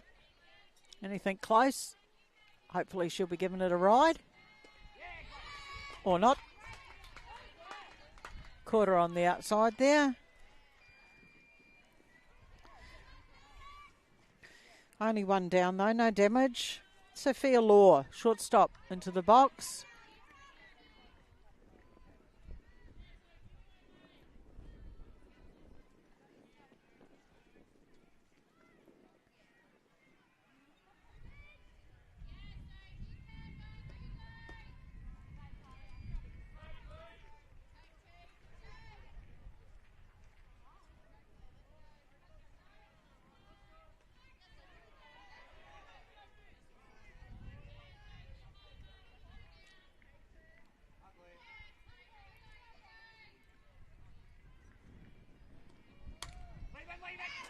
High ball over the back.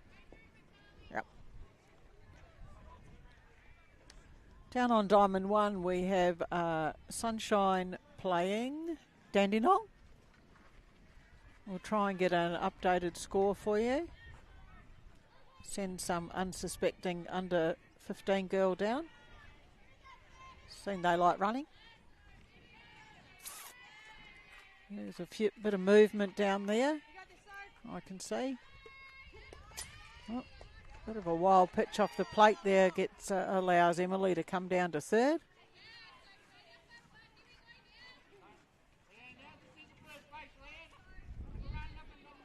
Closer to home for M. Bit of pressure taken off the batter there.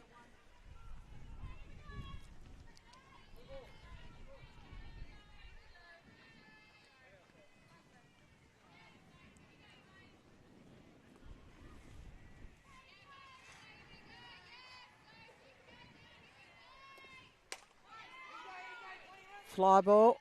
I think that's going to drop in. M. Fry's coming home.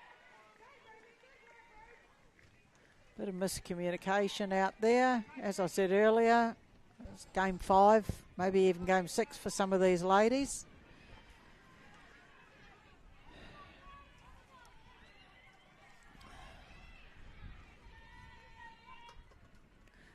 Casey Newell, catcher for Keilor Park, into the box.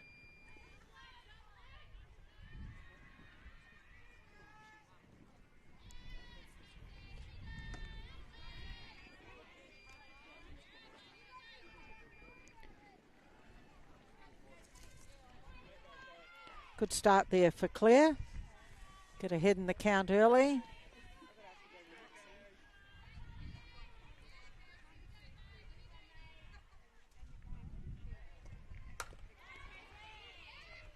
Hit up through the 4 hole. Umpire gets out of the way. Runners on 1 and 2.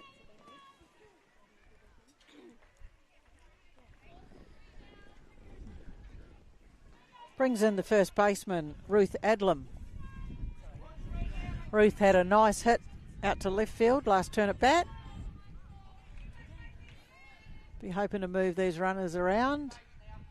Make Coach Lee Godfrey's job a little bit easier.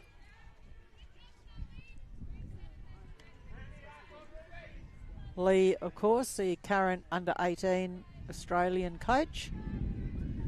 Just recently attending a week's camp at the AIS in Canberra.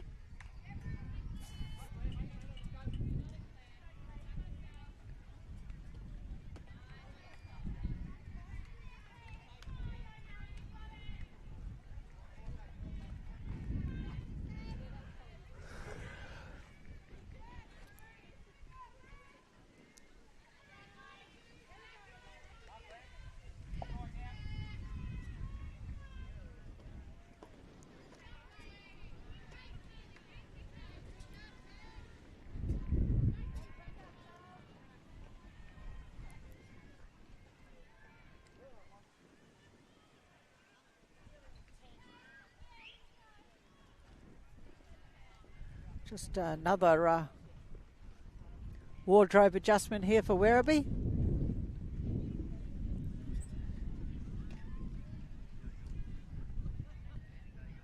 All good to go again. Counters 3 balls. No strikes.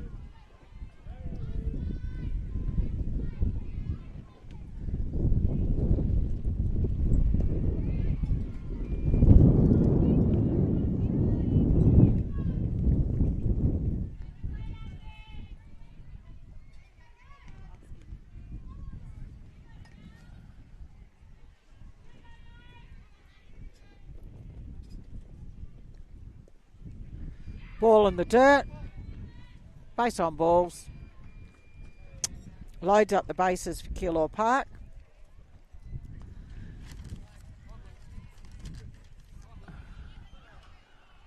There's possible change here.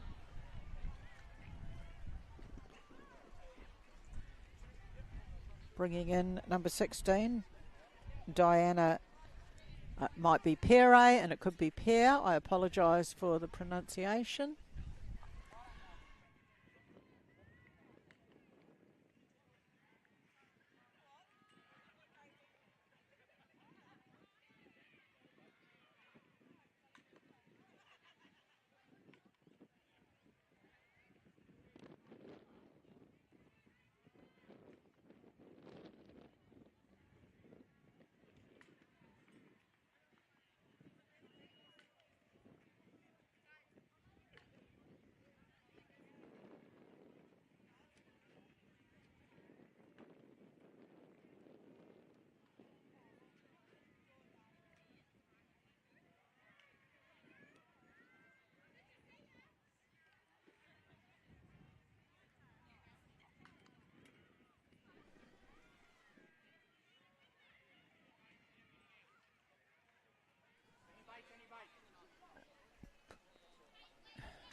Okay.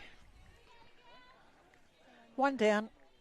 Load of bases for Keilor Park. Big opportunity here, but my housekeeping.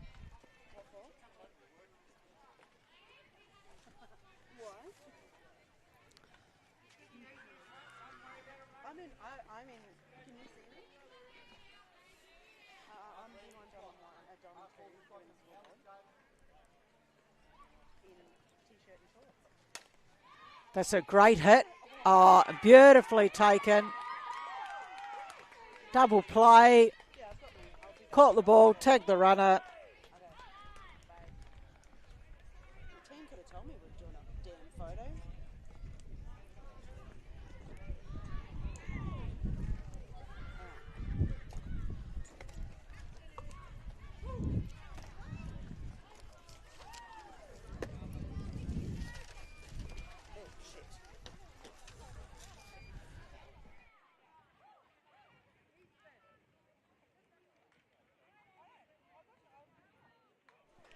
I'd just like to point out, if you did hear that, that was not me.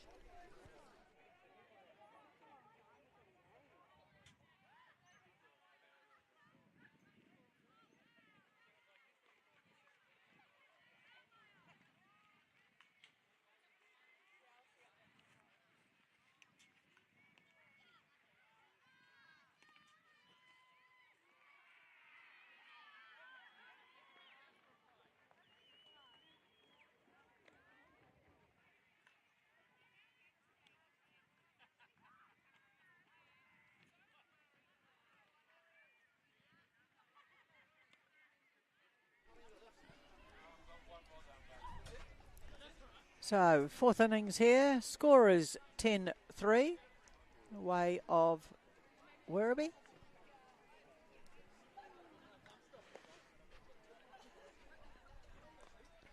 With 20 minutes to go in the game. Keilor Park be looking to hold Werribee in this innings.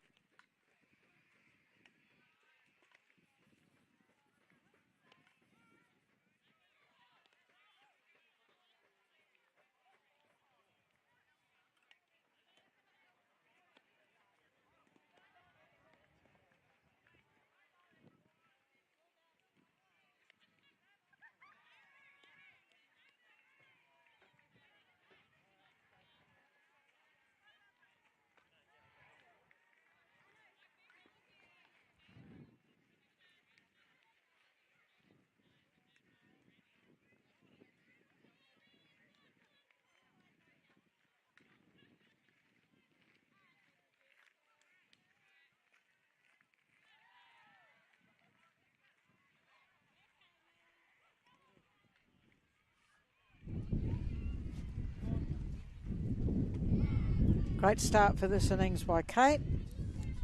Got Jess Chindaro, second baseman for Werribee in the box. Be looking to build on their score here, Werribee. Keilor Park be looking to shut it down. It's a good start for the innings.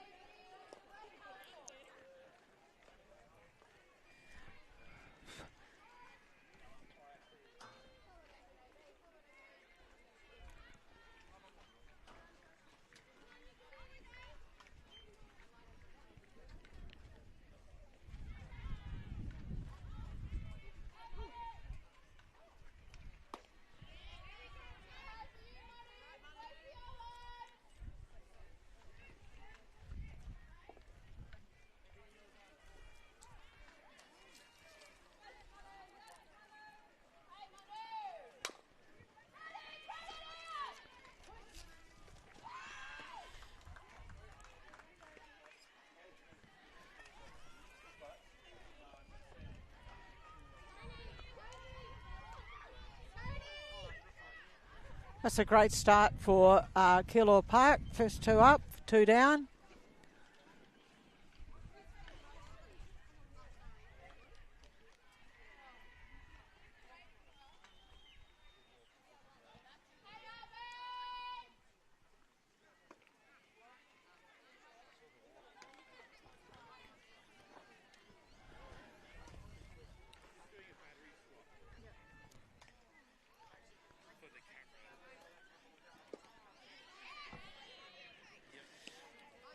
Big swing there for Louisa Ballestrino. Should be looking to start a rally here for Werribee. And Kate Wilmot be looking to shut down this batter.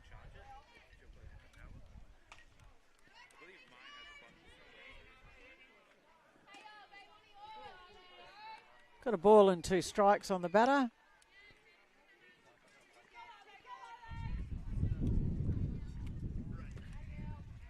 Kate just looking to clip that edge of the plate, just a bit low out of the zone there.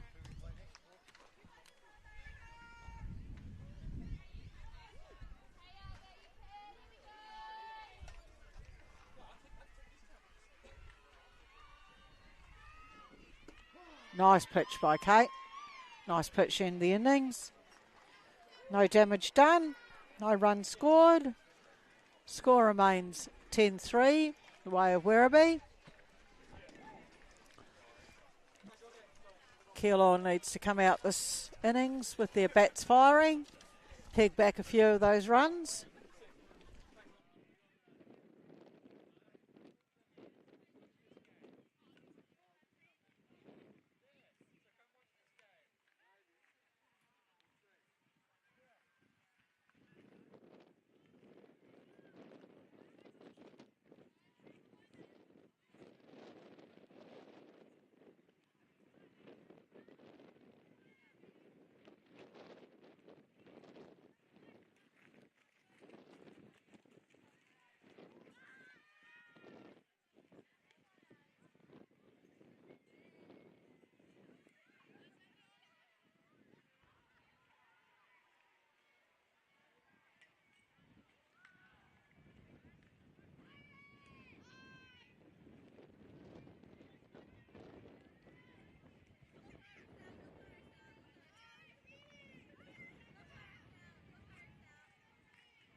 Just Chindaro just fouling that ball off there. 1 strike on the batter.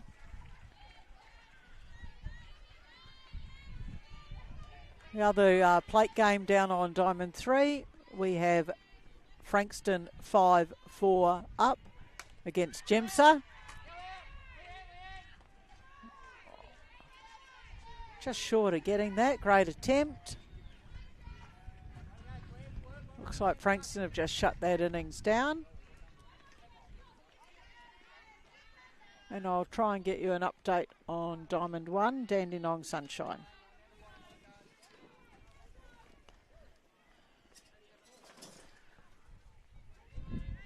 Molly Wayenberg into the box here.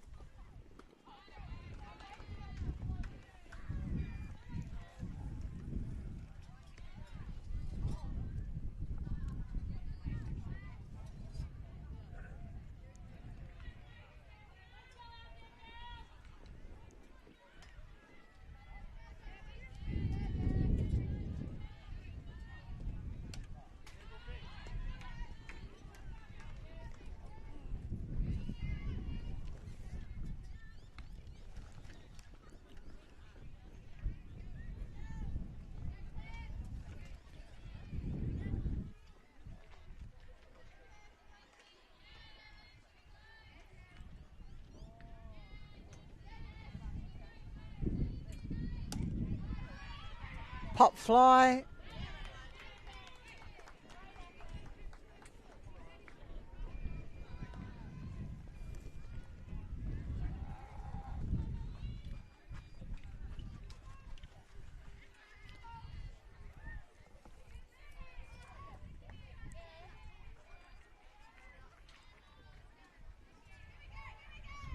Brings into the box Molly Wayenberg.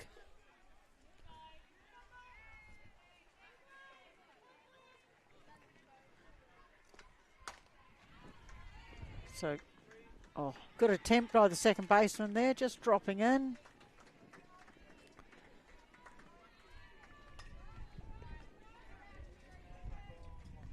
We've got Kira Robinson, the DP, into the box now.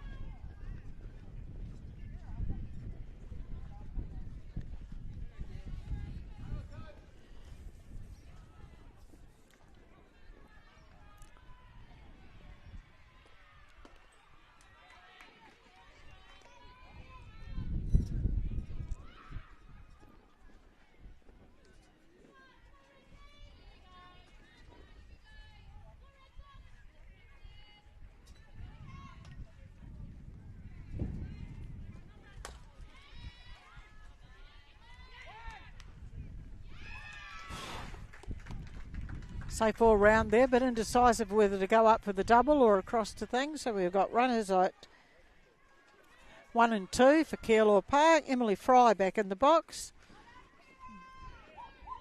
Had a couple of really nice hits. 3-bagger in the first innings. She'll be looking to do that.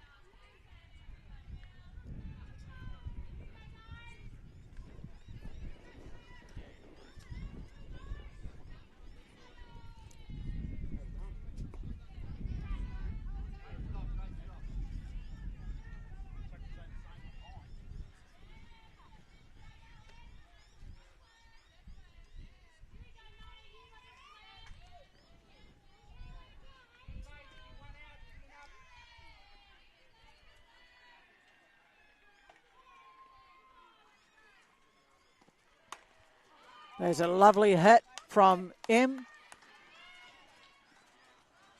Move all the runners around. Runners on 1, 2 and 3 now. She's having a great tournament, Emily Fry. Very reliable with the bat. Brings Kate Wilmont to the plate. No pressure on Kate. Runners all around. She'll be looking to find some grass.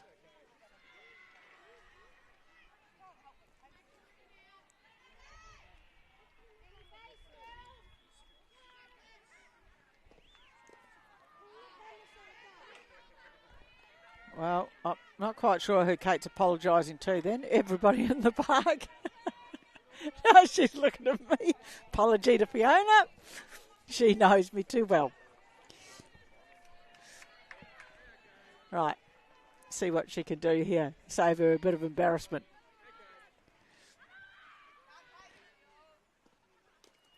Yeah, outside pitch. M. Fry coming home with game 6 legs. Oh, no. Not M. Fry. Apologies. It was Molly Wayenberg. M standing out on second.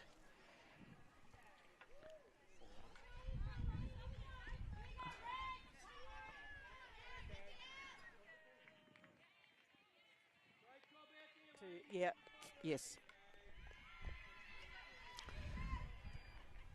Kate looking to score another run here. Shorten the gap. Yeah, well left. Not tempted. Clear the infield. Score a run. Just keep chipping away.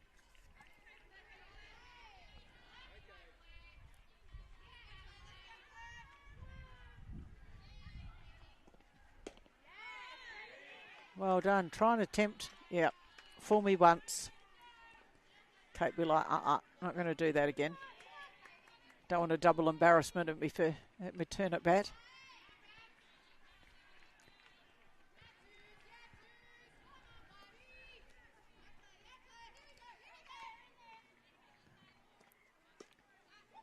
Yeah. Base on balls to Kate. Embarrassment forgotten. That'll bring Sophia Law up to bat. Sophia had a long fly ball to right field at her first turn at bat. See what she can do here to move her runners.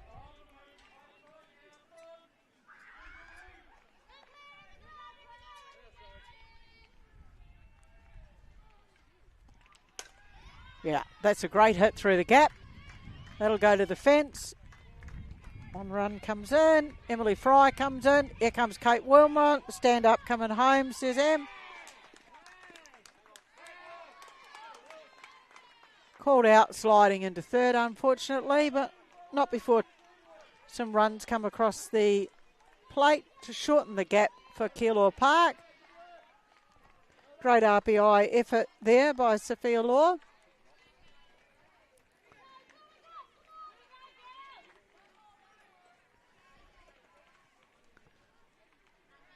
That's 2 out now for Keilor Park.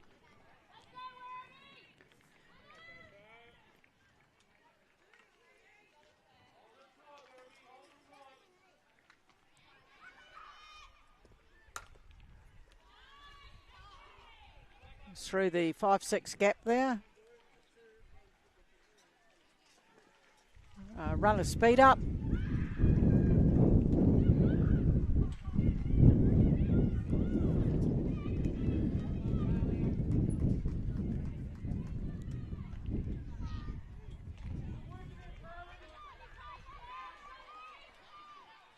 Score is now 10-7.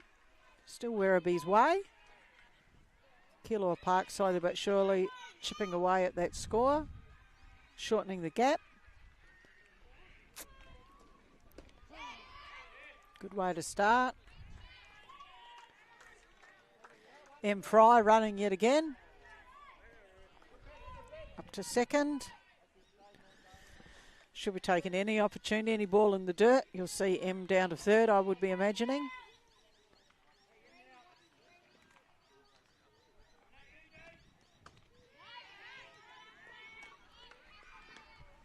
Not called.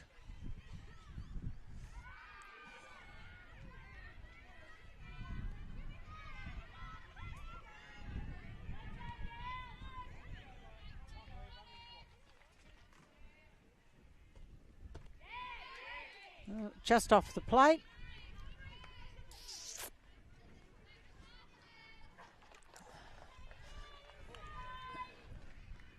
Two balls and a strike on the batter.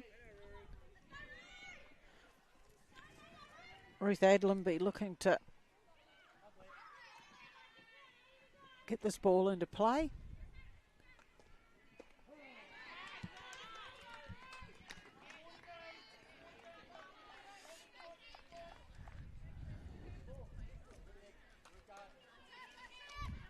Good fight back here by Claire Moyenram. She's working really hard out there in the middle.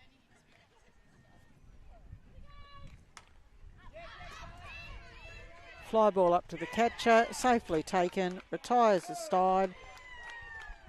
Time and game called by plate umpire Anthony Bradstreet. Final score 10-7 to Werribee. Thanks for listening in. There will be another game on here in about 15-20 minutes. Be dependent on what happens on other diamonds. Thanks for tuning in. We shall see you back here, and grand final scheduled for around 3:20, 3:30.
lots of spare batteries in my pocket, so we should be fine.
Welcome back to the Cup game.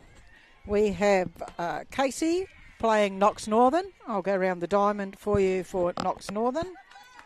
We have Nikki Martin thrown to Kayla Waller, Tahuna Ryan Luke at first, Charlotte Lee at second, Maisie Bond at third, Hannah Scott at shortstop, Maya Rigg at left field, Remy Moore in centre field, and Hazel McKenzie in right field.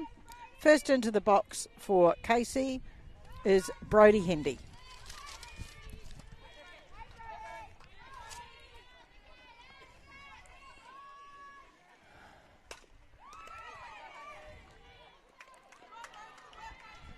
Quick out there. Ball taken very cleanly by Nikki Martin then. Cross to Tahuna at first for the first out of the day of the game. Brings in Gemma Brook.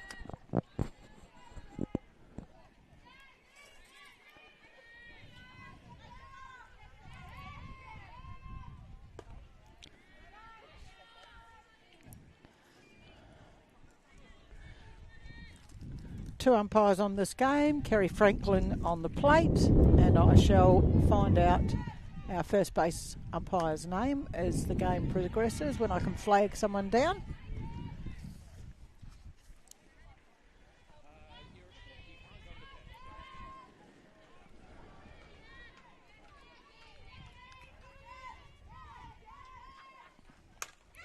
It's a hit back up the middle. Great pick up by Charlotte. Great knockdown there by Charlotte Lee. Awesome job.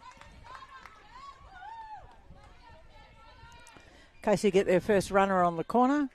Brings into the box Rose Hendy. Their DP.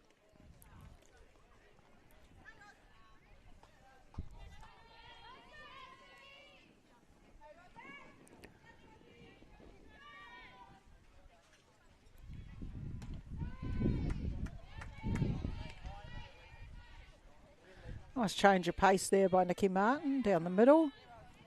Ros not tempted.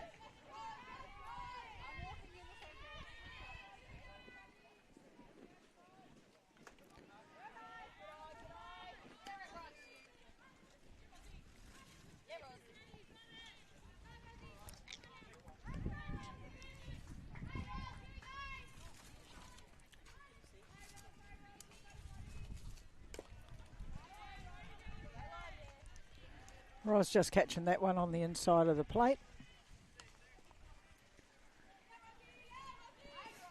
Should be looking to move Gemma Brook.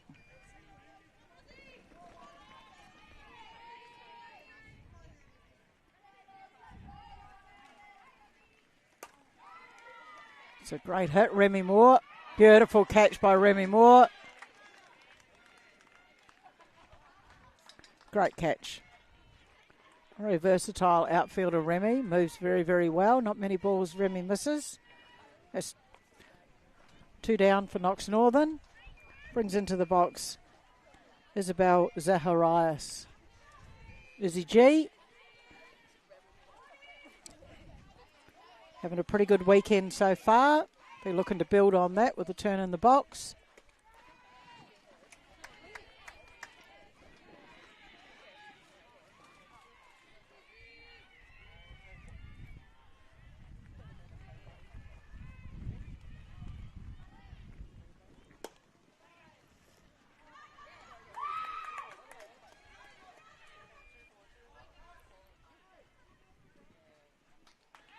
Just attempted pick up at first there by Kayla. Just got away from Tahuna. Gemma Brook advances up to second. 1 ball, 1 strike on Izzy.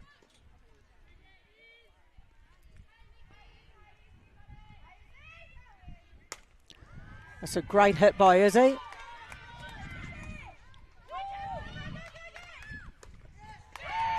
Safe at home, scored a run. Great hit by Izzy to 9 there. Hazel McKenzie attempting the out at first. Meanwhile, Gemma Brook round 3 and comes home.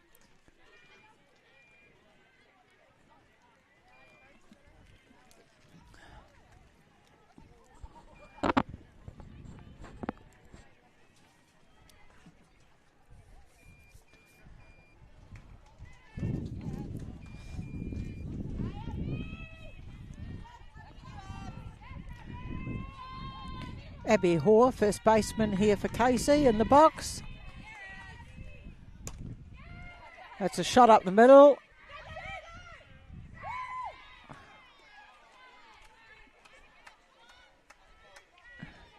Clean pick up there by Charlotte Lee. 4-3, retires the innings. Not before Casey get a run on the board.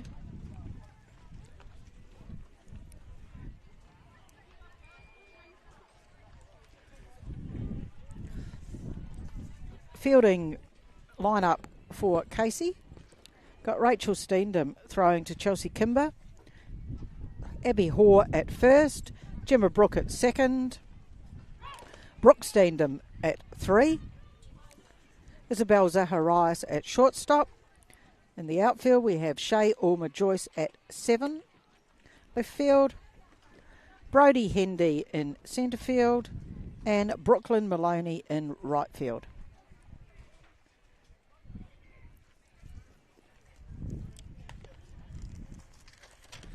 First 3 batters up for Knox Northern: Hannah Scott, Charlotte Lee and Kayla Waller.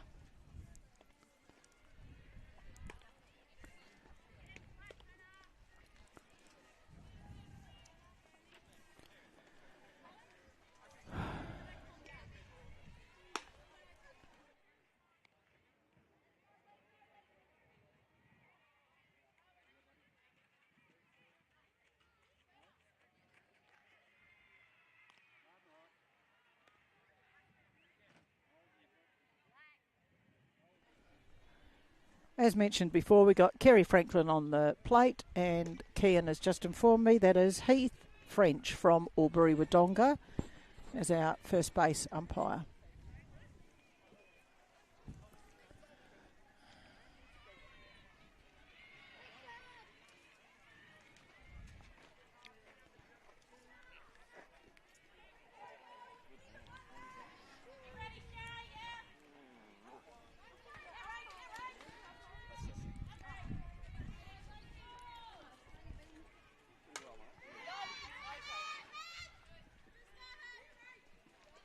Foul ball there by Hannah Scott. Hannah, current member of our Aussie Spirit women's team squad.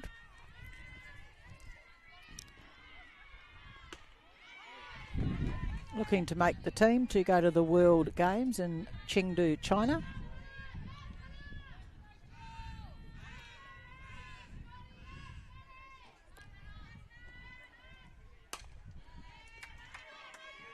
Clean pick up by Izzy. Good throw across there. Retires Hannah. 1 out for Casey.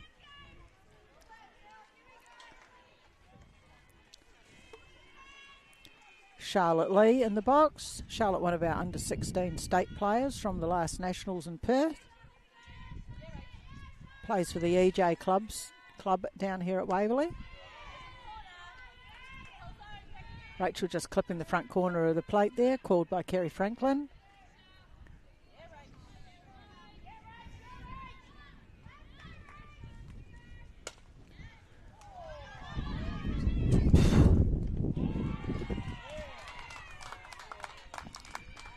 Very quick up the line there, Charlotte. Just got beaten by the throw. Just out of the reach of the third baseman.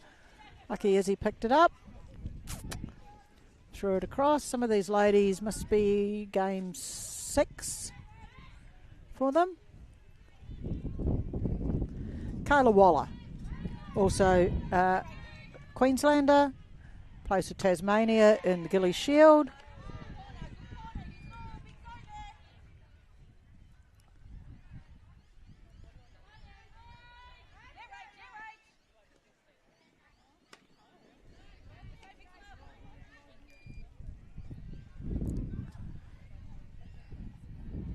Knox Northern be looking to get their first runner on base at the start of this game.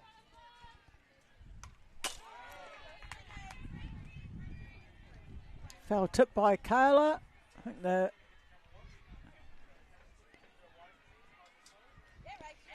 just lost camera 1 there for a minute. Camera 2 will pick that up.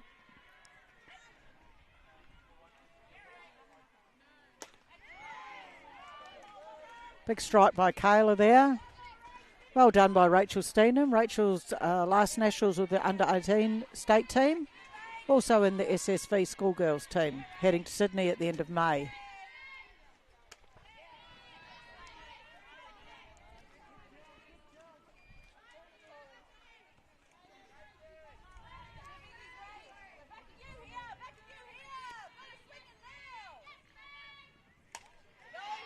High fly ball over the bat. Oh, nearly hit a man and a dog. I might have said ooh a bit too loudly then. Sorry about that. Frightened anybody at home. Kayla has 3 balls, 2 strikes on her. Base on balls. First runner on base for Knox Northern. Brings to the box Tahuna Ryan Luke. Speed up runner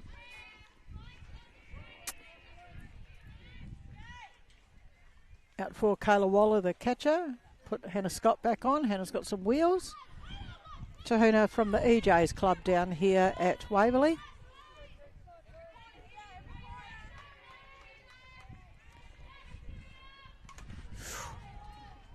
Foul tip into Chelsea Kimber.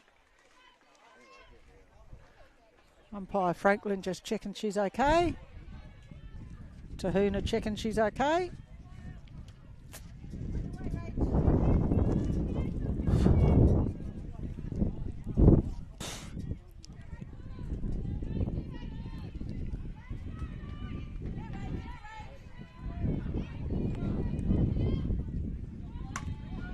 It's a high ball out to Brodie Hendy in centre field.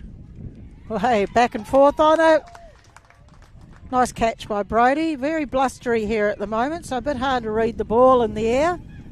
Just starting to bring in a bit of cloud cover, which will make it a little bit more pleasant for the players. So no runs scored that innings. Casey still leading 1-0.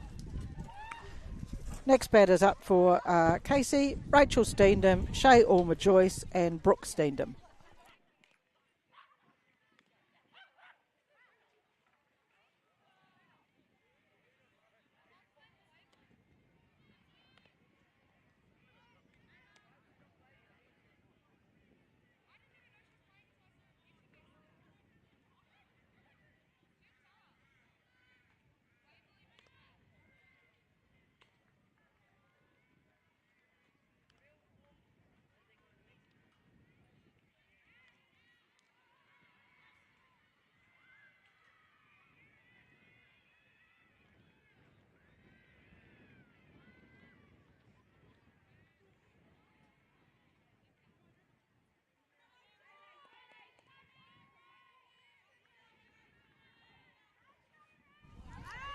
Rachel Steendam in the box. Looking to get another runner on. Nikki Martin getting ahead in the count. Hard work for the battery. Hot weather. Game number 6 or 7 for them.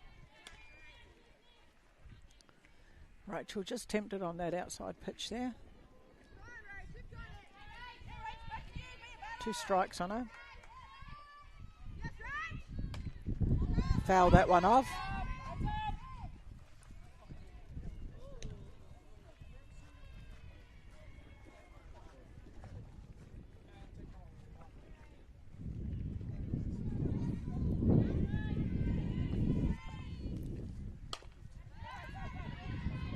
Cleanly fielded by Tahuna up there at first for the first out of the game.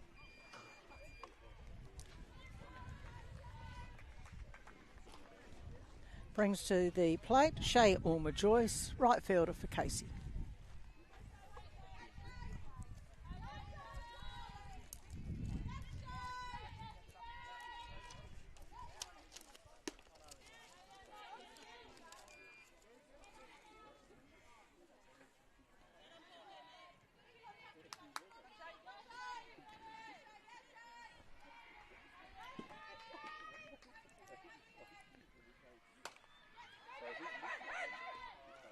Nicely taken by Tahuna there, moving across for that ball.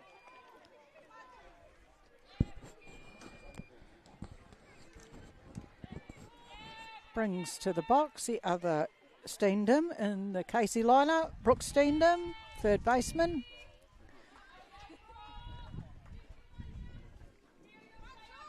Two down for Casey.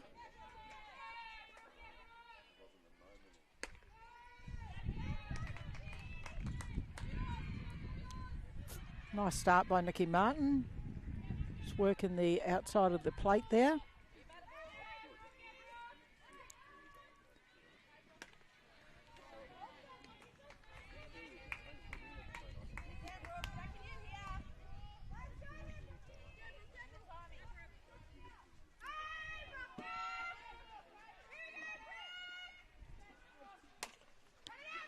High ball out there. Hannah moving out.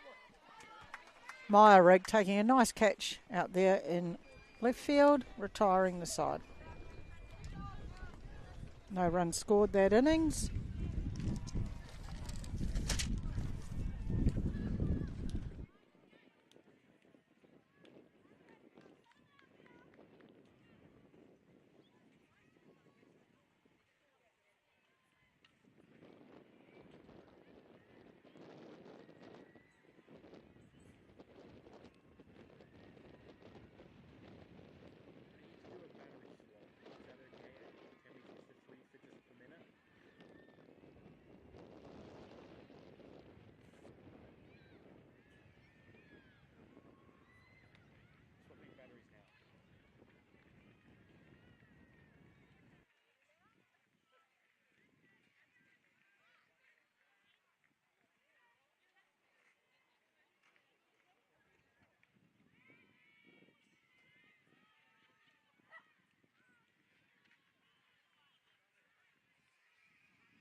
Just some running repairs here to the Kemner and to Chelsea Kimber's helmet. Luckily Mum had some scissors, so looks like she might have fixed the problem. Something's come loose. Just give her time, put her gear on, we'll be good to go.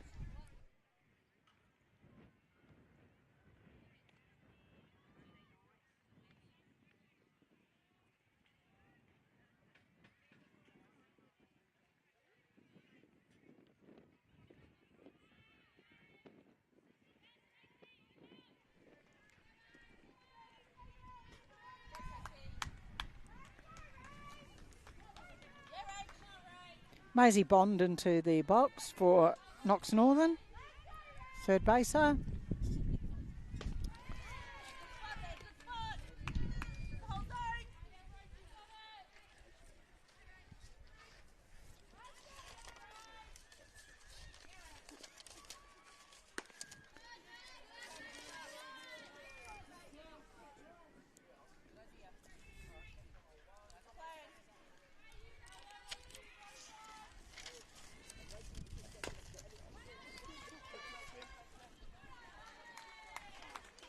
Slow bouncer up there for Maisie. Fielded nicely. The first out of the game. For the innings, sorry. Brings to the plate Liney Rigg, DP for Knox Northern. Liney, current state under 18 player.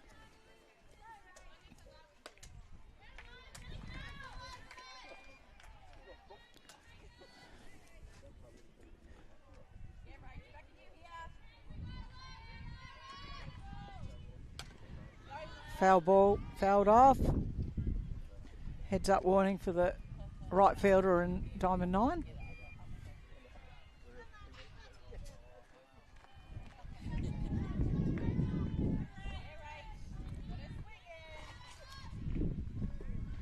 Change up by Rage.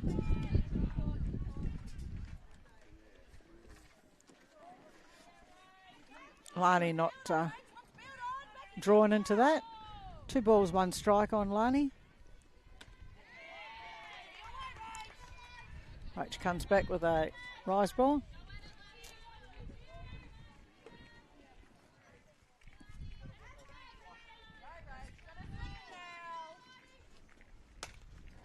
That's a good hit by Lani. Oh, just slight misjudgment there by Brode.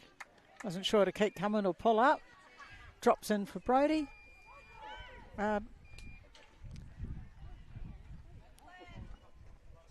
Lani has a speed up runner. Comes in. Hazel McKenzie into the box. Right fielder for Knox Northern.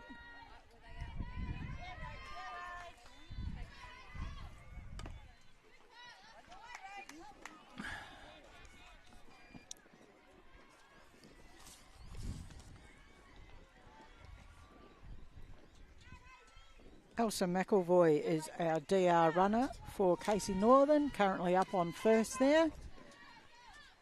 Elsa a past state player as well in age group champs. Got some wheels, hence why she would be the DR today. Hayes will be looking to put this ball into play. Fly ball out to Brody Hendy, takes it cleanly as he steps back. That's 2 down. Elsa staying on first. Brings into the box Maya Rigg. Under 16 state player at Perth. Nationals in January, one of the leaders in our under 16 girls team. Moving up to the under 18 age group next year. Maya plays for the EJ's club here down here at Waverley of a Saturday.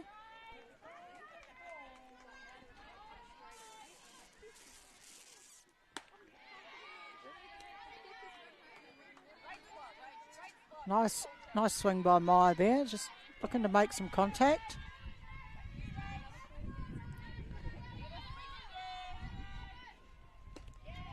Inside pitch left, well done by Maya.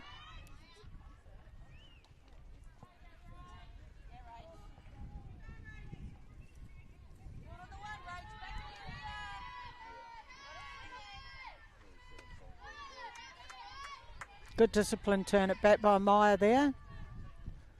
Leaving anything out wide of the plate.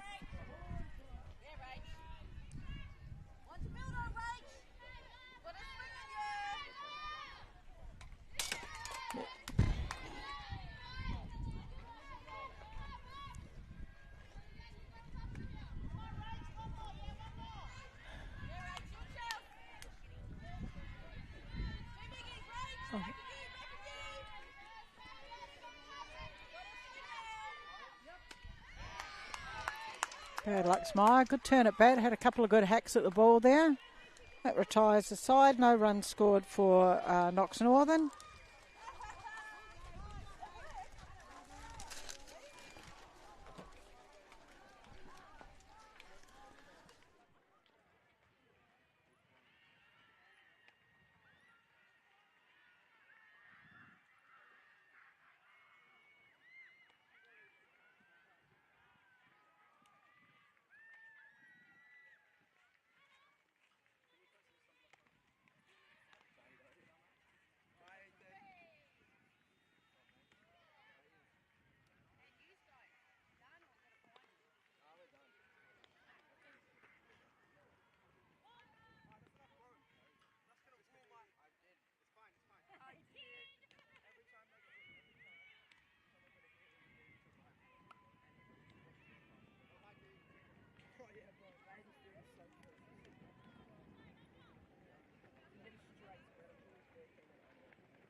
Into the box, Chelsea Kimber, catcher for Casey. Very capable batter, capable of hitting the ball to the fence, occasionally over the fence.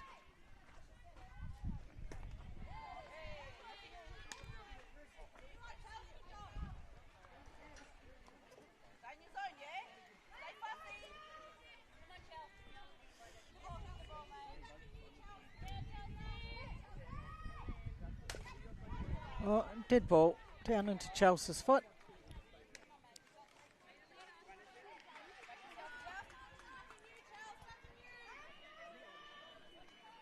Get in the box and reset.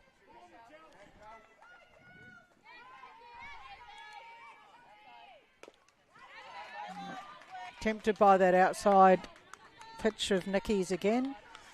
Luckily just able to catch that off foul.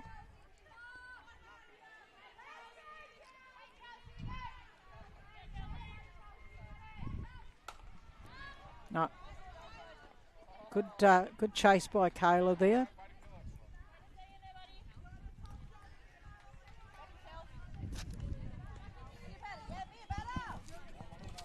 Chelsea hanging around, having a good turn at bat here. Casey will be looking to get a runner on, build on their score of 1-0. It's a great hit by Chelsea. Hit to 9, very patient turn in the box, paid dividends in the end.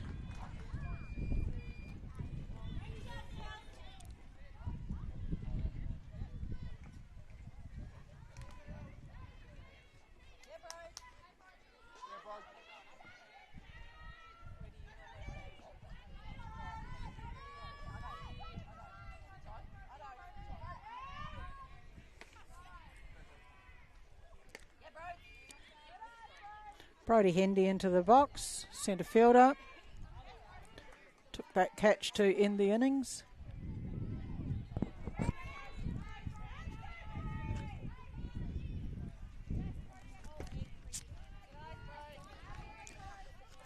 Brody, current Titans under 23 player. Come through the junior program of the State League.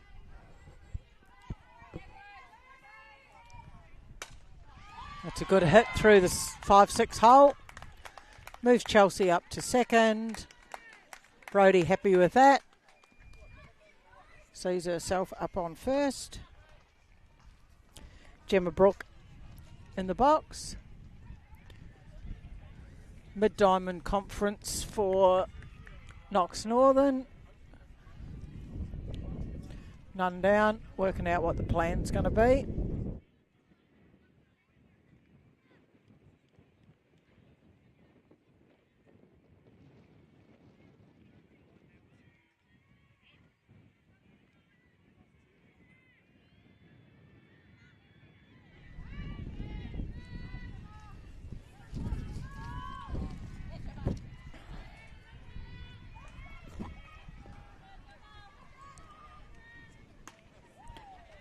Inside pitch on Gemma there.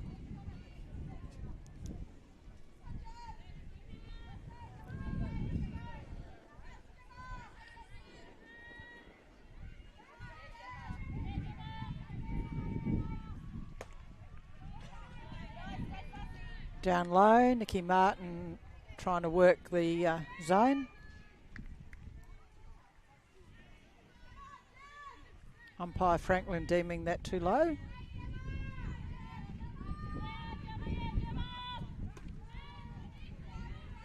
Caught the inside corner of the plate there. 1 strike, 2 balls on Gemma.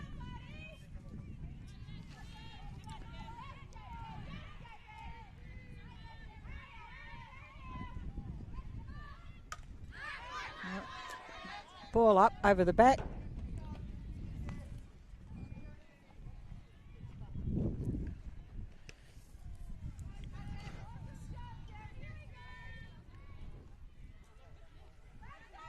Two strikes, 2 balls.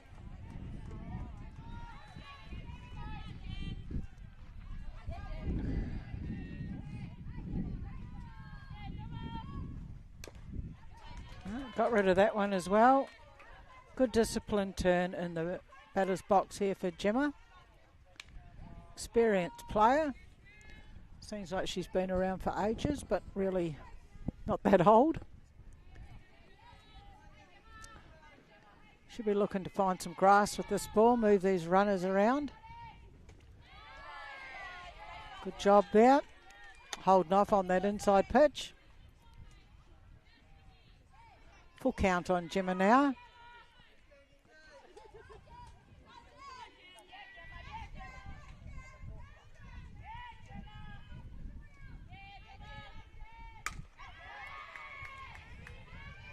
Remy Moore, just unlike Remy to miss that ball, unfortunately. Loads up the bases. As I said before, it's got a very, very swirly wind here today. It's coming in, as you might be able to see across the diamond, coming in gusts every now and again. Hard to read the ball. Loads up the bases with the DP, Rosalind Hendy, into the box. High fly ball out to centre field last time for Ross. She'll be looking to find some grass, move these runners around for Casey.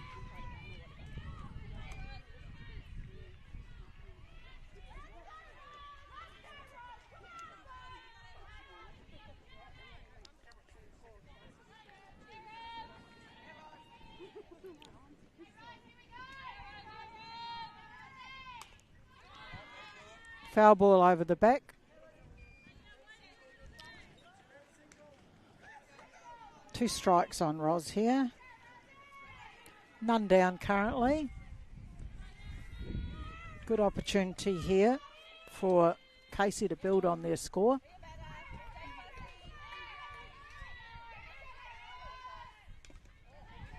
Ros tempted down low then. A bit of change of pace then by Nikki Martin.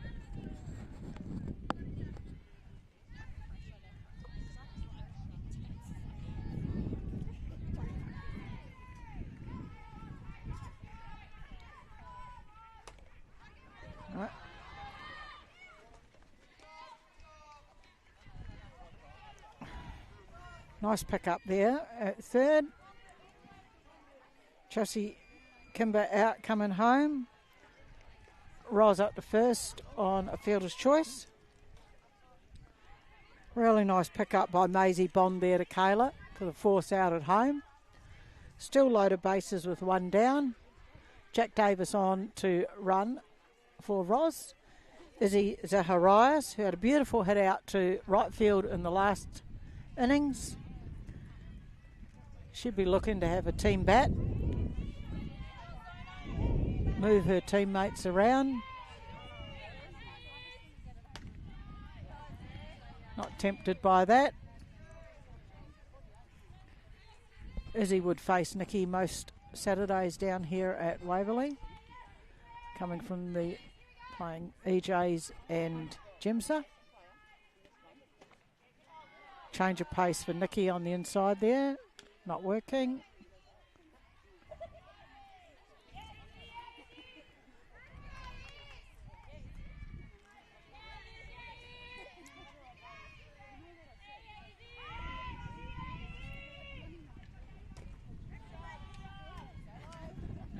Is he having a hack at that ball? Down ball.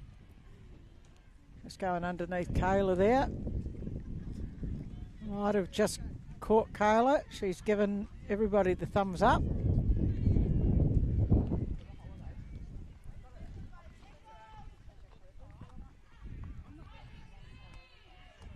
Two balls and a strike on Izzy.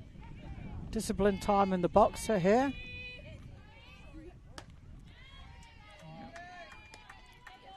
Good swing.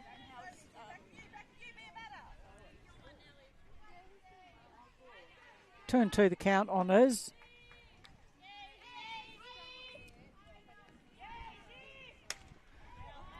Oh, nearly cleaned up Richards in the coach's box. Good hard hack at the ball there by Iz.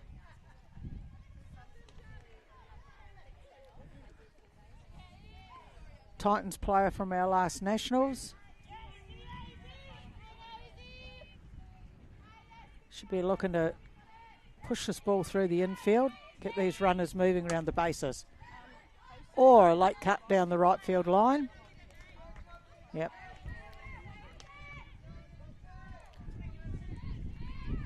Is he making good contact there? Seeing the ball big.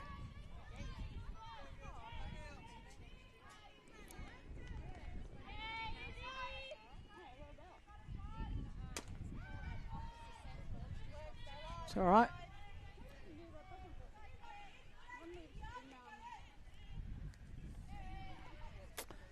Good at bat here for Iz.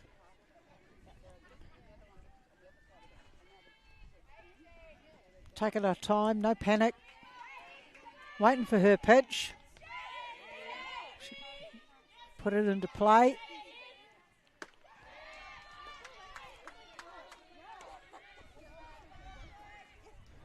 Strikeout there for Iz. Second out of the game. In comes Abby Hoare, first baseman for Casey. It's 2 out. Still got loaded bases.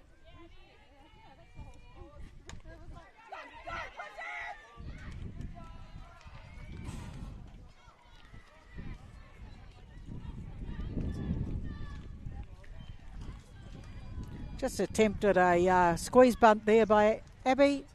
Picked up by Nicky Martin, thrown out at first, which retires the side. Unable to add to their score. Score remains 1-0 to Casey. Moving into the bottom of the third innings.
Remy Moore into the box here.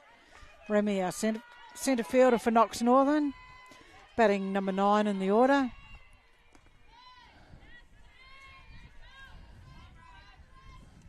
Very agile player, Remy. Quick round the bases. Also has come through the underage Softball Victoria representatives. Fly ball out to Gemma Brook. Caught nicely out there for the first out of the game, of the innings. We go back up to the top of the order to Hannah Scott.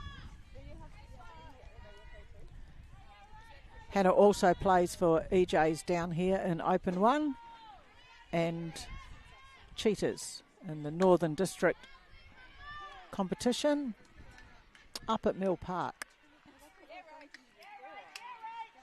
A lot of support here this weekend. That's a great hit by Hannah. Nice hit finding the 7-8 hole out there. Held up at first. Ball cut off out there in left field. Charlotte Lee into the box. Unfortunately, a bit too loud out there for the first out of the innings.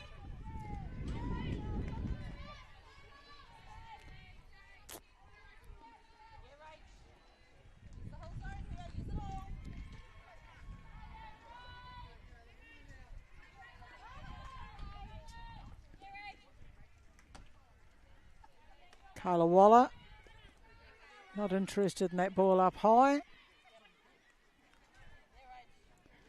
Been hitting quite well this weekend.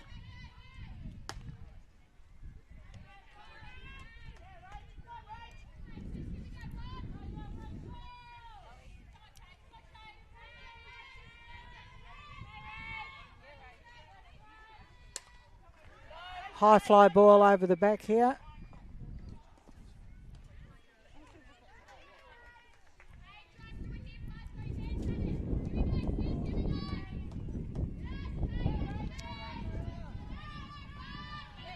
Two balls and a strike on Carla. Good base running by Hannah Scott there, stealing up to second.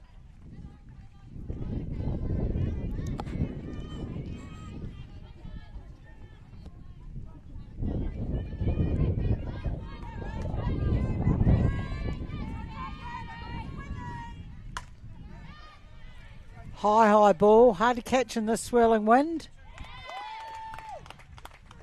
Finishes the innings. Nicely taken by Brodie Hendy, I think, because I couldn't quite see. 3 out. Knox Northern unable to score in that innings either.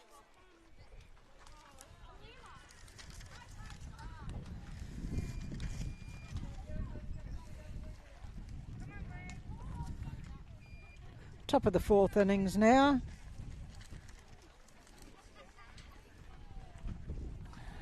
Casey still leading 1-0.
Rachel Steedham into the box here.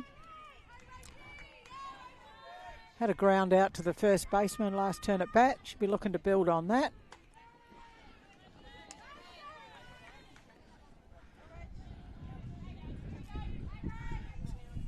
Nikki Martin liking to get ahead in the count. Usually first pitch is a strike.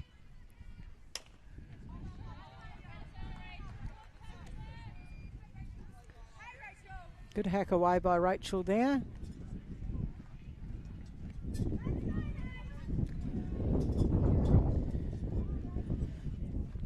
Looking to build on Casey's score, being their first runner getting on for this innings.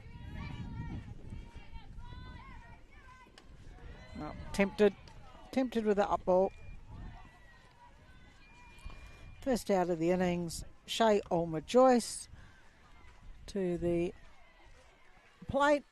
Last time, fly ball to Tahuna Ryan Luke at first.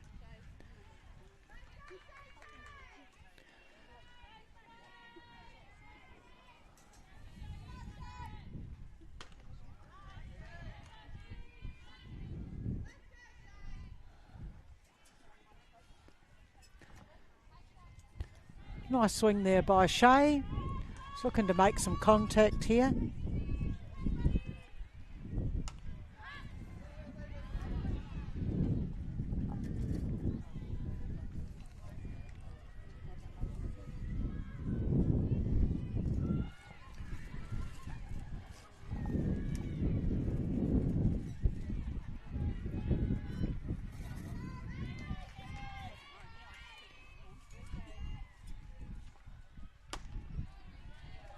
Just off the plate there for Nicky Martin.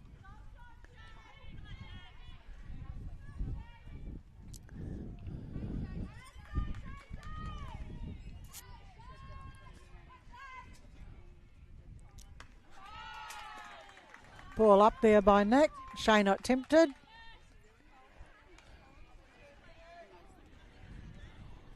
Waiting for her pitch.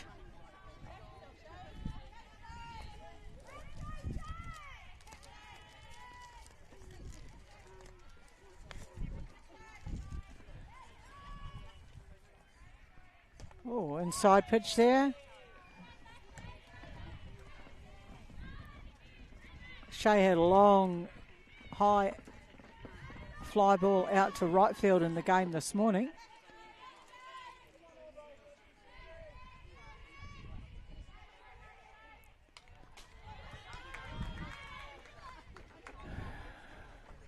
Got rid of that one. Out of the box, bit of a reset.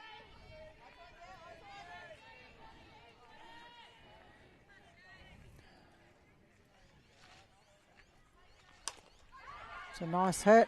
Charlotte Lee staying low on the ball. Cross to Tahuna for the second out of the game. Bringing in Brooke Steedham.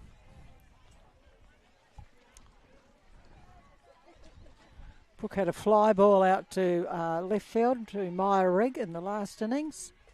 Last turn at bat. Should be looking to get on base there, giving Casey and Richard Whitcliffe coach a few options for batters following her.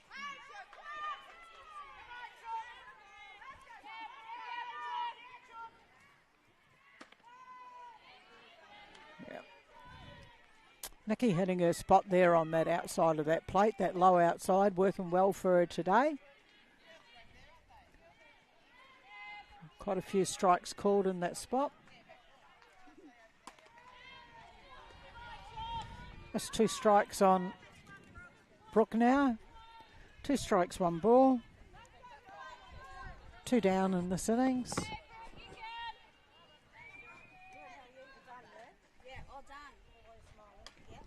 Fouled that off.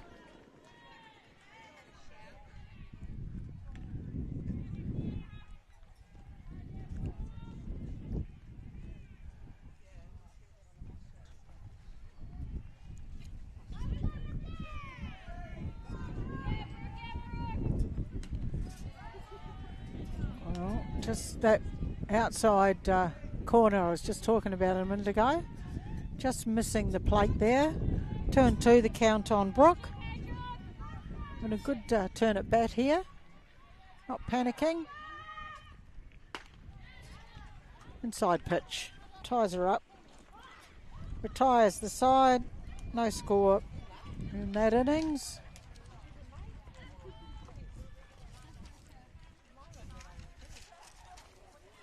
Moving into the bottom of the 4. Leading off with Tahuna Ryan Luke. Maisie Bond and Lani Rigg.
Tahuna Ryan Luke back in the box for Knox Northern.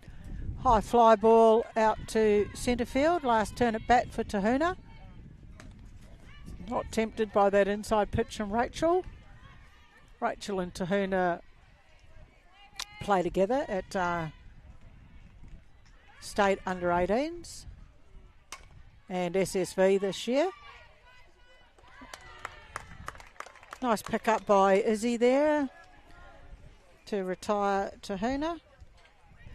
First out of the game. Brings up the third baseman, Maisie Bond, who took that very good out at picking it up and flicking it home a couple of innings ago for a force out at home.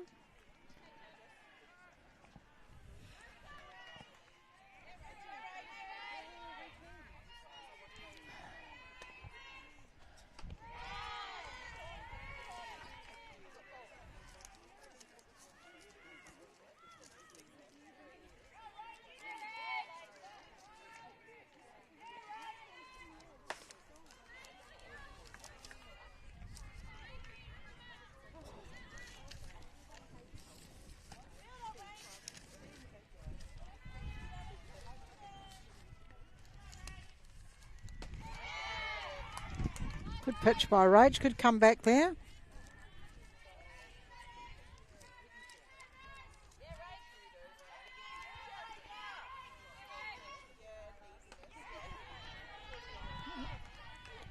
Just trying for that inside corner there, just missing, not by much.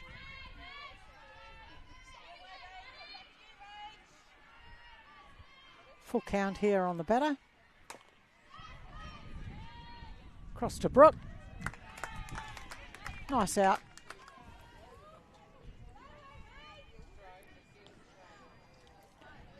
Two gone. DP, designated player, Lani Rigg to the box.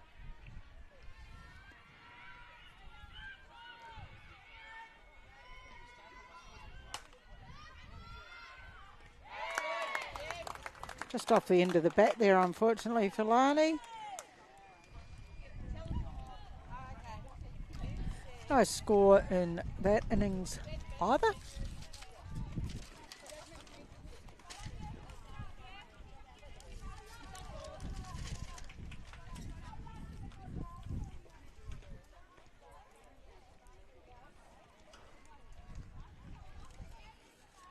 Going into the top of the fifth innings here.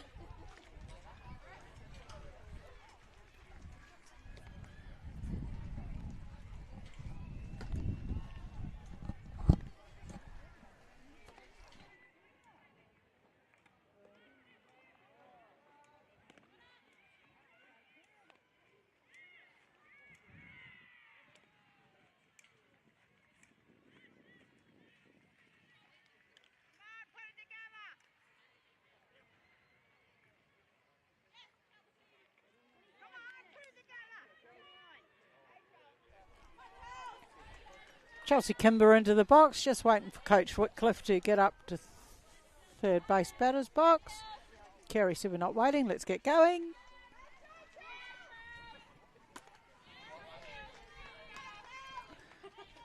Not only is it physically tiring coaching, also I think mentally. Always thinking who's the next batter up, and a lot of what ifs as a coach. That's a great hit by Chels. Hazel attempting that 9-3. Chels with a bit of wheels after, 7 games of softball. Heath deemed that safe at first. Lovely pick up by Hazel, though, to get that across. Now we got Brodie Hendy. Brodie had a nice hit to left field, last turn at bat. Again, she'll be looking to move Chelsea. Nice framing work there by Kayla Waller. Move to body, left her glove across the side of the plate.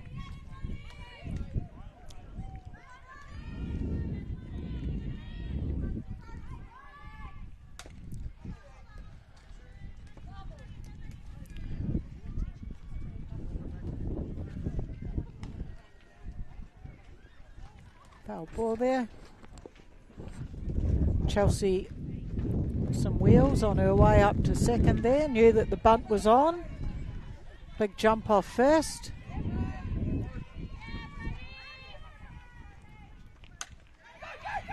It's a good bunt by Brodie.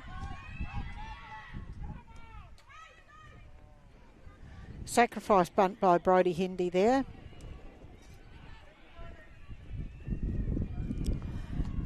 First out of the innings. Gemma Brook.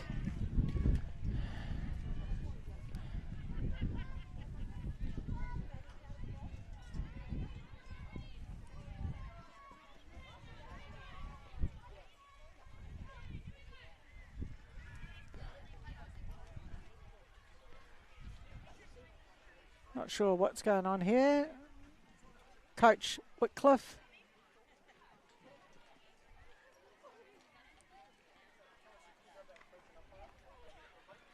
Just not sure what he's asking here.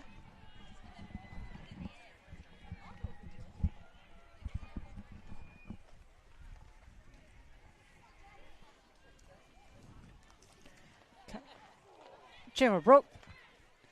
Big hit out to centre field, her last turn at bat. Currently 1 down for Knox Northern. Good swing by Gem. Again, Nikki using that inside pitch. Tie the batters up.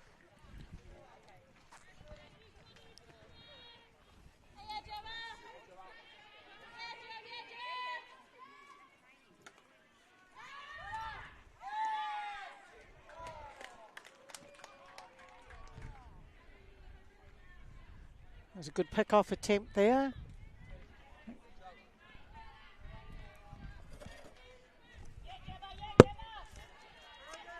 Umpire Heath French deeming she got back in time.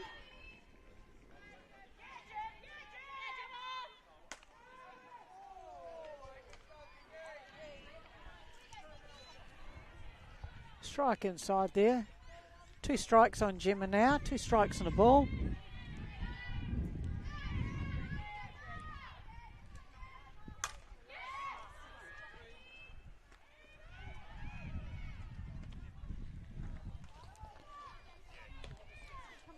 Nice catch out there for Remy Moore.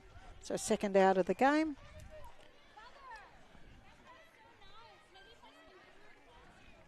Brings Roz Hendy to the plate.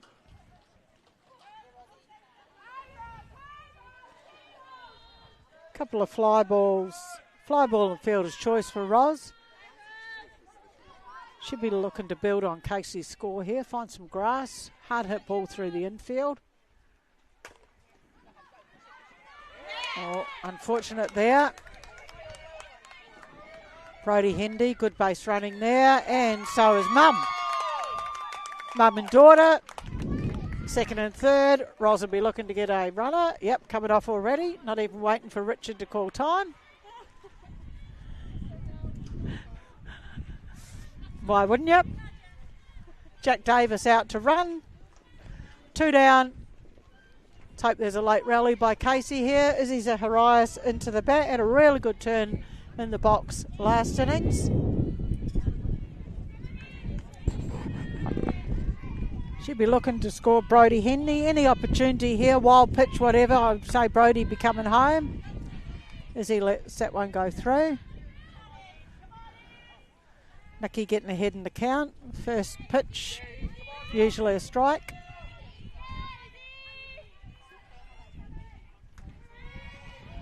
Yep. As he shakes her head, she probably knows she should have had a go at that. I won't be yelling anything out. Stern talking to after the game.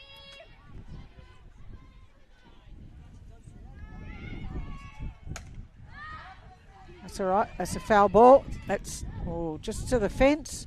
Maisie just couldn't get there quite in time. Ball being carried, those high balls being carried to the third base side of the diamond here with that wind that keeps blowing here. Big opportunity here for Iz. Runner at 3. No, not tempted by that outside pitch. Nikki looks like she might have disagreed.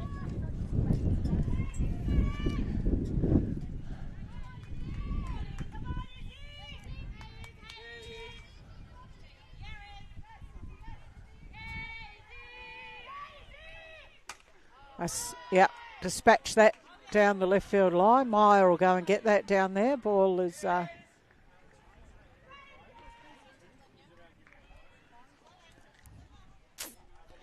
Jack Davis out on second.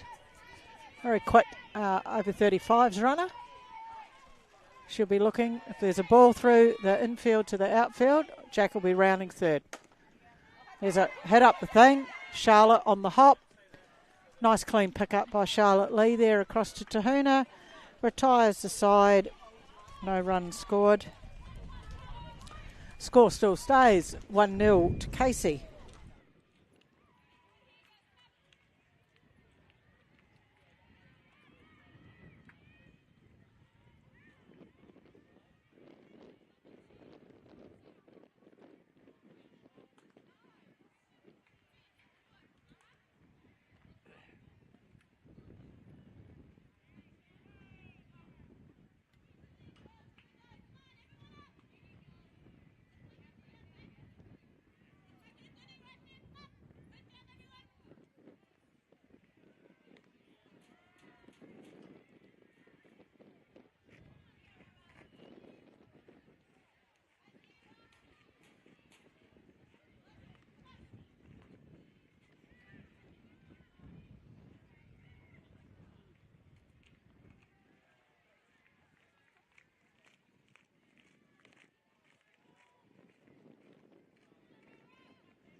Changing the lineup here for Knox Northern. In for Hazel McKenzie is Kiara Rind Luke.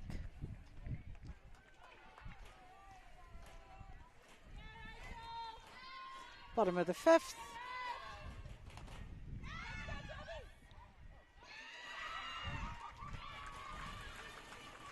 Wow. Swirling ball. Funny bouncing ball. Doesn't matter how you get there, as long as you get there.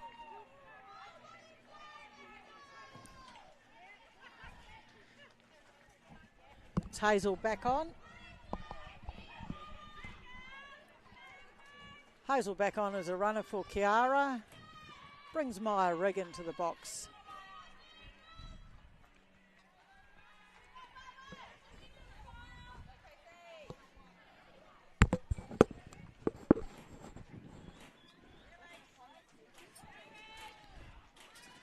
Hazel at first, none down, no cover, No cover at first.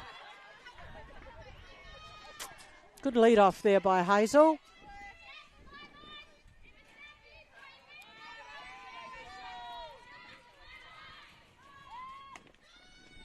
Good hold by Meyer there, just off the plate for Rachel.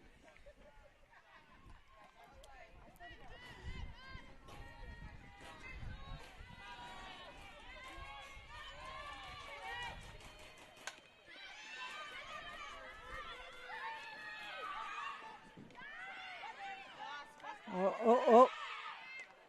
Safe. Woohoo.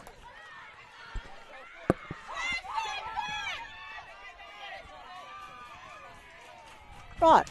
Well, there's a lot going on there. Meyer laid down a lovely bunt. Sack bunt.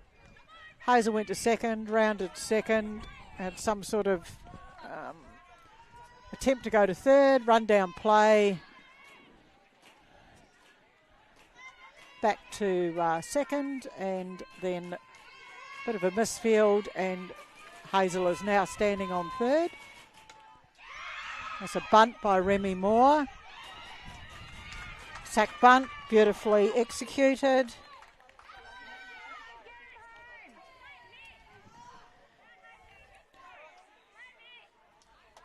Casey managed to hold the runner. Hazel at third. Brings into the box, Hannah Scott. Runners on the corner. I'd be predicting we're probably going to see Remy go to second here. Yep. Bit of a rise ball there. Hazel comes in, and those wheels I talked about with Remy Moore, see her standing on three. So Knox Northern come out with the business this innings.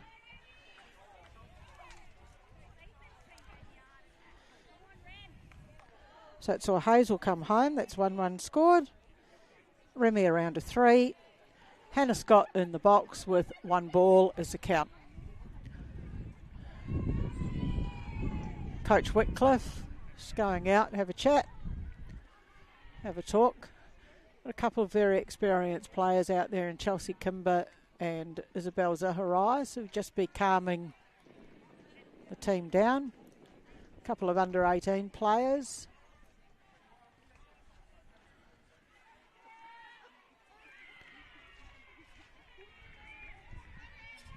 Here's Scotty back in the box. Runner at three and Remy Moore. I would be guessing anything to the net here. Remy be going. Knox Northern up and about. Very vocal. Been quiet for a while. Trailing 1-0. Evened up the score now at 1-1 Got very vocal in the box. Foul ball by Scotty. Hannah Scott, as you would expect, as a Spirit squad member, team member, does a lot of work away from the game. Lots of dry swings, lots of wiffle balls, lots of work in the tunnels. And pays off quite. No one could have predicted that, hey? Scotty coming into third, standing at third. Lovely 3-base hit. Everyone's happy. Another run scores. Knox Northern jumped to the lead. 2-1. 1 away. Charlotte Lee into the box. Charlotte having a very tidy game at second.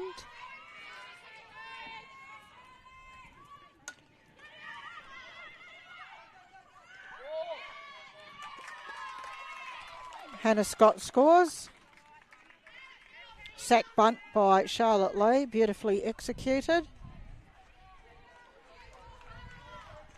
And 2 down, Kayla Waller. Kayla's had a base on balls and a high fly ball to centre field.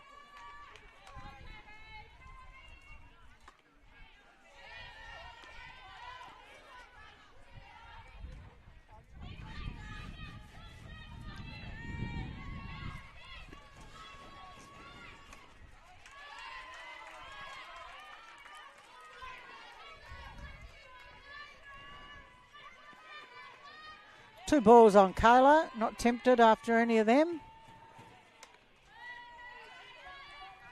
Rach working hard out there.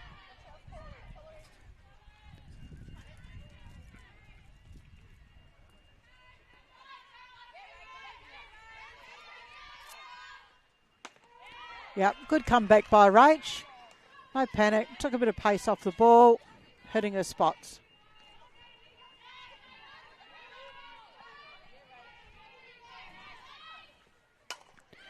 Kayla Waller has launched one to the fence in left field. Looking to hold at second. Izzy's got the ball, wouldn't be going on that arm.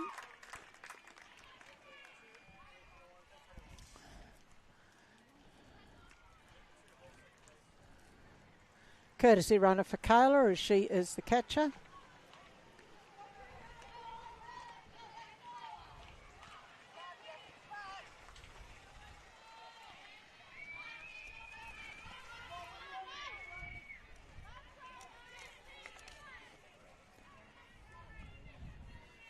Tahuna Ryan Luke into the box.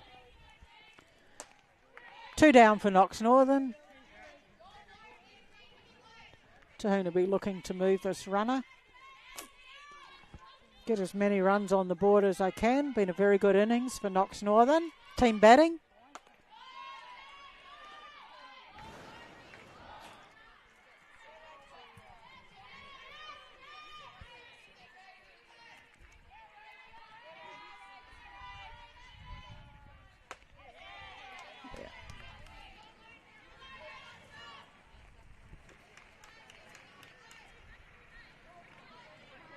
Rach will be wanting to win this battle here. 2 balls and a strike on Tahuna. Another big hit out through left field. Another run coming home. Tahuna stands up on second. That's 4 runs across the plate in this innings.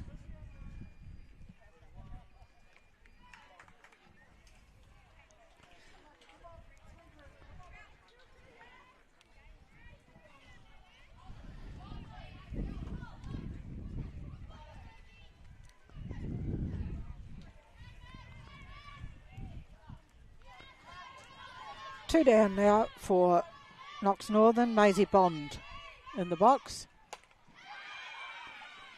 Oh, just over the head of the right fielder there.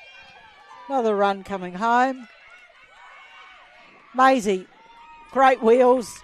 Stand up at third. Very happy with herself. Great hit. Not quite sure what Coach Kneebone told them at the start of this innings. Obviously, please start hitting the ball. Save Craig some stress. And for sure, Knox Northern have rallied.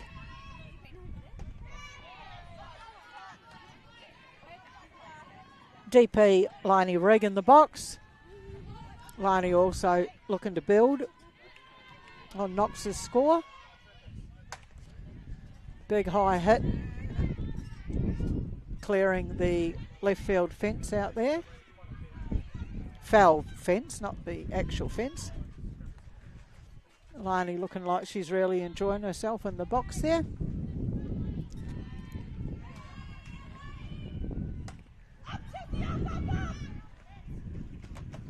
Oh, bad luck. Bad luck for Chelsea there.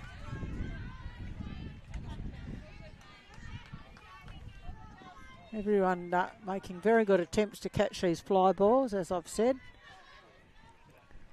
Hard in the swirling wind that we have down here at Waverley at the moment. A lot of cloud cover, so heat's come out of the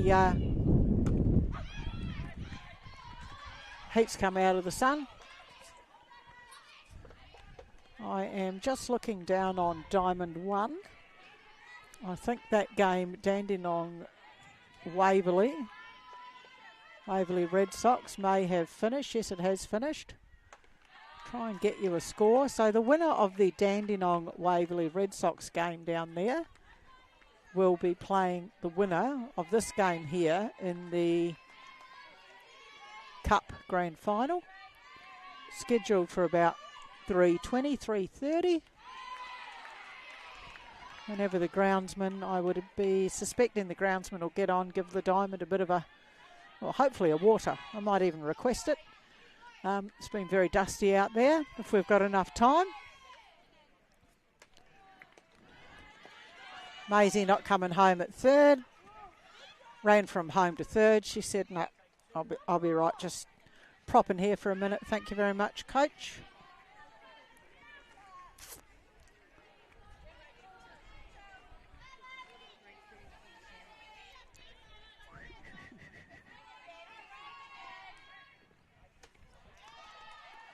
There's a walk there for Lani Rigg.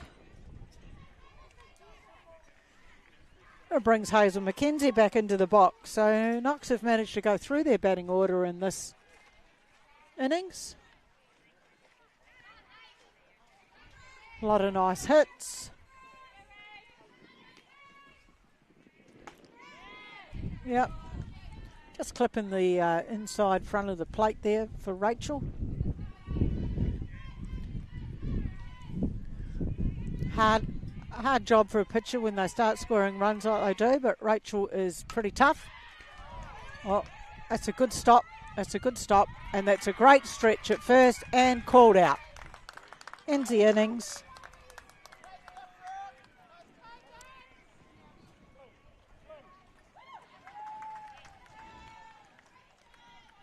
I believe that is time and game. Final score, 5 run. All those 5 runs scored in that innings. Knox Northern came from behind, shut it down. I will be joined in the grand final game, yes, me again, by Kylie Bloodworth. We will keep you informed when that game is about to start. Thanks for listening in, and as I said, tune in. It's due to start at 3:20. Give the groundsman some time to do a bit of work on the diamond, I suspect.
Good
afternoon, everyone. We're about to have all of our grand finals take place for our state championships across multiple divisions, 7 grand finals here at Waverley Softball Association. The presentations will take place all on Diamond 2, so if we could please have all teams who are remaining to please head to Diamond 2 after all of the grand finals for the presentations. Thank you.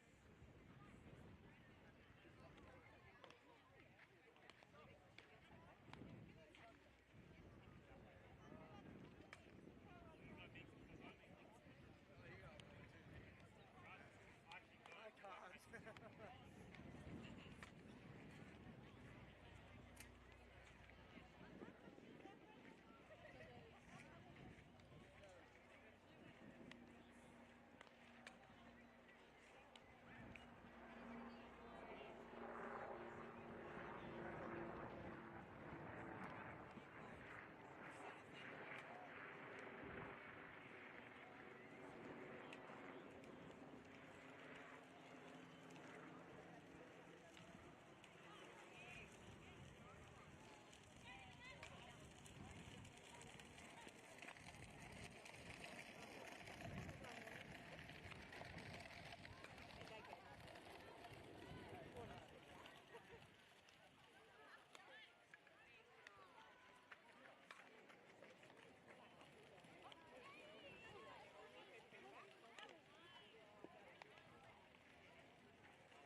that we are live.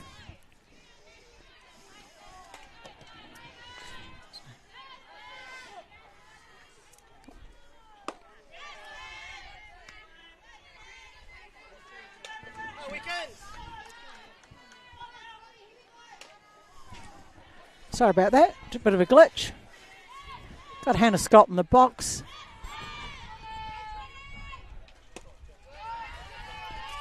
Sarah Wickens throwing to Sarah Beals.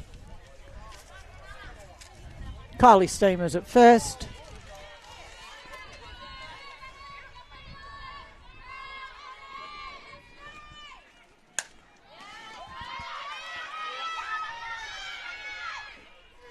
That's a nice shot out there to centre left by the lead-off hitter. Great. So good start there. Great start by Hannah Scott.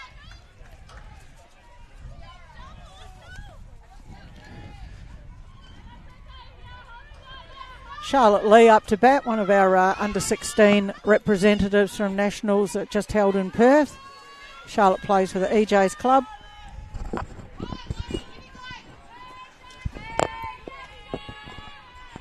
Good start for Knox Northern there.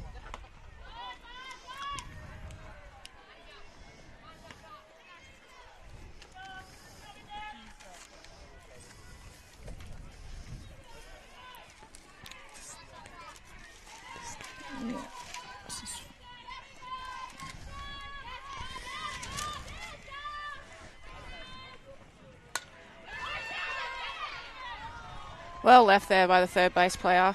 Read that ball off the bat really well.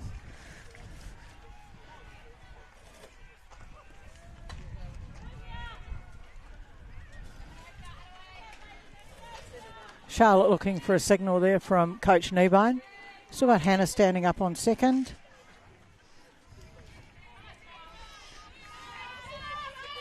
Ball and strike on Charlotte.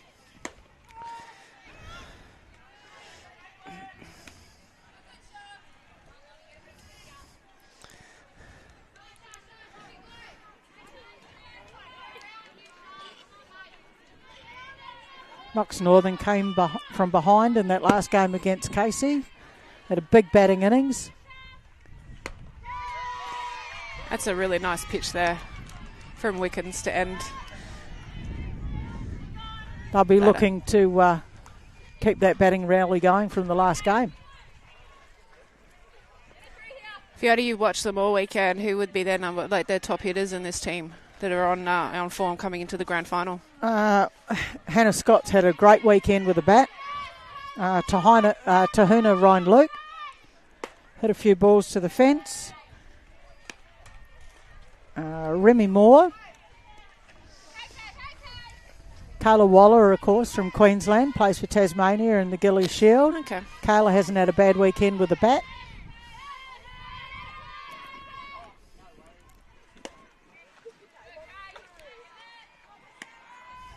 Sarah Beale's been behind the dish for most of the weekend.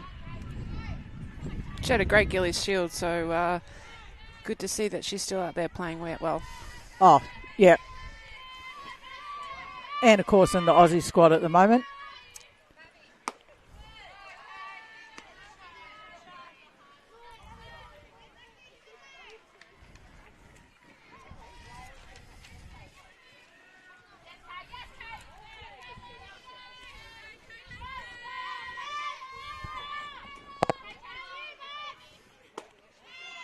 Inside pitch. Walk there for Kayla Waller. Won't be the start Waverley are hoping for. Brings to the box Tahuna Ryan Luke. Not a bad situation though for Waverley. Forced to one out with a forced to three. You would suspect that Knox Northern are looking at putting one on the short here. Or not.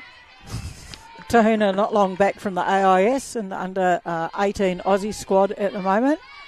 Also about to play for SSV at the end of May in the SSA tournament up in Sydney. Okay.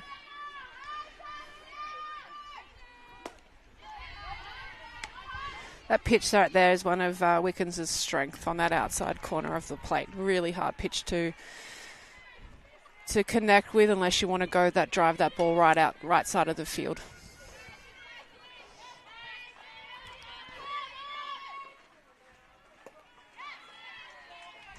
It's a nice change up there.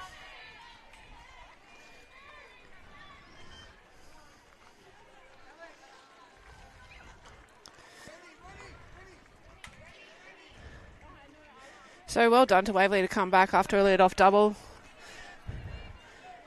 A couple of strikeouts there from Wickens. Brings Maisie Bond to the plate. Maisie had a great hit in the last game, all the way to the fence. 3 stand-up, 3-bagger. Very happy with herself.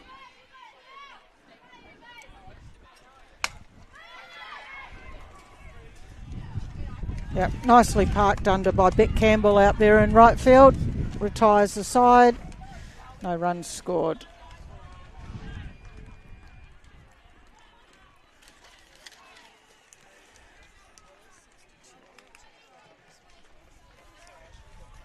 No. Well.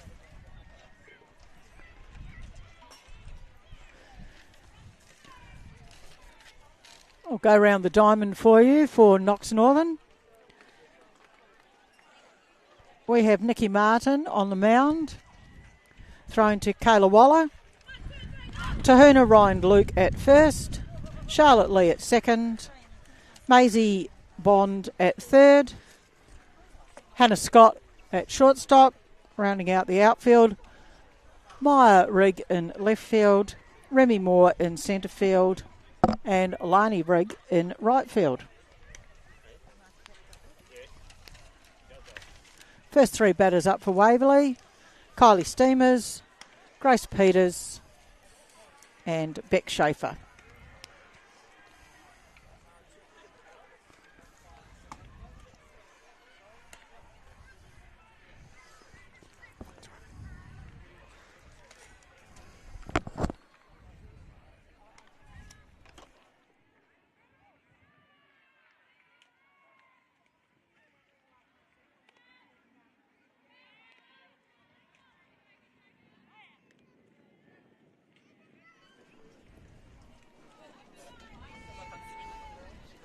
Steamers having a good weekend with a bat. As usual, very reliable batter, fielder, all-round nice person. Currently living in Queensland, playing for Tasmania in the Gilly Shield.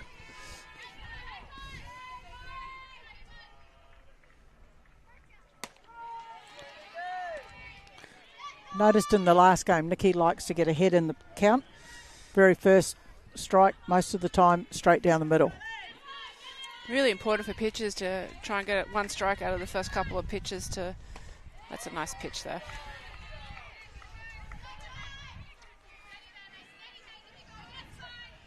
So well ahead of the hitter here. You expect him to sort of pitch around the zone now.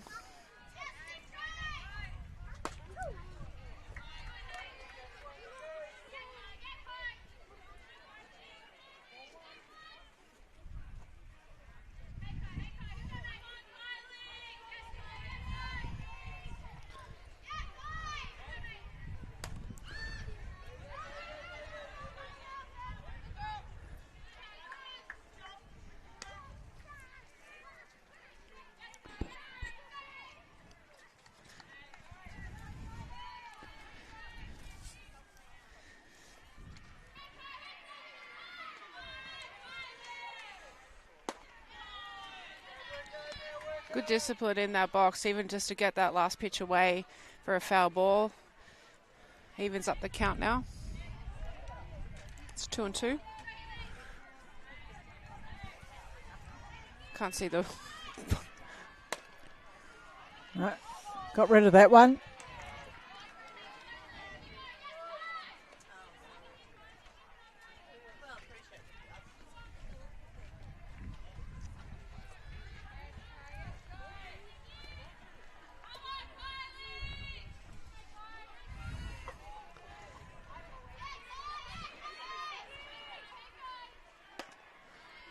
Inside pitch again. Full count on Kylie now. Good turn at bat here. It is a good turn at bat. It's really important for Martin to be able to come back and try and get this out here after starting the game with 2 strikes. Kylie's launched that high. Swirly wind. Remy Martin. Good attempt. Kylie takes advantage of that. Stand up to second. It's good hustle by the centre fielder. Really difficult spot, that fly ball. She gave it a good crack to get to, and as you said, great base running by Kylie to turn that into a double. Brings into the box Grace Peters. Grace has been through our junior program, state representative for many years. That's a great bump there. That's a fair ball. Spinning there. Kayla just hoping it was going to spin out. Great bunt by Peters there. Can't blame the catcher there because that ball looked like it was going out, so she was ready to spin, but it just died in the dirt, I think.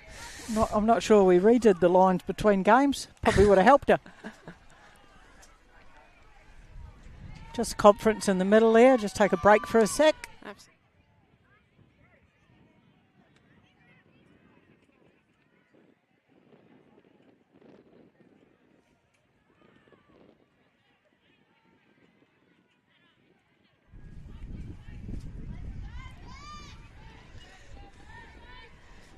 Beck Schaefer, Brandon Heights Club down here at Waverley on a Saturday. Usually very reliable batter. If I was a betting person, I'd be thinking Grace Peters is possibly going to steal up to second there with Steamers at third. Bunt laid down. Charlotte Lee, well taken at first base there by Charlotte. Sack bunt. Beck Schaefer moves a runner up to second. It could have quite easily just a little bit harder, and that would have got past that pitcher, and they would have had loaded bases there. So that's really great coverage by Martin. She's an excellent fielding pitcher. Third base player was actually dropping back to third base, so Martin was the only person there that could actually have covered that bunt and got the out.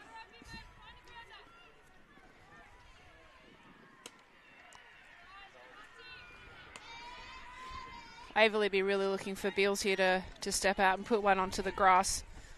Score those 2 runners.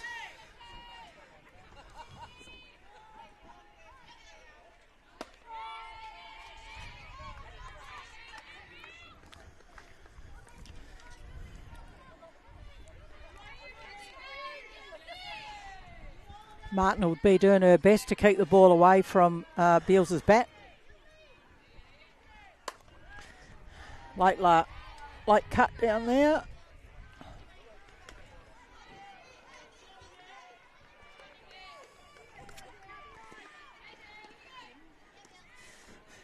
Ball and 2 strikes on Beals here.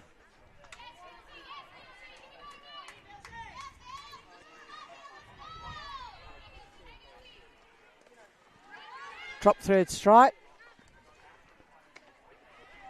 Good control there by Wallow behind the plate there. Knew what the situation is. It didn't try and rush the throw. Checked the runner at third. Given there wasn't a runner on first, then that wasn't an automatic out there on the plate. Casey Smith into bat. Casey part of our futures team for Aussie. Okay. Named a big squad of 30 the other week.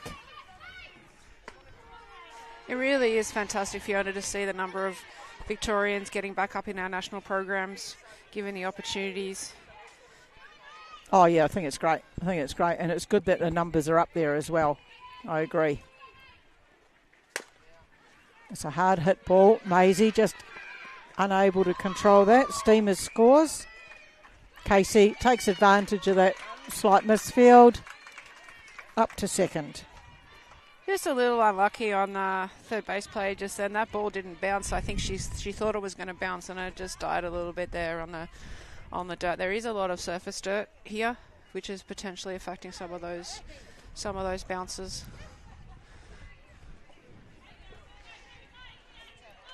Rachel Miller from the Glen Waverley Club in now. Rachel also part of the Futures squad for the Aussie teams.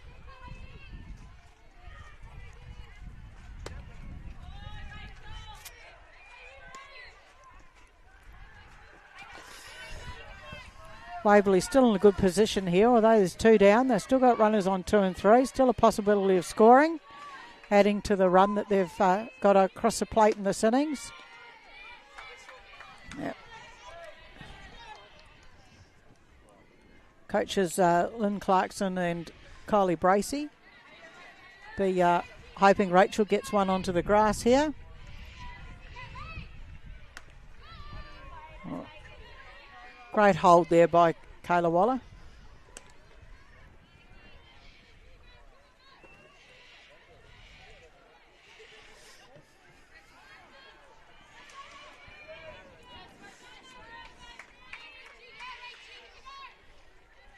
Nikki Martin working hard out there in the middle. Change of pace. Kayla giving everyone the heads up. It's been very tempting this week to yell out heads. Don't want to frighten everybody at home.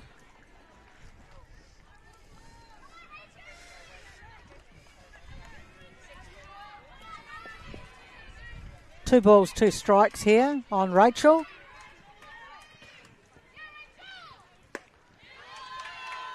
That's well held there by Rachel. That's quite a tempting little pitch to go long on that one.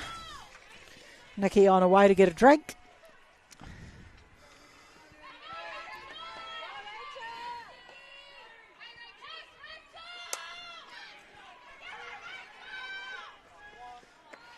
Remy Moore tracked that beautifully into her glove.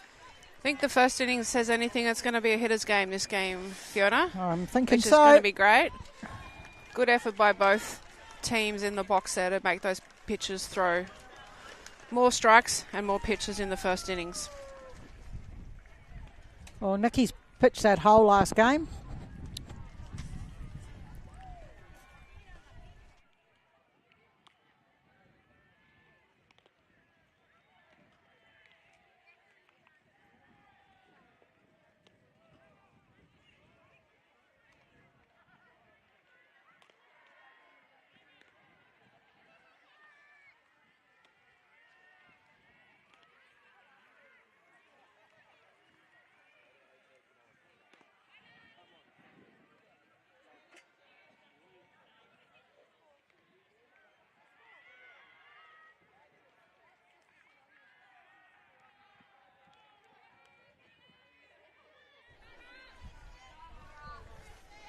See Kiara Ryan Luke into the box now.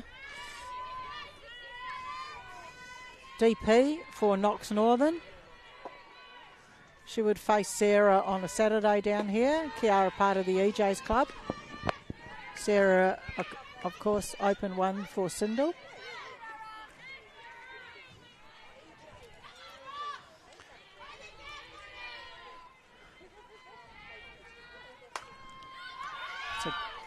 Nice hard hit, tracked out there. Really like how she went with that outside pitch there.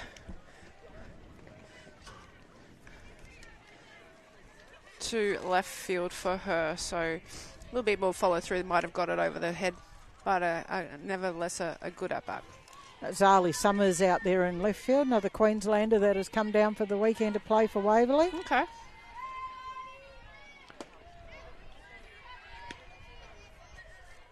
Lani Rigg, right fielder in the box at the moment. Lani, part of our under-18 state team from last Nationals. Sarah tempting Lani upstairs. Lani having nothing of it. Powerful hitter Lani when she gets on the ball. Very capable of hitting it to and over the fence.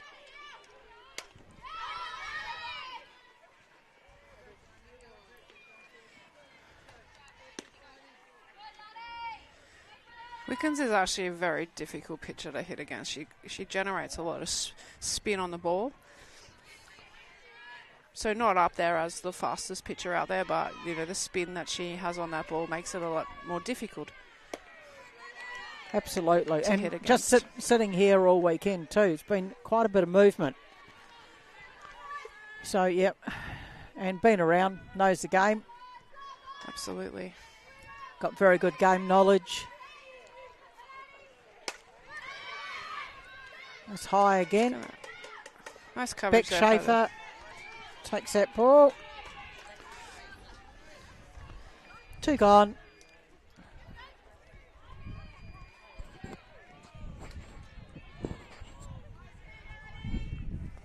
Brings into the box Maya Rigg. Maya, part of the under-16 softball Victoria team that attended Nationals in Perth in January.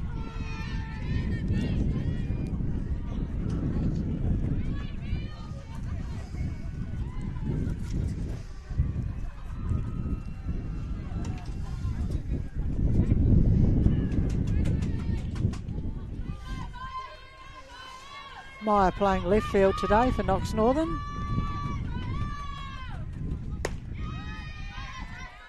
Some nice framing from Beals there, but just must be missing that front corner of the plate. I think so. Angela Broadbent has a really good zone, so I think that's just missing that front edge.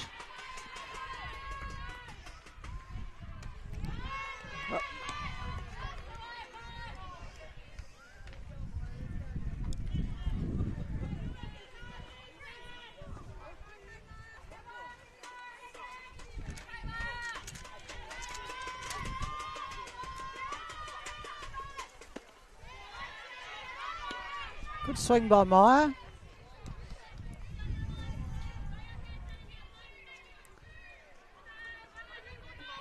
Two gone for Waverley here.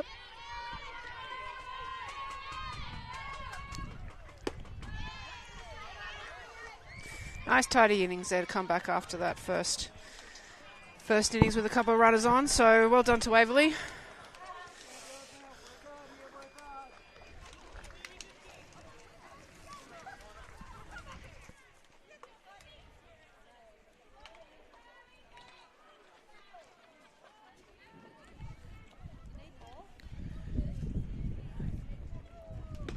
Next 3 batters up for Waverley in the second innings.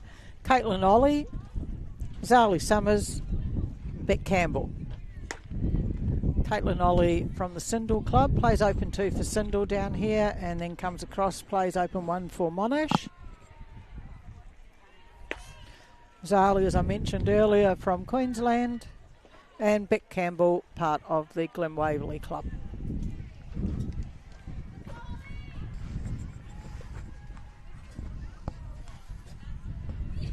Caitlin Ollie also quite capable of putting the ball to the fence.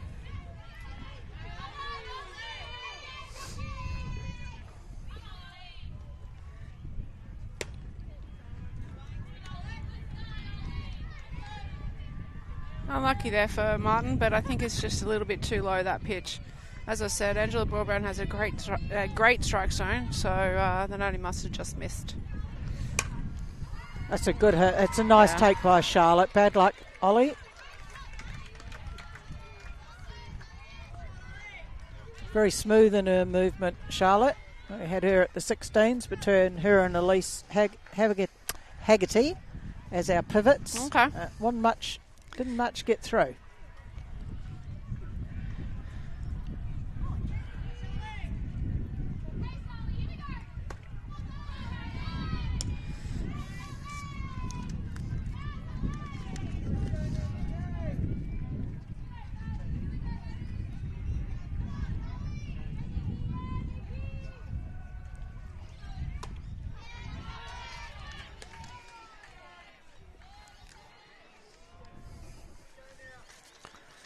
So this game is an hour 30 game. Games over the weekend have all been at 1 hour 20. Give them an extra 10 minutes for this game being a grand final.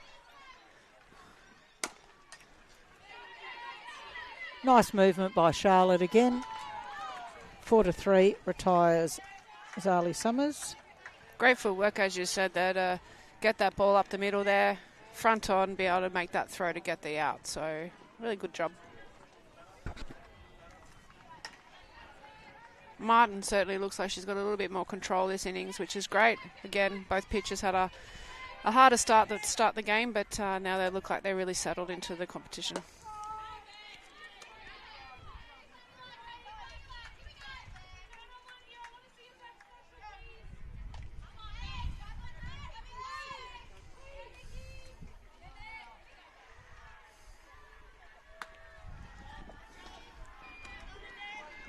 Well held there by Kayla. Good pitch selection by Beck.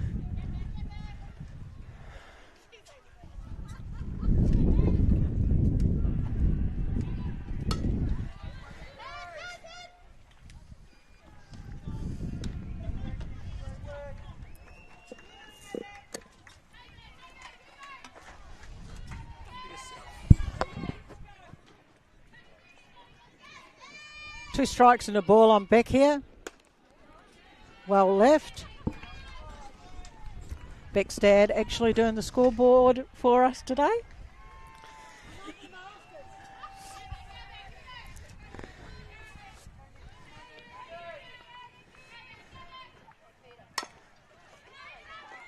Well taken by Tahuna there.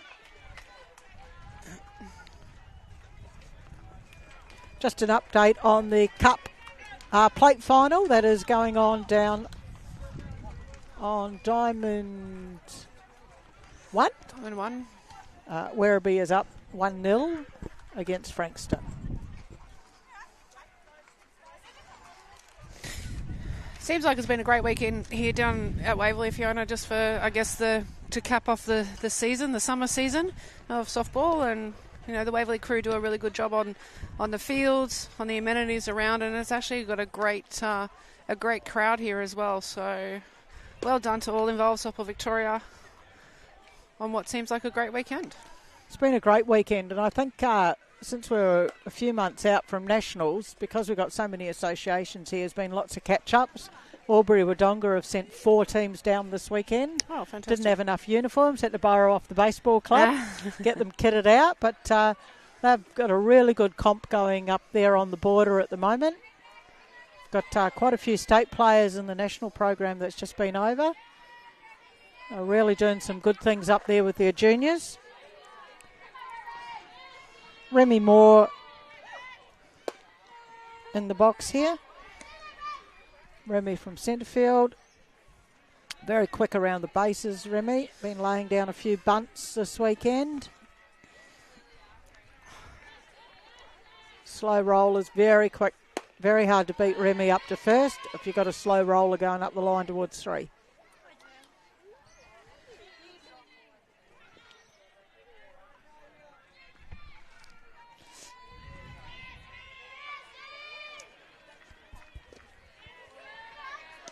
Nice pick up there by Beals.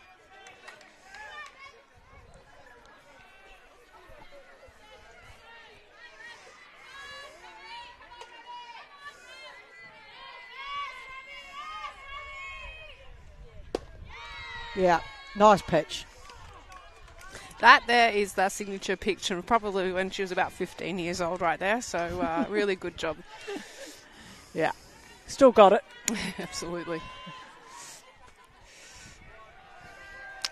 Back up the top to Hannah Scott. Hannah got a nice 2-base hit out to centre field last innings.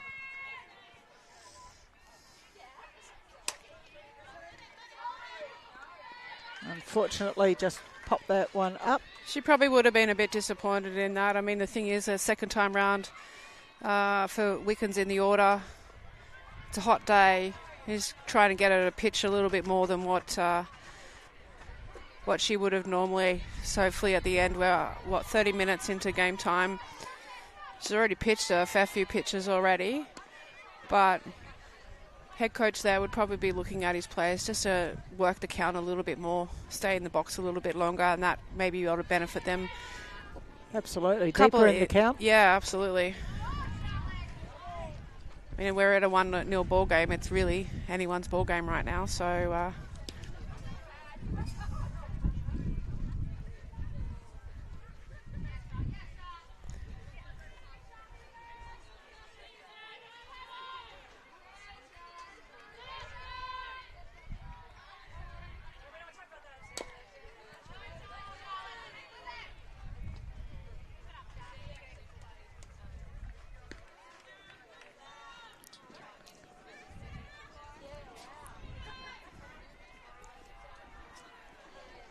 Two down at the moment. Charlotte, 2 strikes on her here. It's a good cut.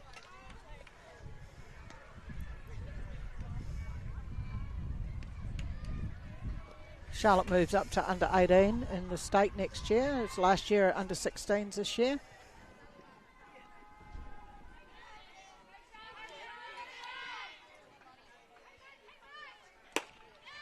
Good swing though, unfortunately. Just beaten by the pace. Just watching Wickens come off the field. She looks like she's a little bit sore.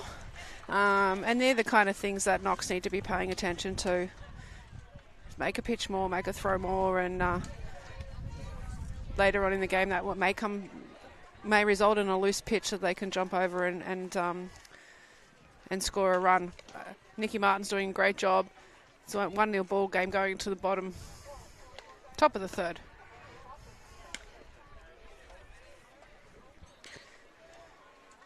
The old coach in me would probably just like to see a little bit more energy out there from both teams. I know it's a hot day, it's been a long weekend, but it's anyone's game right now. I'm pretty sure they had 3 yesterday, and then they've had 3, possibly 4 today. So survival of the fittest at the end, isn't it? Yeah.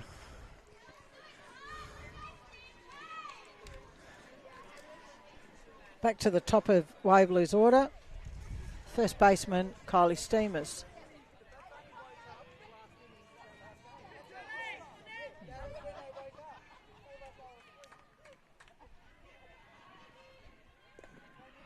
This one down in the dirt. Kylie lays off that.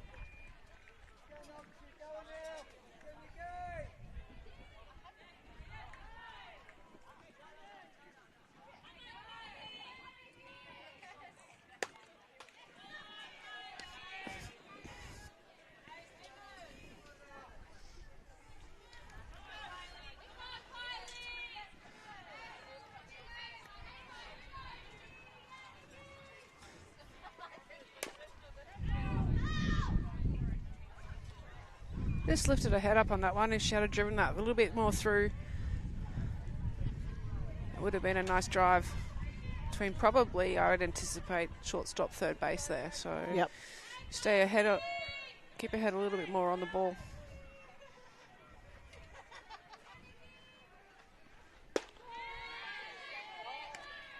I know we've had a lot of viewers on the live stream over the weekend.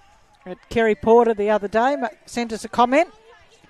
Said we were doing a great job, Will Mansfield and I, which is good to see. And I assume Kerry will be keeping an eye on all her squad players and emergings. Newly appointed Aussie Spirit coach, fantastic hire. So very pleased for Kerry. She's arguably one of the most successful coaches at Gillies Shield level in this country. So really pleased for her to get this shot. That's a fair ball. That's a fair ball by Kylie. Should be looking to bring that into a triple. Yeah, it's only 4 steps for Kylie between second and third, let's face it. She gets her head of steam up and never stop her. Absolutely. Beautiful hit right down that left field line. They'll be looking to build on the score here. None down for Waverley. Brings to the plate Grace Peters. Just getting a signal from Lynn Clarkson there. Steamers won't be in a hurry. Any loose ball. She'll be coming home though, I would be imagining. That inside pitch for Martin.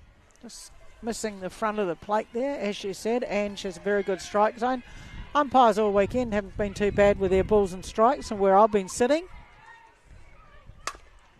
That's a hit straight up the middle. There you go. Good attempt by Charlotte. Single there. Steamers comes home. That's all we need to do. Find a bit of grass. Keep pushing the runners around.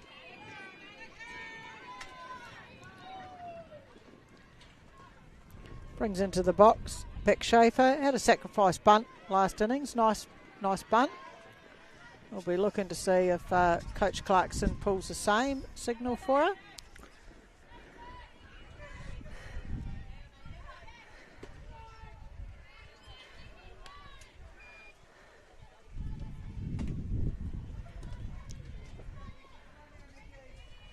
I think Lynn would be looking to really capitalise on this great start to the innings, to maybe get a couple more runs across the plate.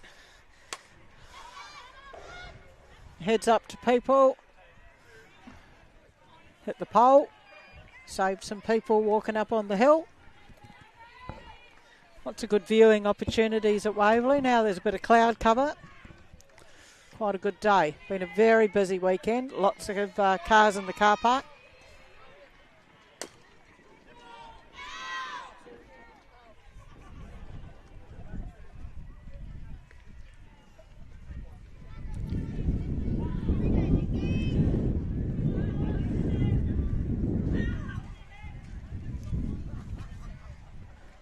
Vic Schaefer, 2 strikes on her here, no balls.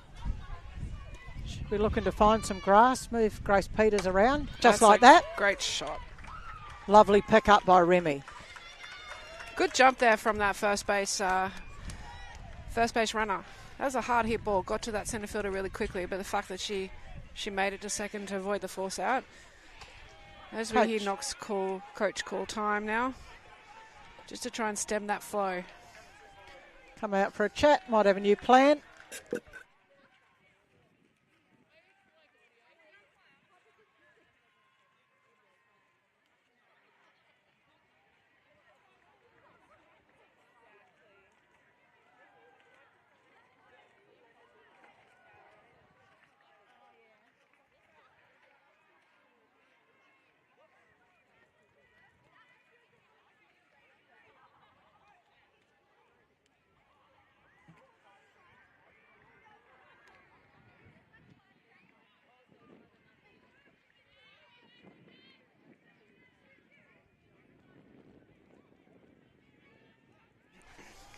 Coach Kneebone out there, just settling his troops.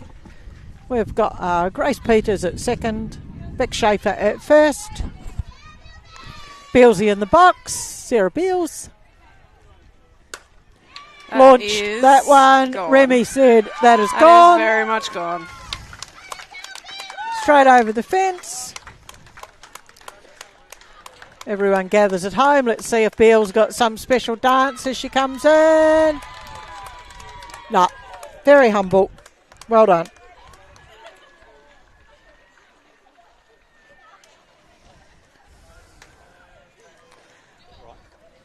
It was a very nice shot. That takes the score to 5-0. Casey Smith in the box.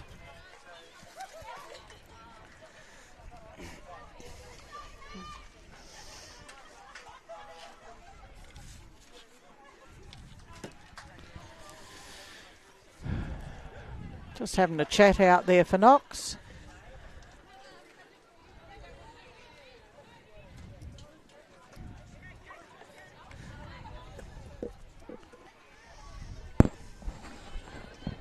$5-0, none down.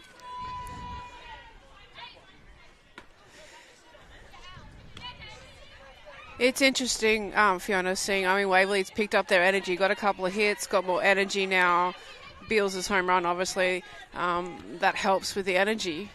But they've got a real chance here to finish this game early. Yeah, absolutely. I was going to say everyone's up and about in the dugout, but they're not. They're all sitting down. Yeah. It's just Beals, like feeding off each other. One person gets up the box, handed to the next person, hands the bat to the next person, and that's what happens. Good pick up by Maisie there. Over to first. Casey out on a 5-3. First out of the innings. Rachel Miller. Fly ball out to Remy Moore in centre field last innings. She'll be looking to find some grass. As you say, keep the momentum going.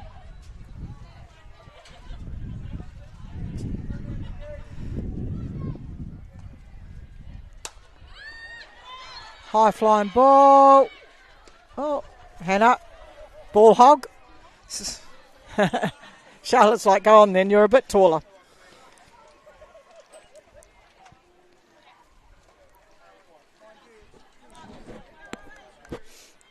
Caitlin Ollie in the box. Just a little pop fly to Charlotte last innings. She'll be looking to get a bit better swing going through the ball and finding some outfield grass. Or a late cut to the bar.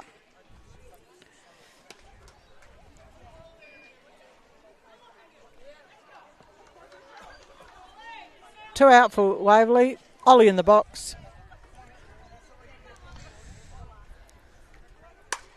There we go. Loud. Remy Moore. That's a good effort. Great.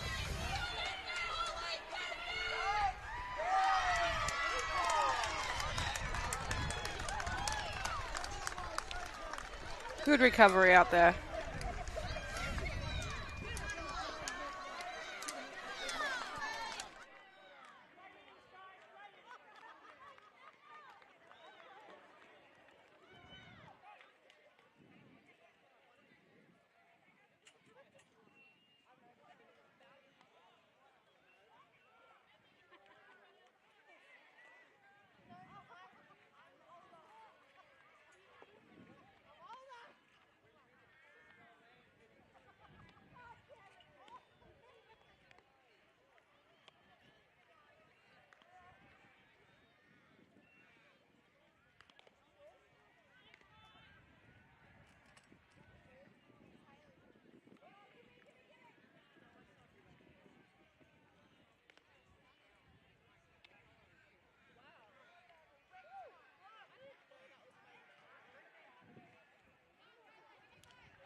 Kayla Waller in the box now. Knox will be hoping this innings to get some runners on, maybe peg back that 5-0 score a little bit. And look, they have time. We've still got half a game to go, really. Absolutely.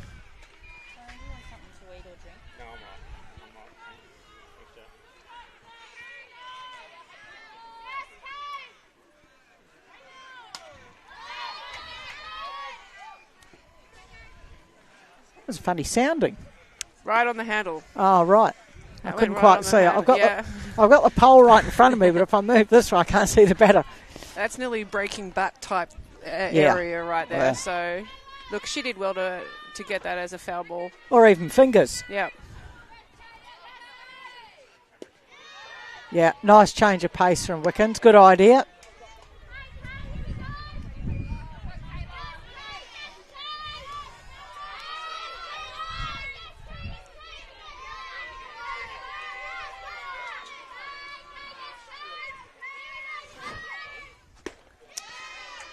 That's a very nice pitch right there. Good swing, though, by Waller. Again, I know I've said it a couple of innings now, but it's that spin on that ball from Wickens is really quite effective.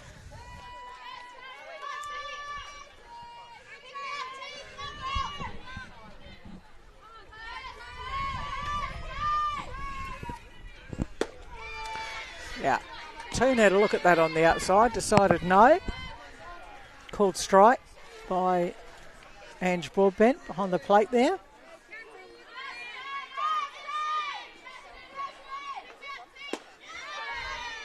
Knox hitters really need to be making an adjustment here. They're staying that. Waverley's really hammering that outside edge of the plate. So as a coach, he needs to just crowd that plate a little bit more. And Yep. Beals, as you can see by her setup, she's really setting up for that inside to get ahead. So it may be even worthwhile conceding that you might get caught on that inside edge, but covering that outside edge a little bit more from those Knox hitters. Yeah. They're still staying in that Yeah. same spot in the box. And again, she's going to go outside here. Yeah. Good call there. Steamers under that ball.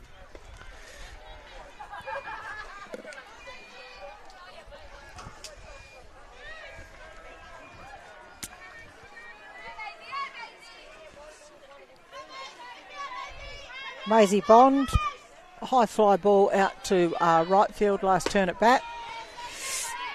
Just seen a comment on the live stream from Leah Bradley. I reckon your sister's going to have a go at you for her being old, calling her old, but she does still have it.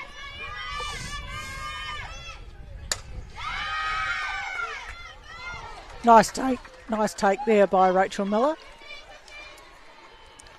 That retires Knox. 3 up, 3 down in the fourth.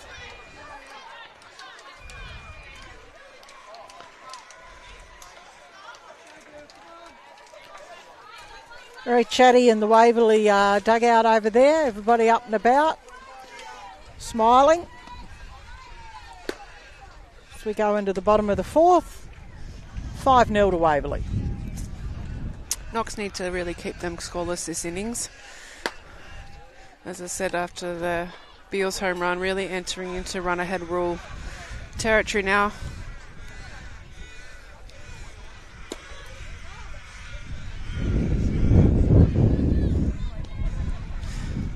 Sorry about the wind, guys.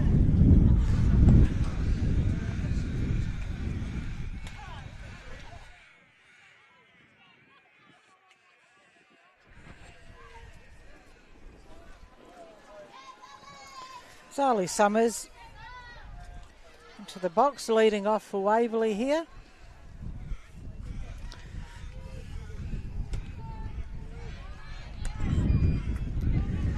Good start there by Martin. Keep getting ahead of the hitters. I think he doesn't stray too far away from that zone. Late cut, heads up on the... Oh. Bit late, and my head's up on the hill. Someone was just hit by a ball. I hope they're okay. Reading a book.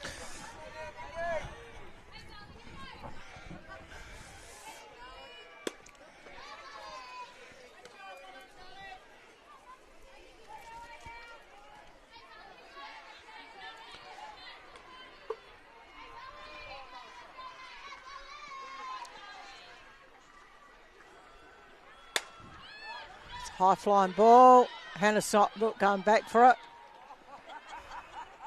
Another ball hog. Have to have a word to her afterwards. Yeah, it's just taking control out there. And you wouldn't find a nicer girl in Hannah Scott. Honestly, does a lot of work off the diamond as well. Very diligent.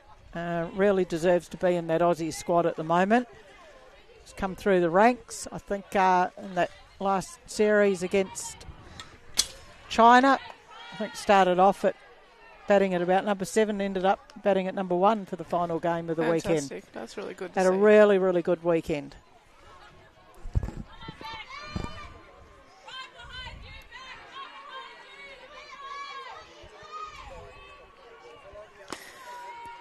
Yeah, working that outside edge of the plate again, Martin.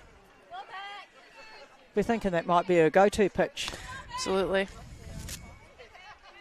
Thing I really like about Nick, no matter what the situation is, her body language as a pitcher is always so positive.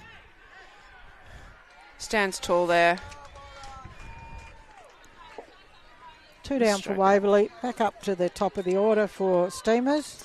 I remember a couple of years ago, Nikki going head-to-head with arguably the best hitter in the world in Stacey Porter, and she had demonstrated the same amount of confidence there. And I actually think she struck Stace out, which is a pretty claim to fame, great feat. So absolutely, that's another great hit by Steamers there to the fence.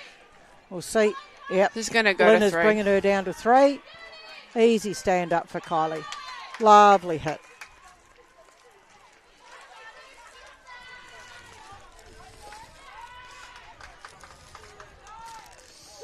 Two down.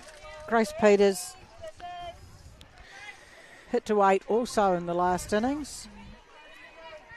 Similar situation, I think. I think we had Kylie on 3rd and Grace hit a outfield hit to score Kylie. Be looking to do that again or take Kylie's head off. Another option.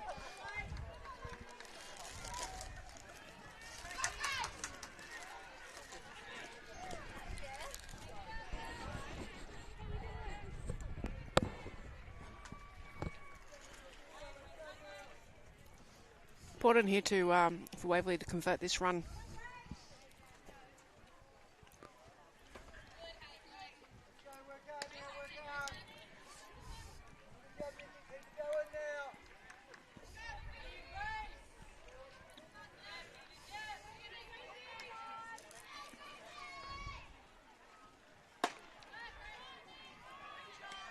Nice discipline in that box there.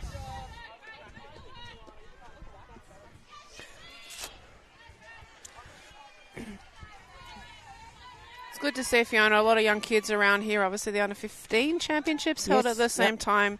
And they're still, even though they're not playing, they're still watching their peers and their elder, hopefully some heroes as well. Yeah. So fly ball up. Tahuna calling that. There we go. Finishes the innings. And on that too, Kylie, I was over at the under-15 games having a look at them this morning, Sunshine and Gemsa, and there was a couple of the senior Gemsa players over there encouraging the young ones along, which is really good to see as well. Ina Carrillo was over there. Yeah, I can see over there now is Sunshine boys playing...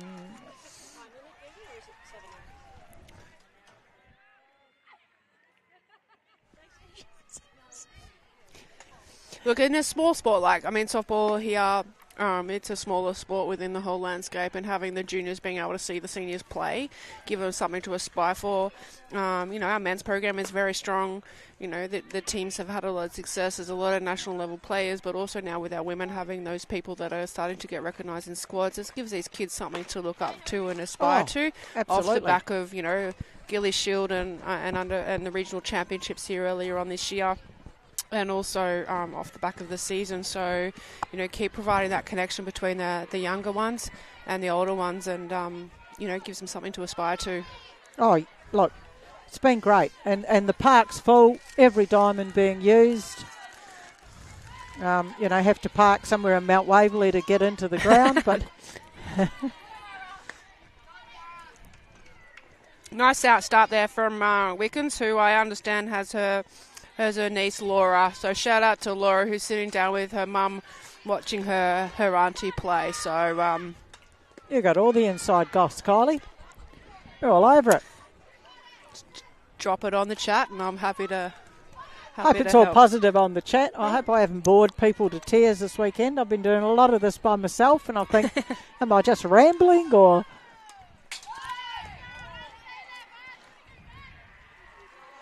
Got Carl and Lynn Wilmot caravanning up at Swan Hill. They've been sending through a few texts. Had a swim and then settled down to watch Kate's game earlier in the day. Nice.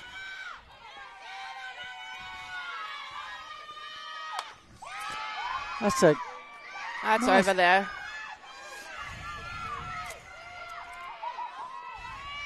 Holding up on second. Nice job there, and the really interesting thing about that is if we watch the replay, she's in a little bit on that plate, so taking away that outside edge from Bradley made her come into the plate a little bit more, was able to get a good shot on that ball. It was almost like a punch, but the ball certainly travelled. We've got Lani Riggin. Lani had a good hit out to centre field court in the last innings. Lani also a very, very good batter. Knox making a bit of noise in their dugout.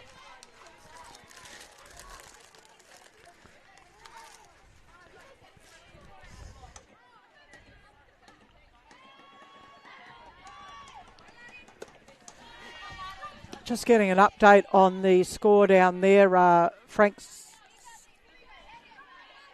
Frankston Werribee down on Diamond 1. That is the plate grand final. Just getting an update from Will Mansfield, the scorer for Frankston. Werribee are up 4-1.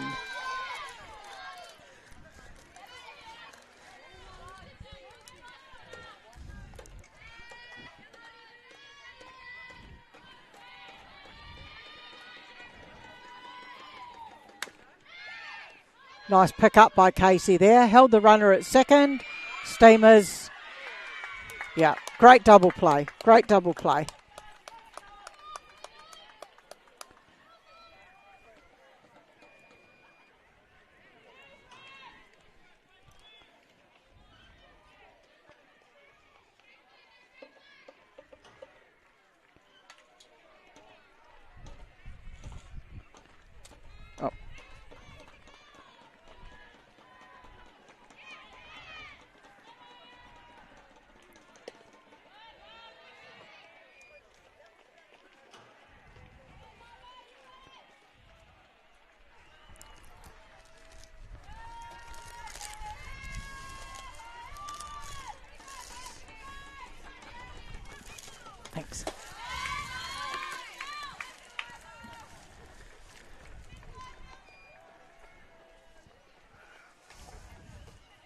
Wickens looks like she's got a little bit of extra steam in there at the moment.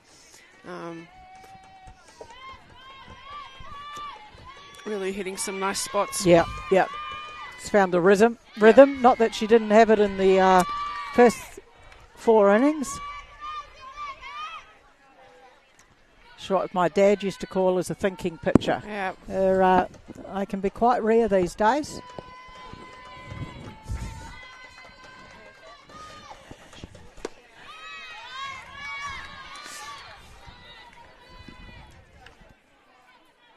We've got Jo Pays sitting along here. She said she heard that. Do you agree? Thinking pitches, rare? No?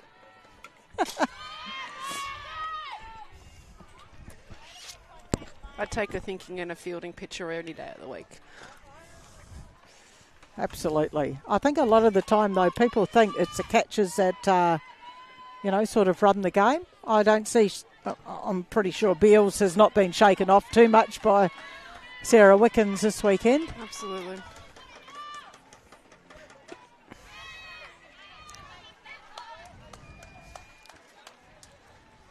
Third out of the innings there. No score to Knox. I think the biggest thing that, from an offensive point of view with Knox, they really just need to make some adjustments in the box. I mean, Wickens has got a groove now. The Knox hitters are in the same spot in the box. Just move up the front of the box, go to the right, to the back of the box, just go closer to the plate. Just really try and mix up what you're doing to make her make the adjustment, because right now she's pretty much got command out there.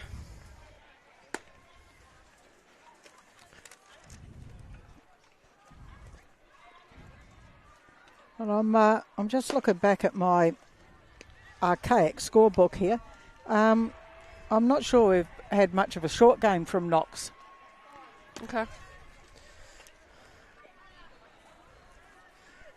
Got nothing to lose here in the final. You got to the final for a reason, and you've got, you're down 5-0, and you want to hope that they've got to defensively keep them from scoring, so you get a couple more chances. We've still got time. So there's still, 30, by my count, 30 minutes to go. So we've just hit that hour mark of the grand final. So they do have time. From a physical time point of view, but obviously need to keep Waverley scoreless. And we are right in the middle, in the meat of that Waverley lineup right now. Yep.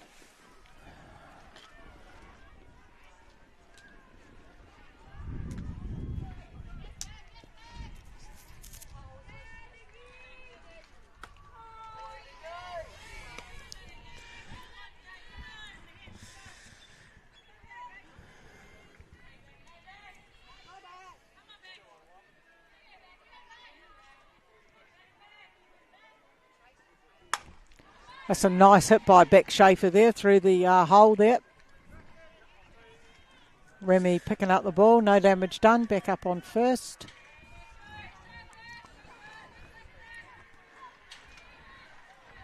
Interesting to see how they pitch to Beals here. Yep. She did chase, I think it was that first pitch home run last time at bat. Low and away, outside of the zone. Make her chase. There we go.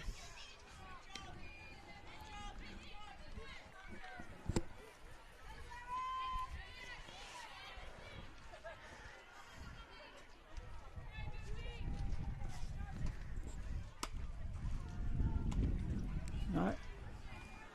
Out hard, back hard, Beck Schaefer there at first. She'll be hoping her run home is made easier by Beals. Yeah. She held those Beals will be dirty. there. She didn't go for that.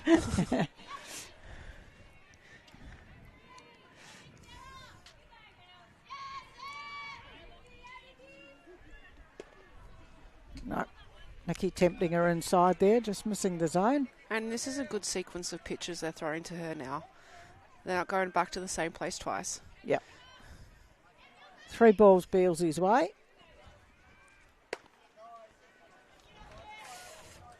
Do you know what? That's okay. Yeah, absolutely. Situation there where forced to 3. hard hit ground ball to the infield, chance of a double play. Casey Smith on a 5-3 last innings. She'd be looking to find some grass, move these runners around.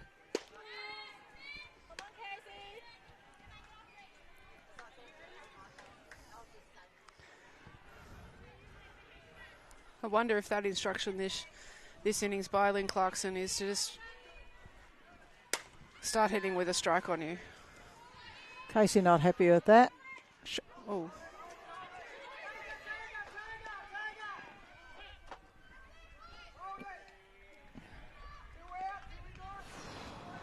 That was not an infield No, fly? I don't know who called infield fly. I didn't hear it here. Did you hear it? I did not hear it, but runners on 1 and 2, less than 2 out. It should have been an infield fly. No one seems to be.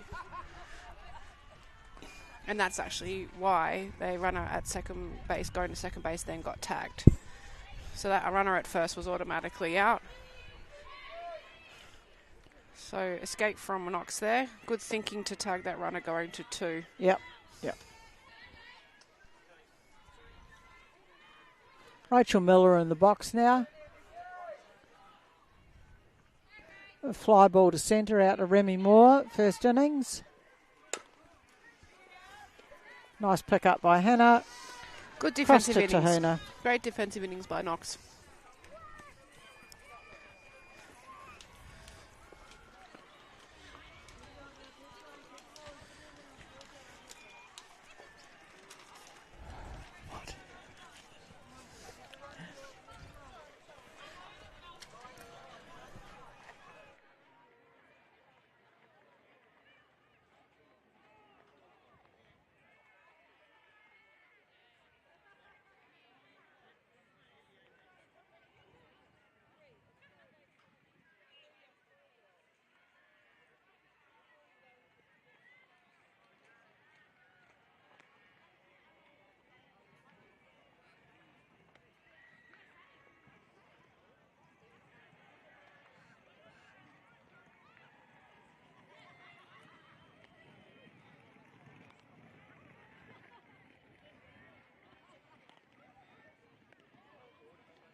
Now going into the top of the 6th innings. Hard hit ball by Remy Moore, knocked down by Casey Smith. This is taken cleanly, unfortunately, when Remy's running.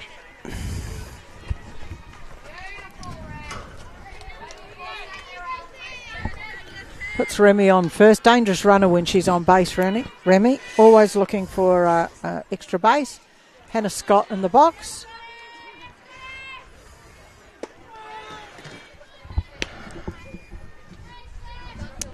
Wickens getting ahead in the count.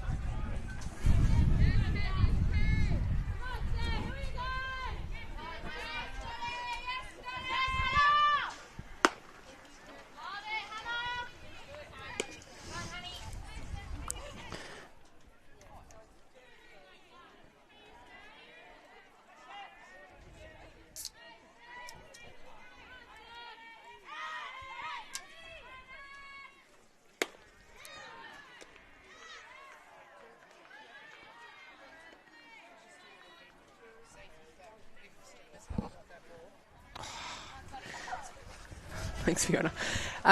Good effort there by Beals. Nice throw. I think she still would have been safe, though, if Stevens had got that ball cleanly. But nice, sharp play.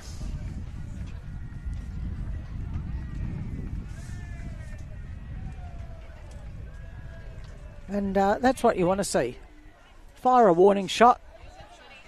Big lead off by Remy, although she's really, really quick. You've also got to be quick getting back.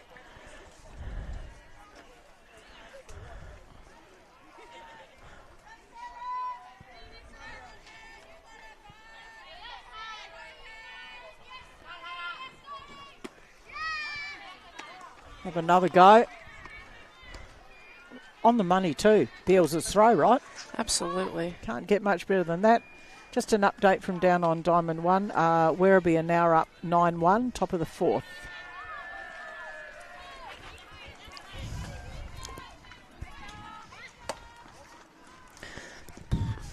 No cover up there at first. These Knox heaters really just, again, I've said it before, really just need to make that adjustment. You can tell Beals is just setting up on the outside edge of the plate. Yep. She's camping there. And she's gone to the inside as I say that. Just that's right. Just to throw you off. But yeah, just a little glance back. See where Beals is setting up.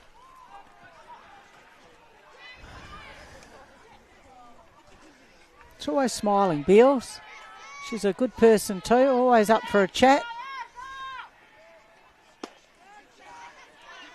Low and inside there. Charlotte not tempted.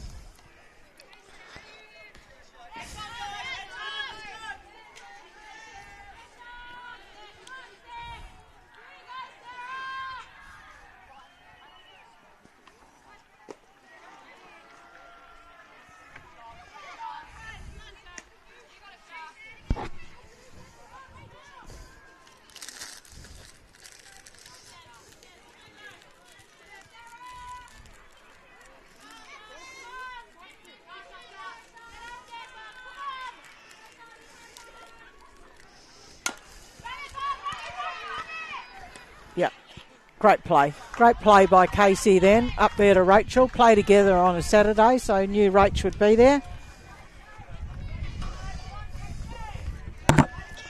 2 gone. Charlotte Lee up on first.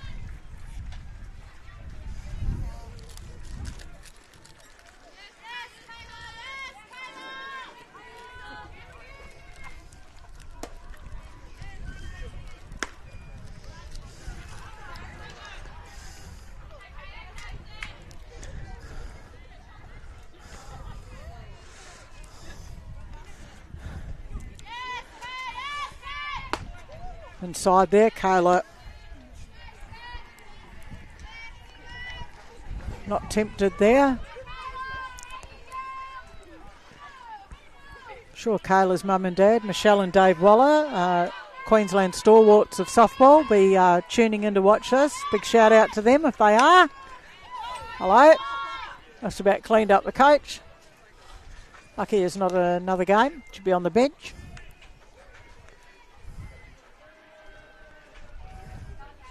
Kayla resetting here. 2 balls and a strike.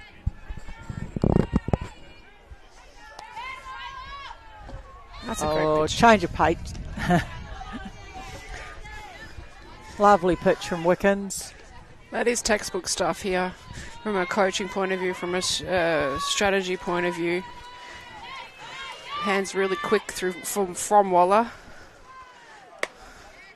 Yeah, Wickens just trying to clip that outside edge again. Absolutely, but nice little 2-stroke adjustment there from Waller. Covering that outside edge of the plate. Yep.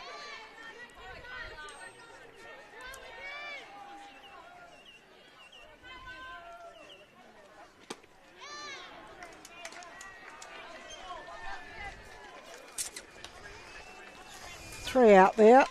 Left a runner out on first.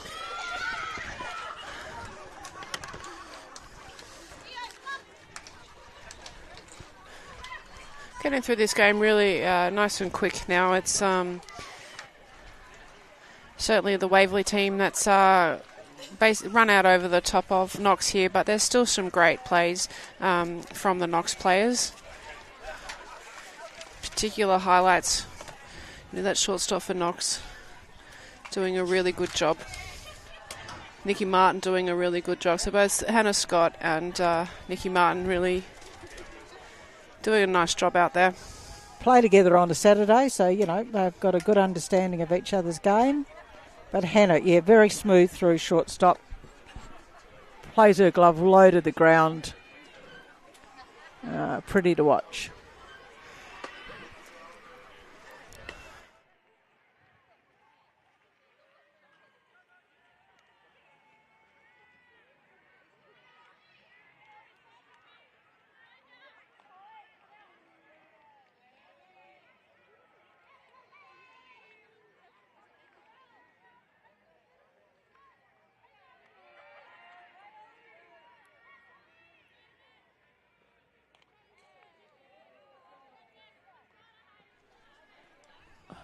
Late cut there by Ollie. Or Caitlin Ollie, as she's known. Bottom of the 6th.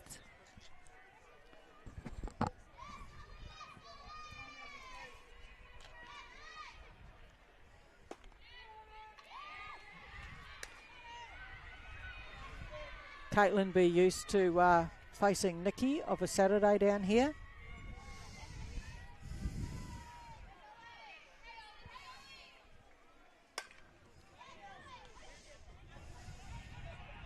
Oh, the foul ball up into the garage. Brownie will add that to his collection if someone doesn't go and get it.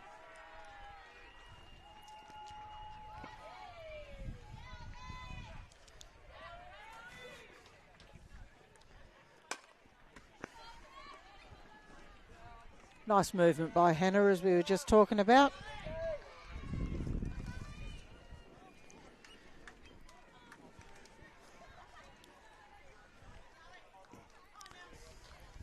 Zali Summers into the box. Pretty sure Lynn Clarkson wouldn't be happy with a 5-0. That can turn around very, very quickly if the bats get hot from Knox. Absolutely. Should be still looking to build on her score. Give her a bit of a buffer. We've got 2 options here. Score a couple of runs, game's over right here. Or it's 3 defensive outs in next innings to win the state title.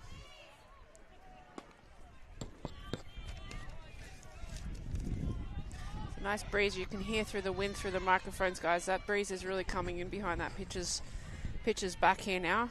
So really important that these hitters work on driving that ball through the field.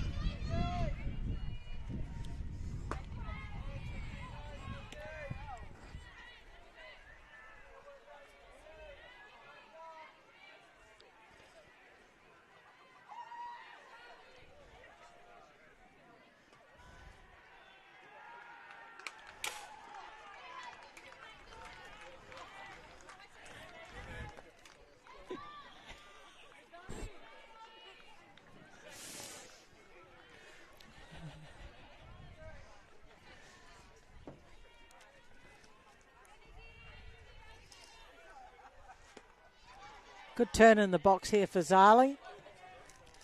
Waiting on her pitch.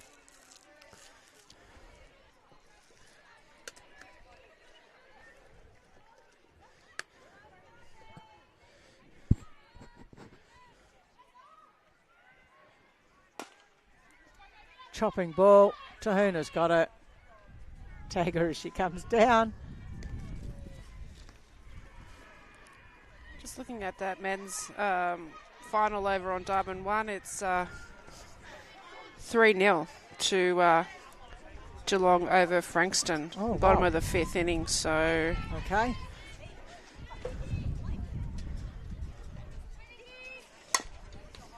Nice job by Nikki Martin there. Yep, retires the side.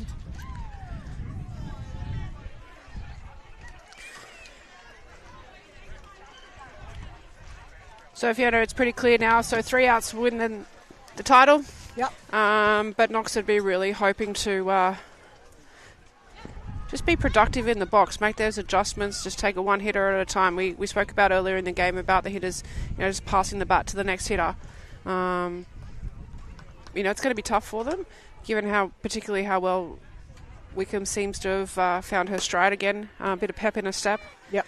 But not impossible.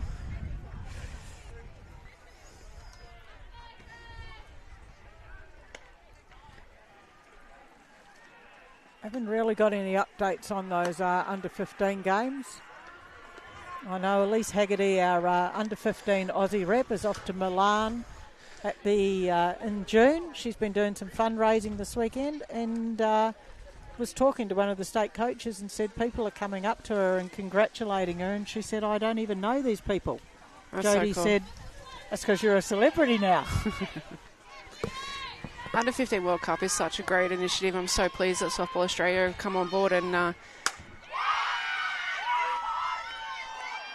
given these young kids the opportunity to travel internationally, represent their country, and anyone out there that can help. I know that their levies are quite high. Yep. You know, anyone that can get out there and help, let's rally around and give these kids the best opportunity to go and have an amazing time. And I'm quite a bit biased, Fiona. They're playing at my old club that I used to coach at in Langiano. So I know that they're going to have a very, very good time and be treated very well by the Italians over there. So. Well, Amanda Reggie Fairley, who is the under-15 Australian coach, is coming down here on Tuesday. Going to do some... Elise has been doing batting and fielding work with Greg Brown. He's the Aussie hub person for Victoria. Yeah. So I'll come down here on Tuesday with Elise. They've organised a couple of her mates to come down and give her a hand. So I don't have to receive bullet-like throws from her at shortstop standing at first. And no, I think she's very, very excited. She's a good girl. She listens. That's super important. She very much deserves that spot. That's great. So, Vix, anyone out there that can, I know times are tough right now, but anyone that can jump on board and I think she's got a fundraiser going on through the Australian Sports Foundation. But even contact the Softball Victoria office to see how you can donate to that. All donations are tax deductible as well. So she's been running a raffle, loaded potatoes Friday, Saturday night, sausage sizzle, big raffle up here behind us. Probably got about $3.5 grand's worth of prizes. It's fantastic. That raffle is going to run through until about the 1st of June, I think. That's amazing.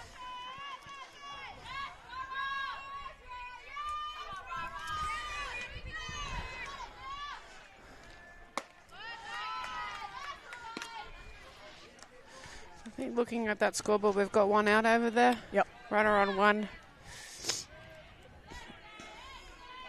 Kiara Ryan-Luke had a lovely hit in the last innings, 2-bagger to 9. Casey Smith will be, good movement coverage there. Yeah.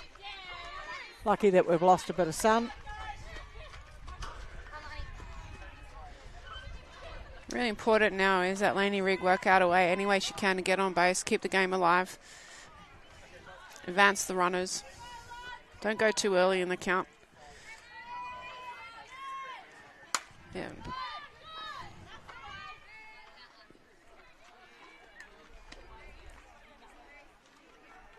It's a fine line with the balance between being aggressive in that box and making the pitcher throw more. Yep.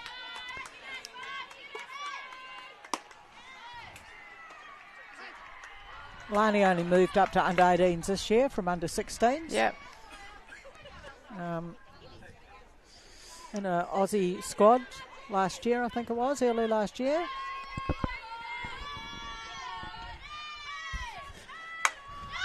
There you go. That's very loud. Oh, unfortunately, somebody trying to signal out there. I think that might be Pete Miller. I think that's Rachel's dad, quite possibly. Waving his arms around. Standing out there with some Glen Waverley parents. Nice little job there from Lainey. She just needs to be patient here now. Probably be sitting on that change-up that possibly might be coming right now.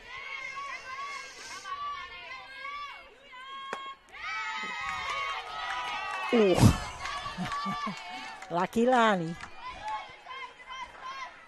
This is when it's a good thing that you have the commentator's mic on. That's okay. Or live TV where our facial expressions give everything away. Absolutely.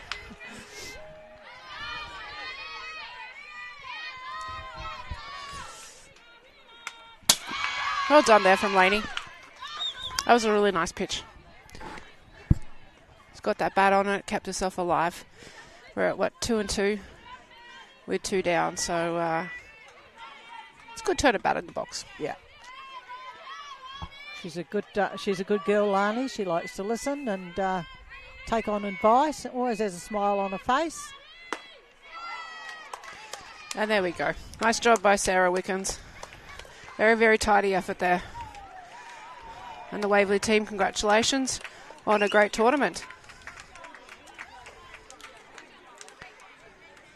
Well done to Knox Northern as well. They've got some good talent in that team.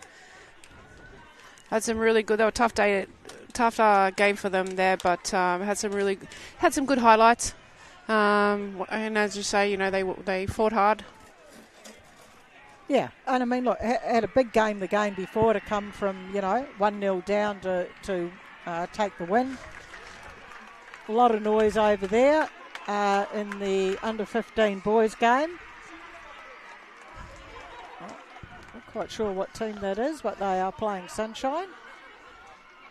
We'll try. Looks like he ran out a home run over there, so good job to him.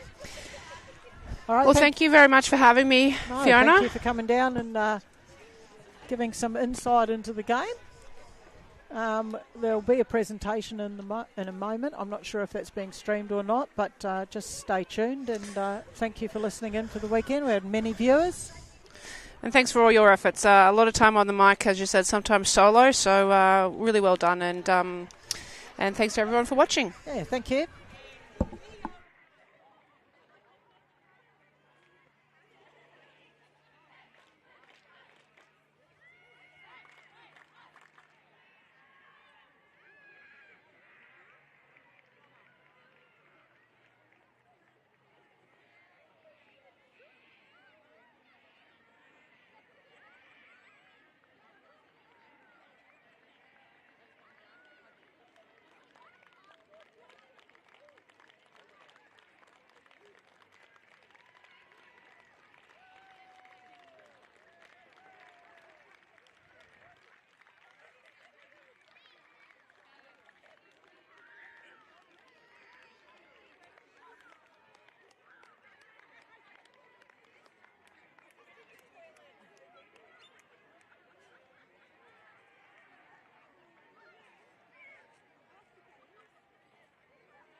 You should have vision. Yep, I vision. Thank you.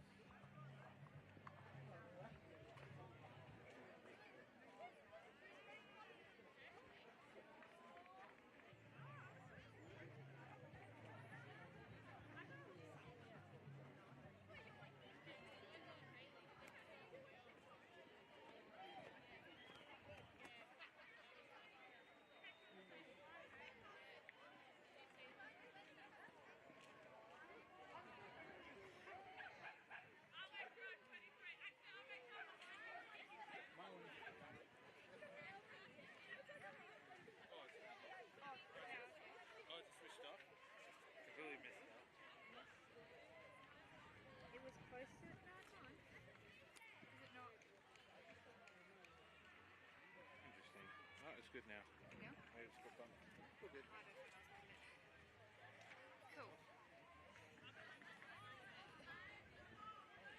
I hope it doesn't like get really windy while I'm standing right here. Oh my gosh, yeah, the lens. Yeah. That's when you have to quickly... No, quickly close it, yeah. No, I'm sure it'll be fine. Fingers crossed. Is this... Are they going to be the other side facing this way, or are they going to be facing that way? What do you mean if the camera's here, they're facing this way? I'd imagine so, but then But then, like, if my it's camera's on- over there, I'd be getting the back of their head. I don't know how it's going to work unless you're filming them like walk over to the... I don't know. I guess we'll just see how it Yeah, happens. see. Because if they're like coming out of, say, that gate, Yeah. you could film them. But otherwise, I'm not really sure. See what... Yeah. See how it's set up. Lead ring, the cavalry, Callum.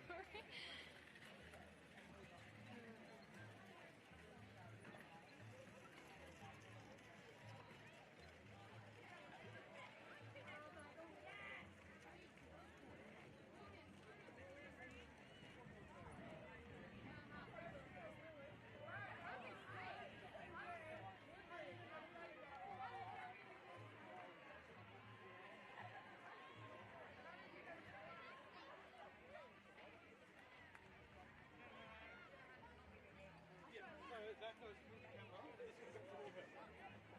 You can actually put this right into the... Oh, yeah. If I go, yeah, I'll do that. That'll be okay. I'll control it easier. Yeah. Have they got focus on?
As long as everyone's in frame, you can like not touch the camera. Yeah, I was about to ask, do I actually need to move it at all? Just not touch it. Okay, cool.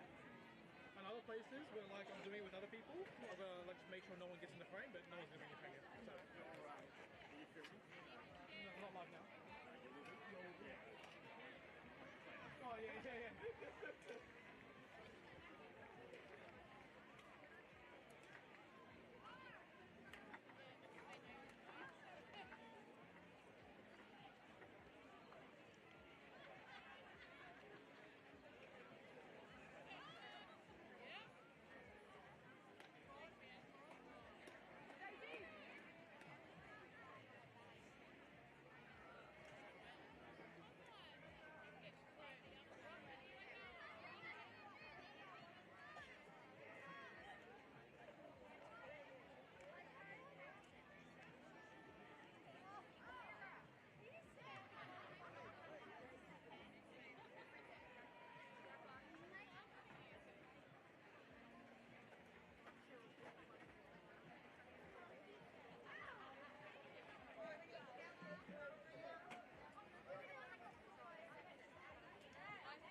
I don't know where they're gonna be standing. Like if I get some nice angles of them walking out maybe, and then if not, I'll come back out. He's tall, he can do the tape because I'm too tall for that. Yeah, I was just about to try to do that tape up there. See? I can't reach that top tape.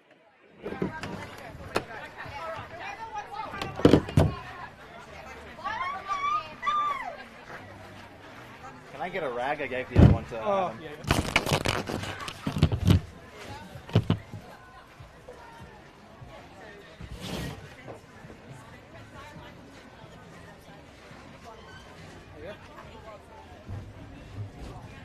Dude, when the guy, so some guy knocked, so we had the men's game. Yeah. First ball men's game, knocked the battery out of the camera. Like full on, like it like completely opened the door and knocked the battery out. And then I was like, how do you turn this thing on? So I was like looking at the manual, how do you turn the actual camera on? It just opens It just up. opens. I was like, so stupid. The reason why I have it on the inside, right? Yeah. Is because when the one on the inside, the one on the outside was like knocked. Yeah. It like got like dislodged, and then like it wouldn't turn back on because you needed to close it and then open Yeah, it, turn yeah. it on. And it was just like And you I can't just go can't in. get to it, yeah. So it's fine here. Like everything, like occasionally you'll get knocked, you'll see the fence, but like if it gets knocked, you're fixing it anyway. So who cares? Yeah. I had like 3 balls in a row where it just hit it, hit around it, then it hit the actual pole. Oh, that it's shit, on, yeah. And then it like almost hit it again, and then I got up and fixed it. 3 times. Yeah. No, that box definitely saved the decimator. How many times? Oh, at least 2 or 3 times at least. Yeah. Okay, it looks like they're setting up facing this way. They said they're going to present to home plate, like in front of home plate. So, look, it's look, not. I mean, we can biggest- walk it over there if we really want to. It's not the biggest deal. No, We've had plenty of worse presentations. worse presentations. Oh yeah, you were doing all the AKC presentations. Oh yeah, I mean, that was fine. They're fine though because they're just there. The funniest one was at the last round, the interview with the 9-year-olds. I said, "How'd you feel with today's race?" "Oh, I was shit. I came second." Of course, they want to come first. These are like 9-year-old kids. And then they're like interviewing them. It's like, "Oh, how'd you feel? You win this race?" "Not as good as I wanted to. I came second." Because they all want to win. Oh, this is depressing. I'm like...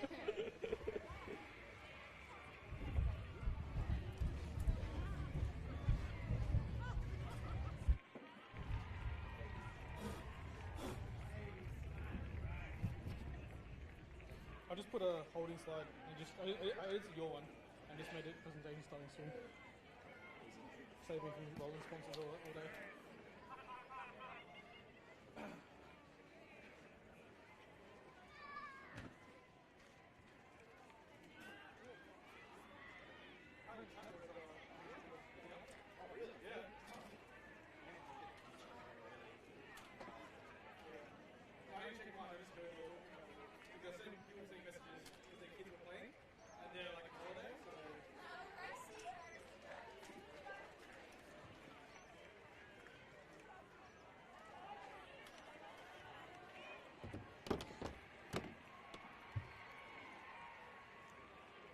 Did you get much dust down at that side? A lot? It was like a dust. Yeah, because it came up from this way. Literally hit us.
Anything? So you want to drink anything?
Sorry. What about the other people who might say something? Will they just get picked up on if I stay close to them?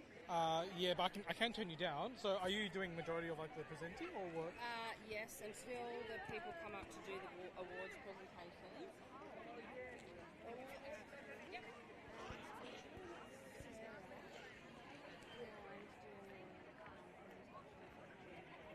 Yeah, that'd be great. Love to. Yeah.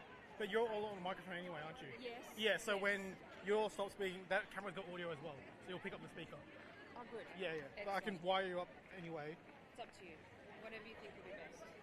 Okay, you know what? If you've got a speaker, everyone's going to go through the The speaker. speakers coming out, the noise is coming out of the speakers. Okay. So if you've got me as well, it might be a double, maybe. It might, but I can always turn one of you down. I'd rather have at least one of you Sure. mic'd. Whatever you want. Yeah, I have one of you mic'd. Yeah. Yeah, if I have one of you mic'd, then if that fails, I can turn you up or... And maybe even Henry as well, if he's around, because I've got two of the girls. Not Kat, not me. She was just there. I've got Sarah and Casey doing the girls. Yeah, if he's around.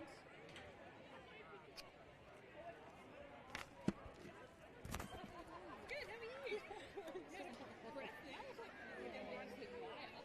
It's amazing. Maybe... I've got a handheld mic, but that probably won't work, will it? Space Quake actually taped a mic onto my mic. Yes, that's what I'm thinking of Yeah, doing. yeah. But I'll check if I've got the bottom part of it. Otherwise, we'll have to use this. In the meantime, I'll go You still- I make mean- announcements, get all the teams on. Yeah, sure.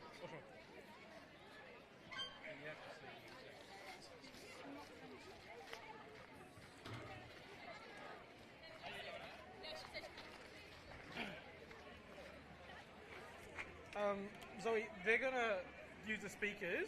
Just check the audio levels. Like, watch the little bar.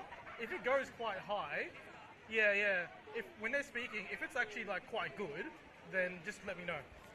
Because otherwise, then we won't use that. Because they've got multiple different speakers, so I can't mic one person. So.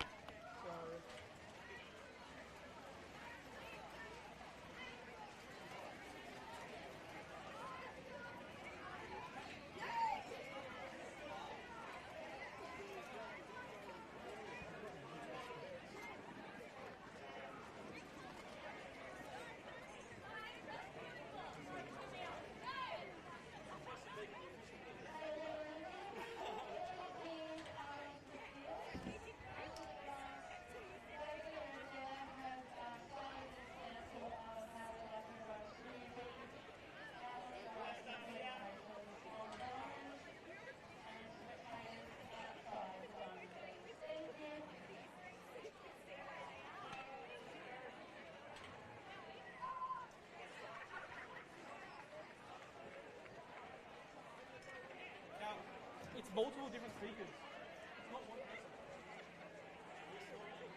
They're going to give it to different people.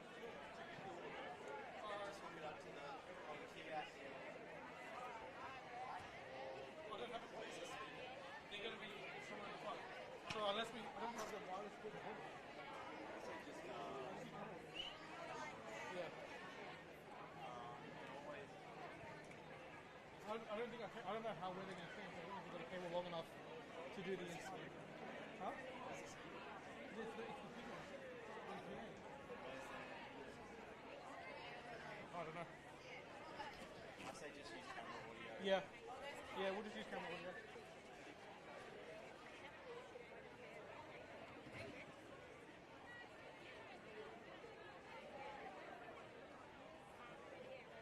Because yeah, unless you know where the audio system is, there's no real.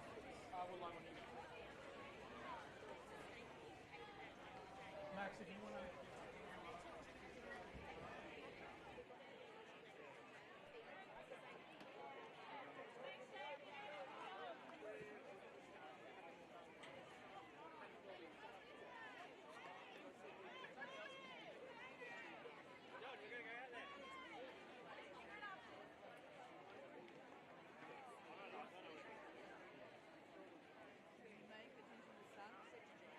Sorry?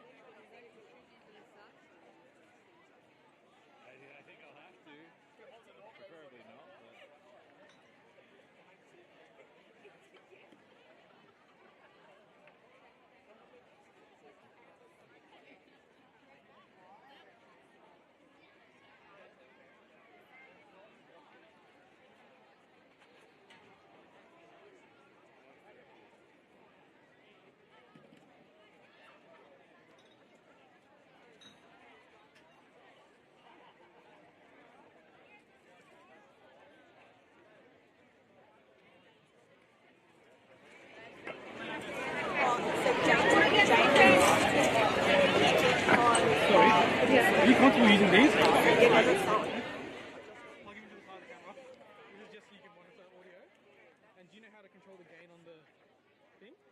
See on the top, see that little wheel on top? On top of... Yeah, if it's peaking, just turn that down. Which one? Oh, Yeah, see that on the handle on top where it has like the numbers? oh yeah. Yep, so that wheel is the gain. Okay. If it's like peaking and it's too loud, just turn it down. Yep. So you Okay. don't have to do it too much.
What?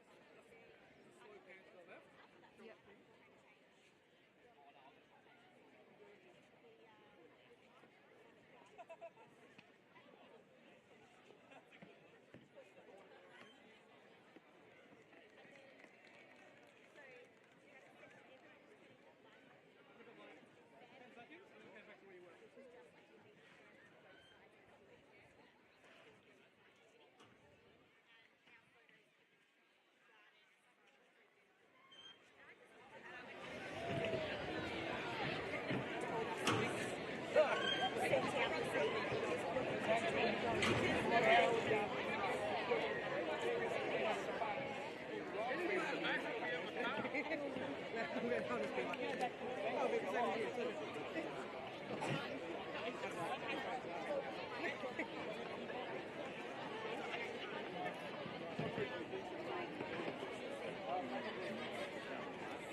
Yeah, maybe the lights.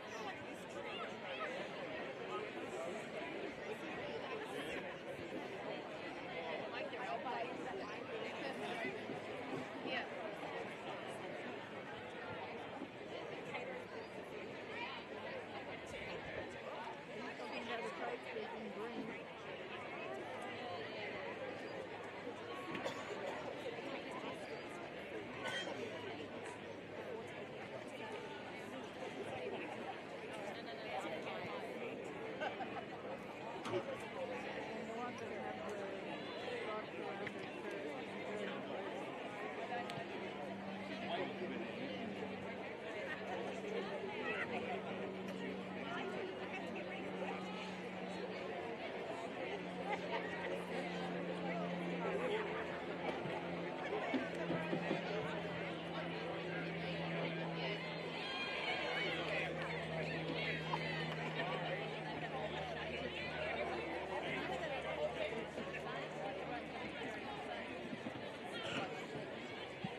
passenger camera on the other side. So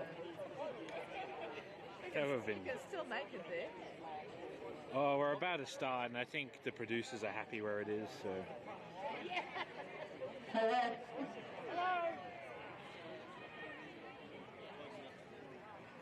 Hello. Okay, I think I found.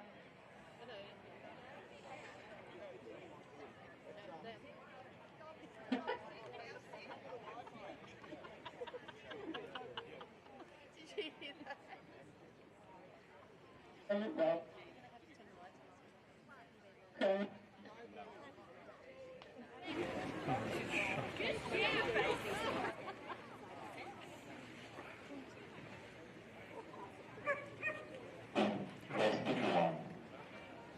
You have to come out here.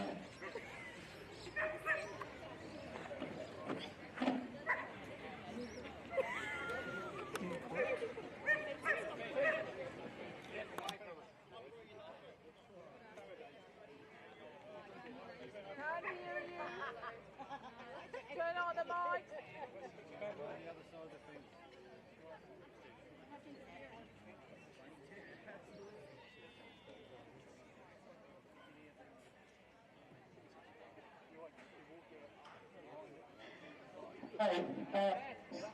Stand right here. Come on.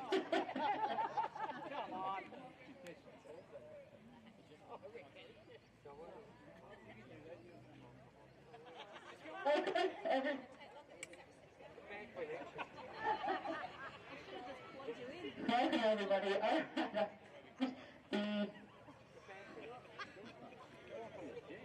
The wireless microphone. Okay. This is intro.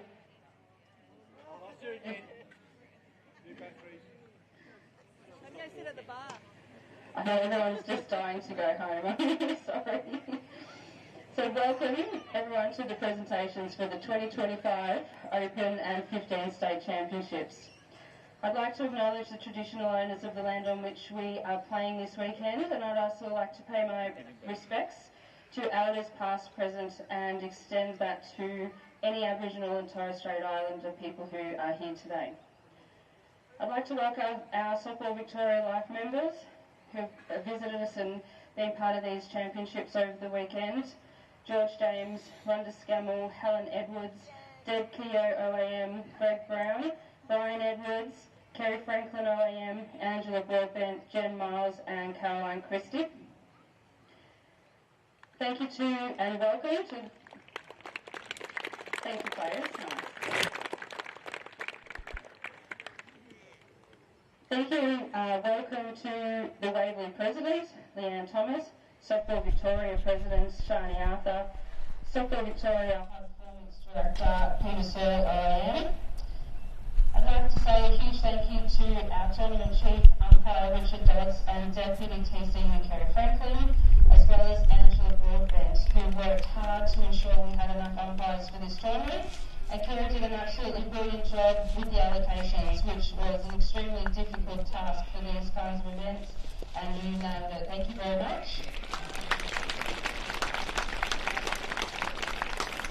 Also a huge thanks to the umpires who jumped in when needed and put your expertise to work and ran our state championships with integrity and fairness. Thank you very, very much to our umpires. And I'm going to hand over to Richard Dodds. I'm not sure how we do this. You're going to come over here? Come in. No, he can't hear you. Can you guys hear me? Yeah! So at this championship we had 4 people that went to their next level in umpiring, and I'll call them out. But just before I do that, I want to do a couple of things. We've had over the summer 3 umpires rewarded for their hard work at nationals and beyond. So first of all, I want to call out a local here, Tim Tubatera, who got his level 6 this year. Congratulations, Tim. I also want to call out Stuart Tyler, who got his WBSC accreditation over in New Zealand in the last month. I also want to call out Trevor Murphy, who was our state director for 10 years Trevor got his level 8 awarded to him during the summer of softball as well. So big Thank you. Now, as I said, we had some people go for their next level, and I'll get them to come out. They'll run out, I'll give them a certificate, and then they'll run away and we'll be done. So, first of all, for her level 2, Lynn Chinu, please.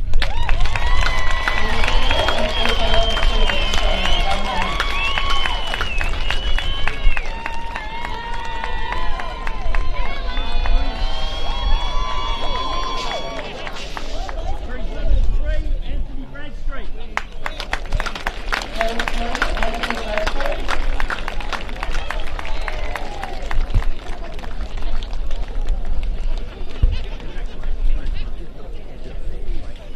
For his level 3, Simon Ross.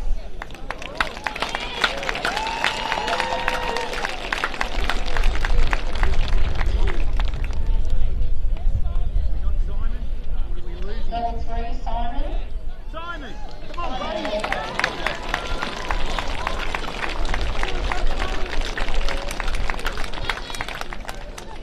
Try harder to be loud. There you go, mate. Congratulations. And last of all, Chris Hutchings, level 3. Chris Hutchings. Level 3. Thank you. Thank you so much, Richard. Richard is our state treasurer of our home. Okay, I have a few more thank yous before we move to the presentation. So to all of our scorers who supported your teams, especially those who put their hands up to score for other associations and jumped at the chance to score a level potentially beyond what you had done before. A huge round of applause for all of our scorers, please. Thank you also to the Waverley Committee and grounds crew who have been working overtime to ensure we could host 2 tournaments, and these grounds and the team here have handled it beautifully, and your continued hard work and dedication is appreciated. Thank you so much, Waverley grounds crew. And while we're on that, we will also extend that thank you to the team of superstars who have run the canteen all weekend and fed everybody very well over there. Thank you so much.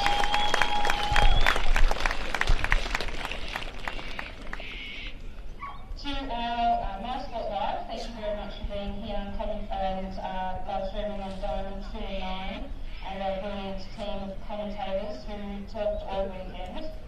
Will Mansfield, Fiona Mills, Dee Carrier and Sally Hookway, Brian Edwards, Chris Kiefel and Kylie Bloodworth, and the number of guests that jumped in and added their contributions to the live streaming throughout the weekend. Thank you so much. Thank you to all of the association presidents and secretaries, coaches and team managers, some of whom were reluctant about these changes to this year's state championships, but have nonetheless they just ran with it out of necessity. All fully embraced the opportunity, and we appreciate your teamwork and adaptability. And also to all of our interstate players who have made the trip down to sunny Melbourne. We did not live up to our reputation of 4 seasons in one day, which was very good over this weekend. So thank you so much. We hope you had an awesome time and welcome you anytime back to come and play softball in Victoria. Thank you to everyone who has banded together over the weeks leading up to this tournament and have welcomed new people into their team. And I've just heard nothing but positive feedback about how well everyone's played together and how much fun everyone's had over the weekend. So well done, everyone.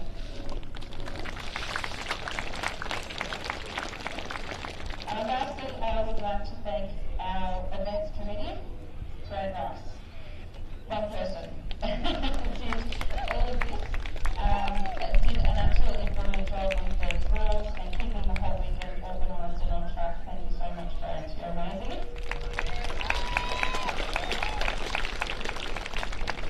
And then I just also would say a very quick thank you to our partners, Melbourne Softball Association.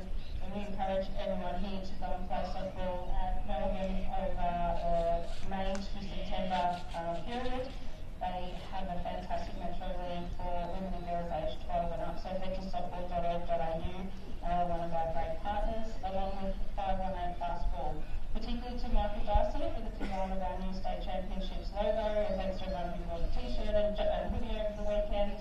I did have a t-shirt to present to Michael and Chris Keefer, but I'm not sure if they're actually here, and I'm probably a bit too far away. So we'll give that thanks, Joe.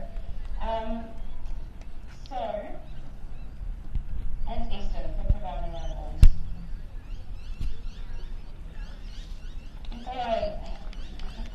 That was actually a first of mine right up to. So before I hand over for the presentations, I'd actually like to invite every single player out there on the diamond to sign up to try out for our state teams, and trials will be coming up. So hopefully you have an amazing time. If this was your first experience at a higher level, we'd love to see you taking that to the next level and try out for our state teams. So that will come out soon.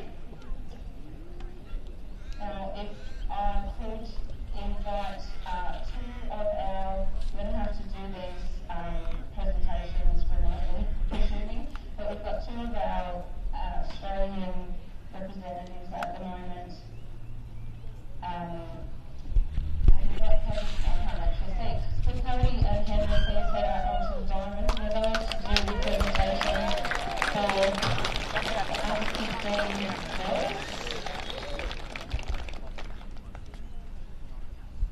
Alright, And I actually just left the match cards over there, so Darren's going to read out the results. in under 15 boys, we saw Sunshine take on Keilor Park, with Sunshine running out winners 5-4.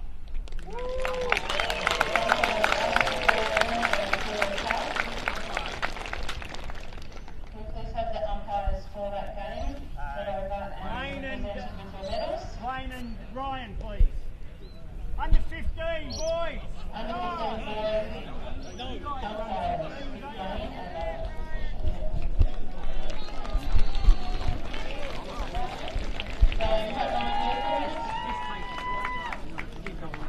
Thank you very much. And runners up, Keilor Park. For Keilor Park, please head up and present your medals. Keilor Park boys for very hard and a great tournament.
Sunshine.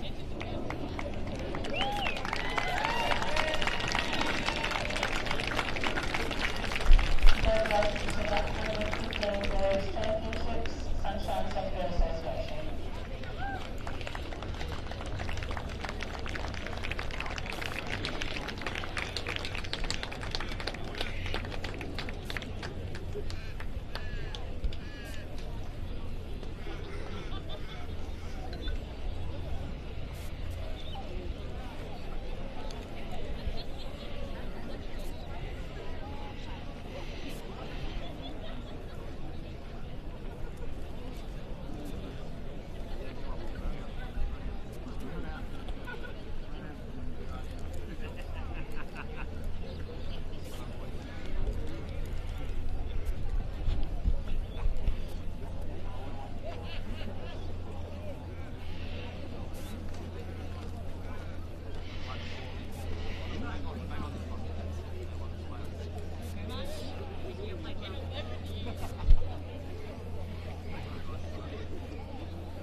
Congratulations to our two finalists and our winners, Sunshine.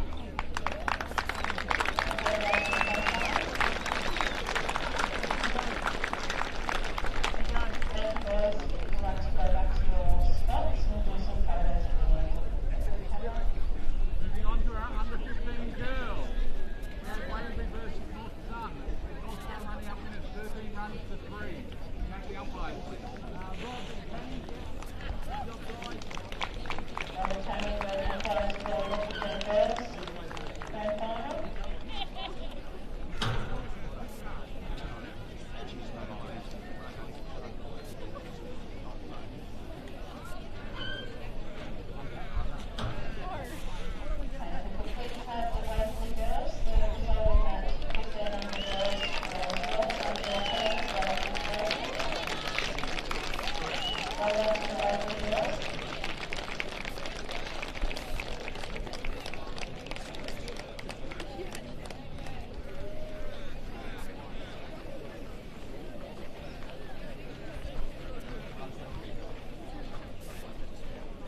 I hope someone got that on video. So we're going to start off with the umpires, ladies.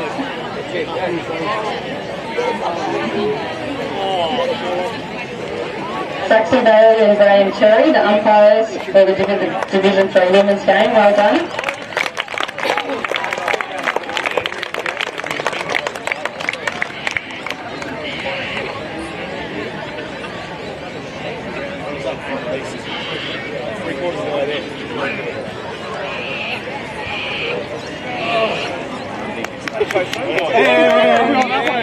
And we've got this after Aubrey Wodonga. We have Pat Dewey, one of our board members, presenting the medals for the Division 3 and Division 2 games.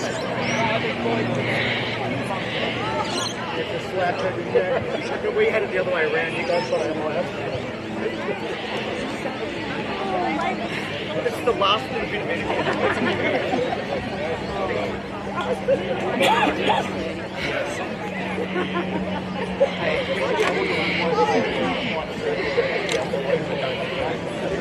You can all pretend that I'm 6 o'clock. Exactly. No, you're going to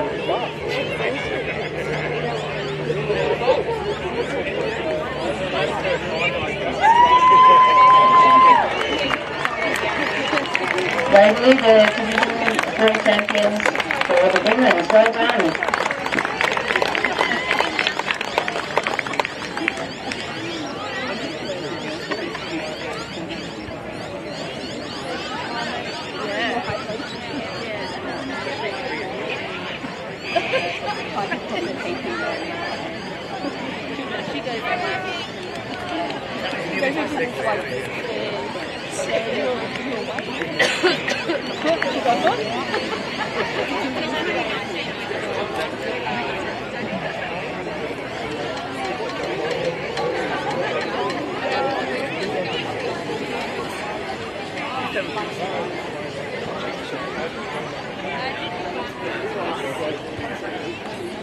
I know.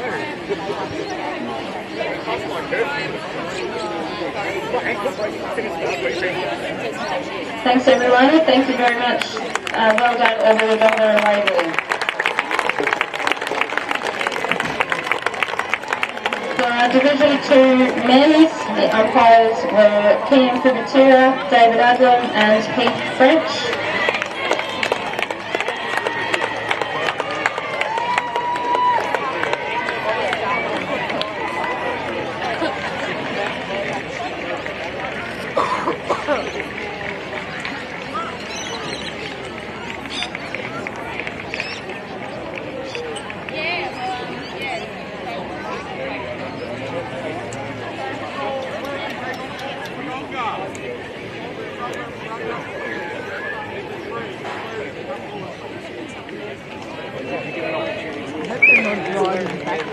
Ladies Softball Association, the runners up in the Division 2 men's. Congratulations, guys.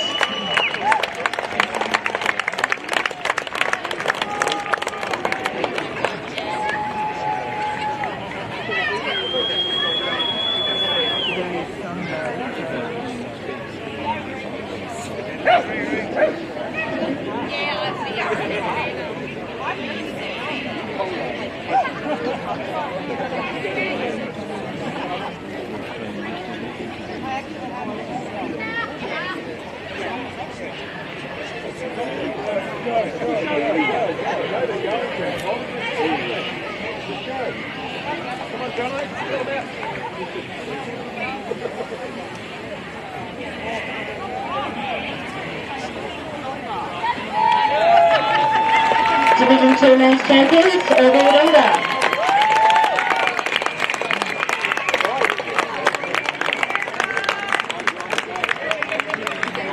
And we have Brian Edwards joining Pat Buller to present the men's medals.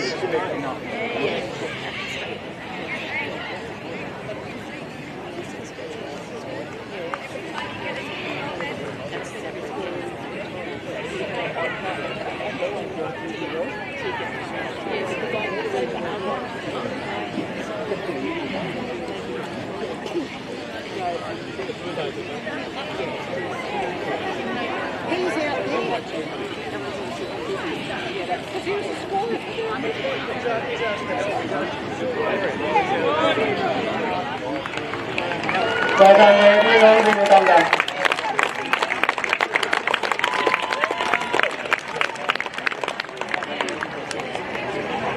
Now the umpires for the Division 2 Women's Grand Final were Tess Sard and Angela Post.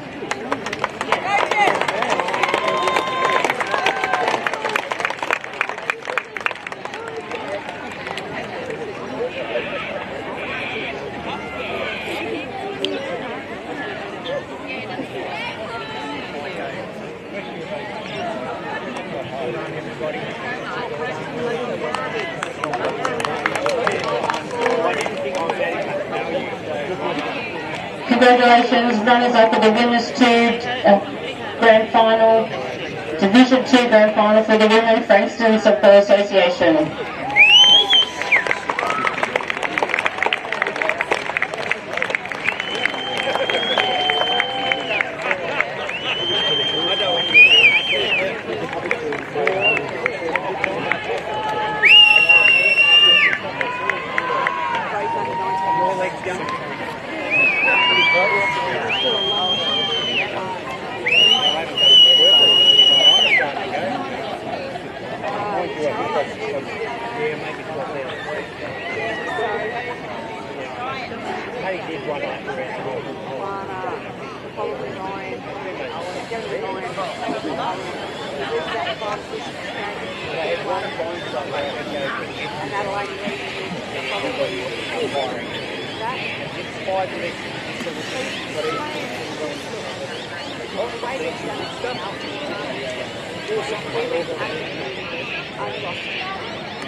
And congratulations, Division 2 Women's Championship champions, Werribee Softball Association.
Well done, Lord and Frankston.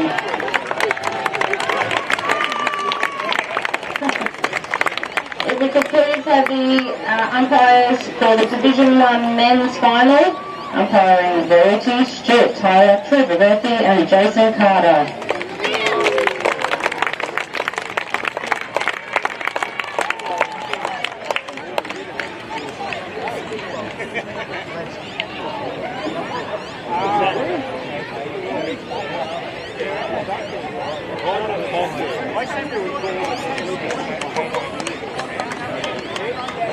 Yeah, all you guys are buying it weird.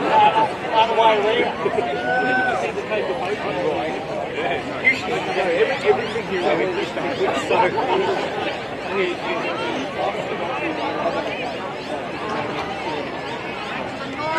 Could we please have the Frankston Northern team, runners-up of the Division 1 men's grand final. Congratulations, guys.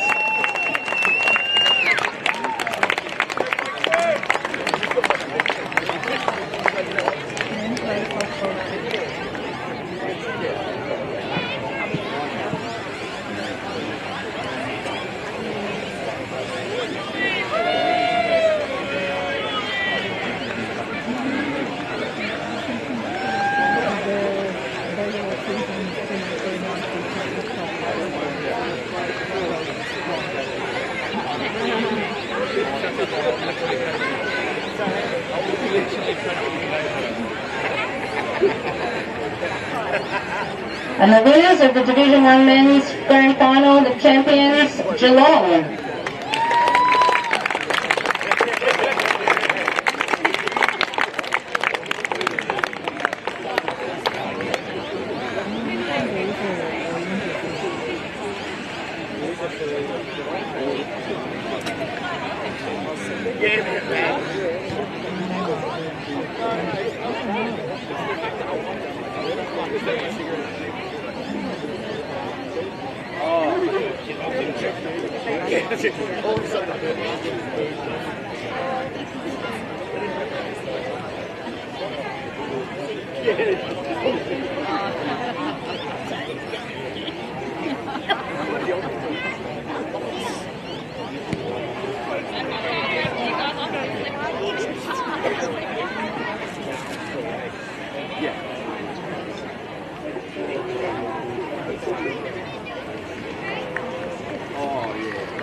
Thank you all. Congratulations, Geelong. Well done, Frankston Northern.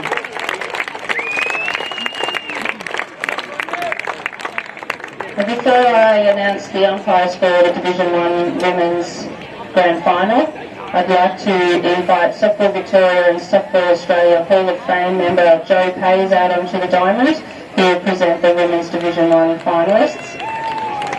Joe represented Victoria at 12 national championships and was first selected in the Australian team in 1972 and went on to represent Australia in 6 international tournaments.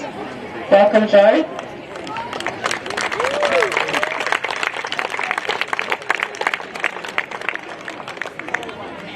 Thank you to the Division 1 Women's Grand Final umpires, Angela Broadbent, Damien French and Lucy James. Well done.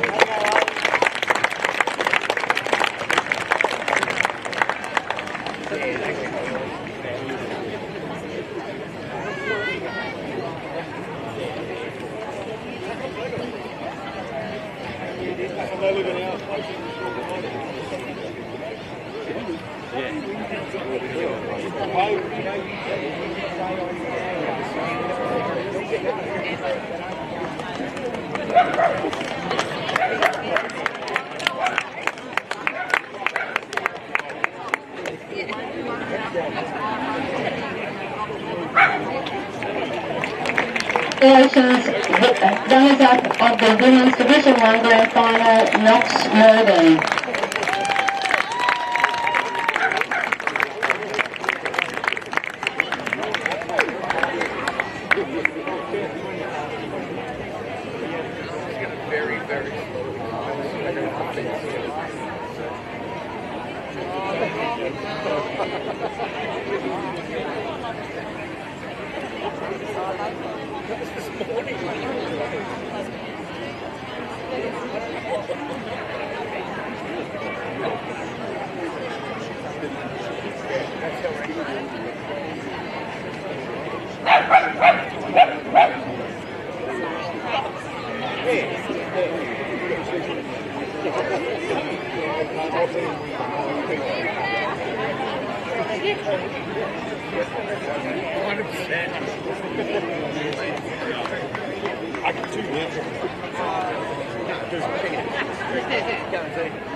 Waverley Red Sox champions for Division 1 Women's.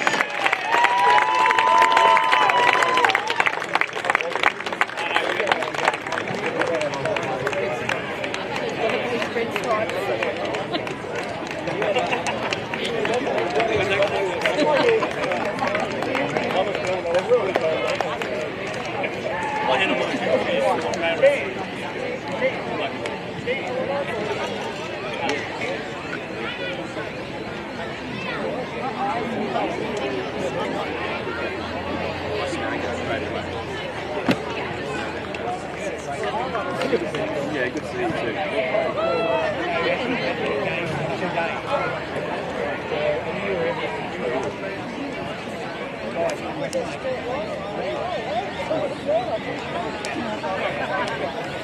You know, I scored that.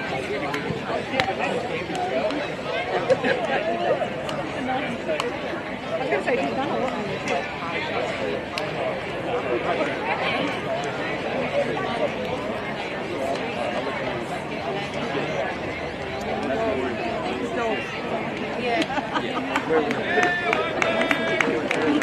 Well done, Knox Morgan, and congratulations, Waverley. Thank you, everyone.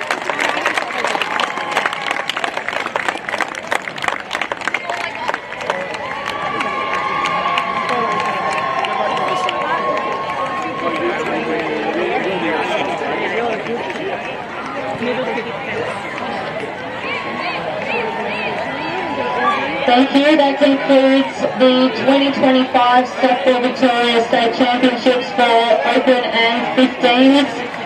Travel safe, everyone. I hope you've had as much fun over the weekend as I have. And thank you all so much for being such brilliant contributors over the weekend.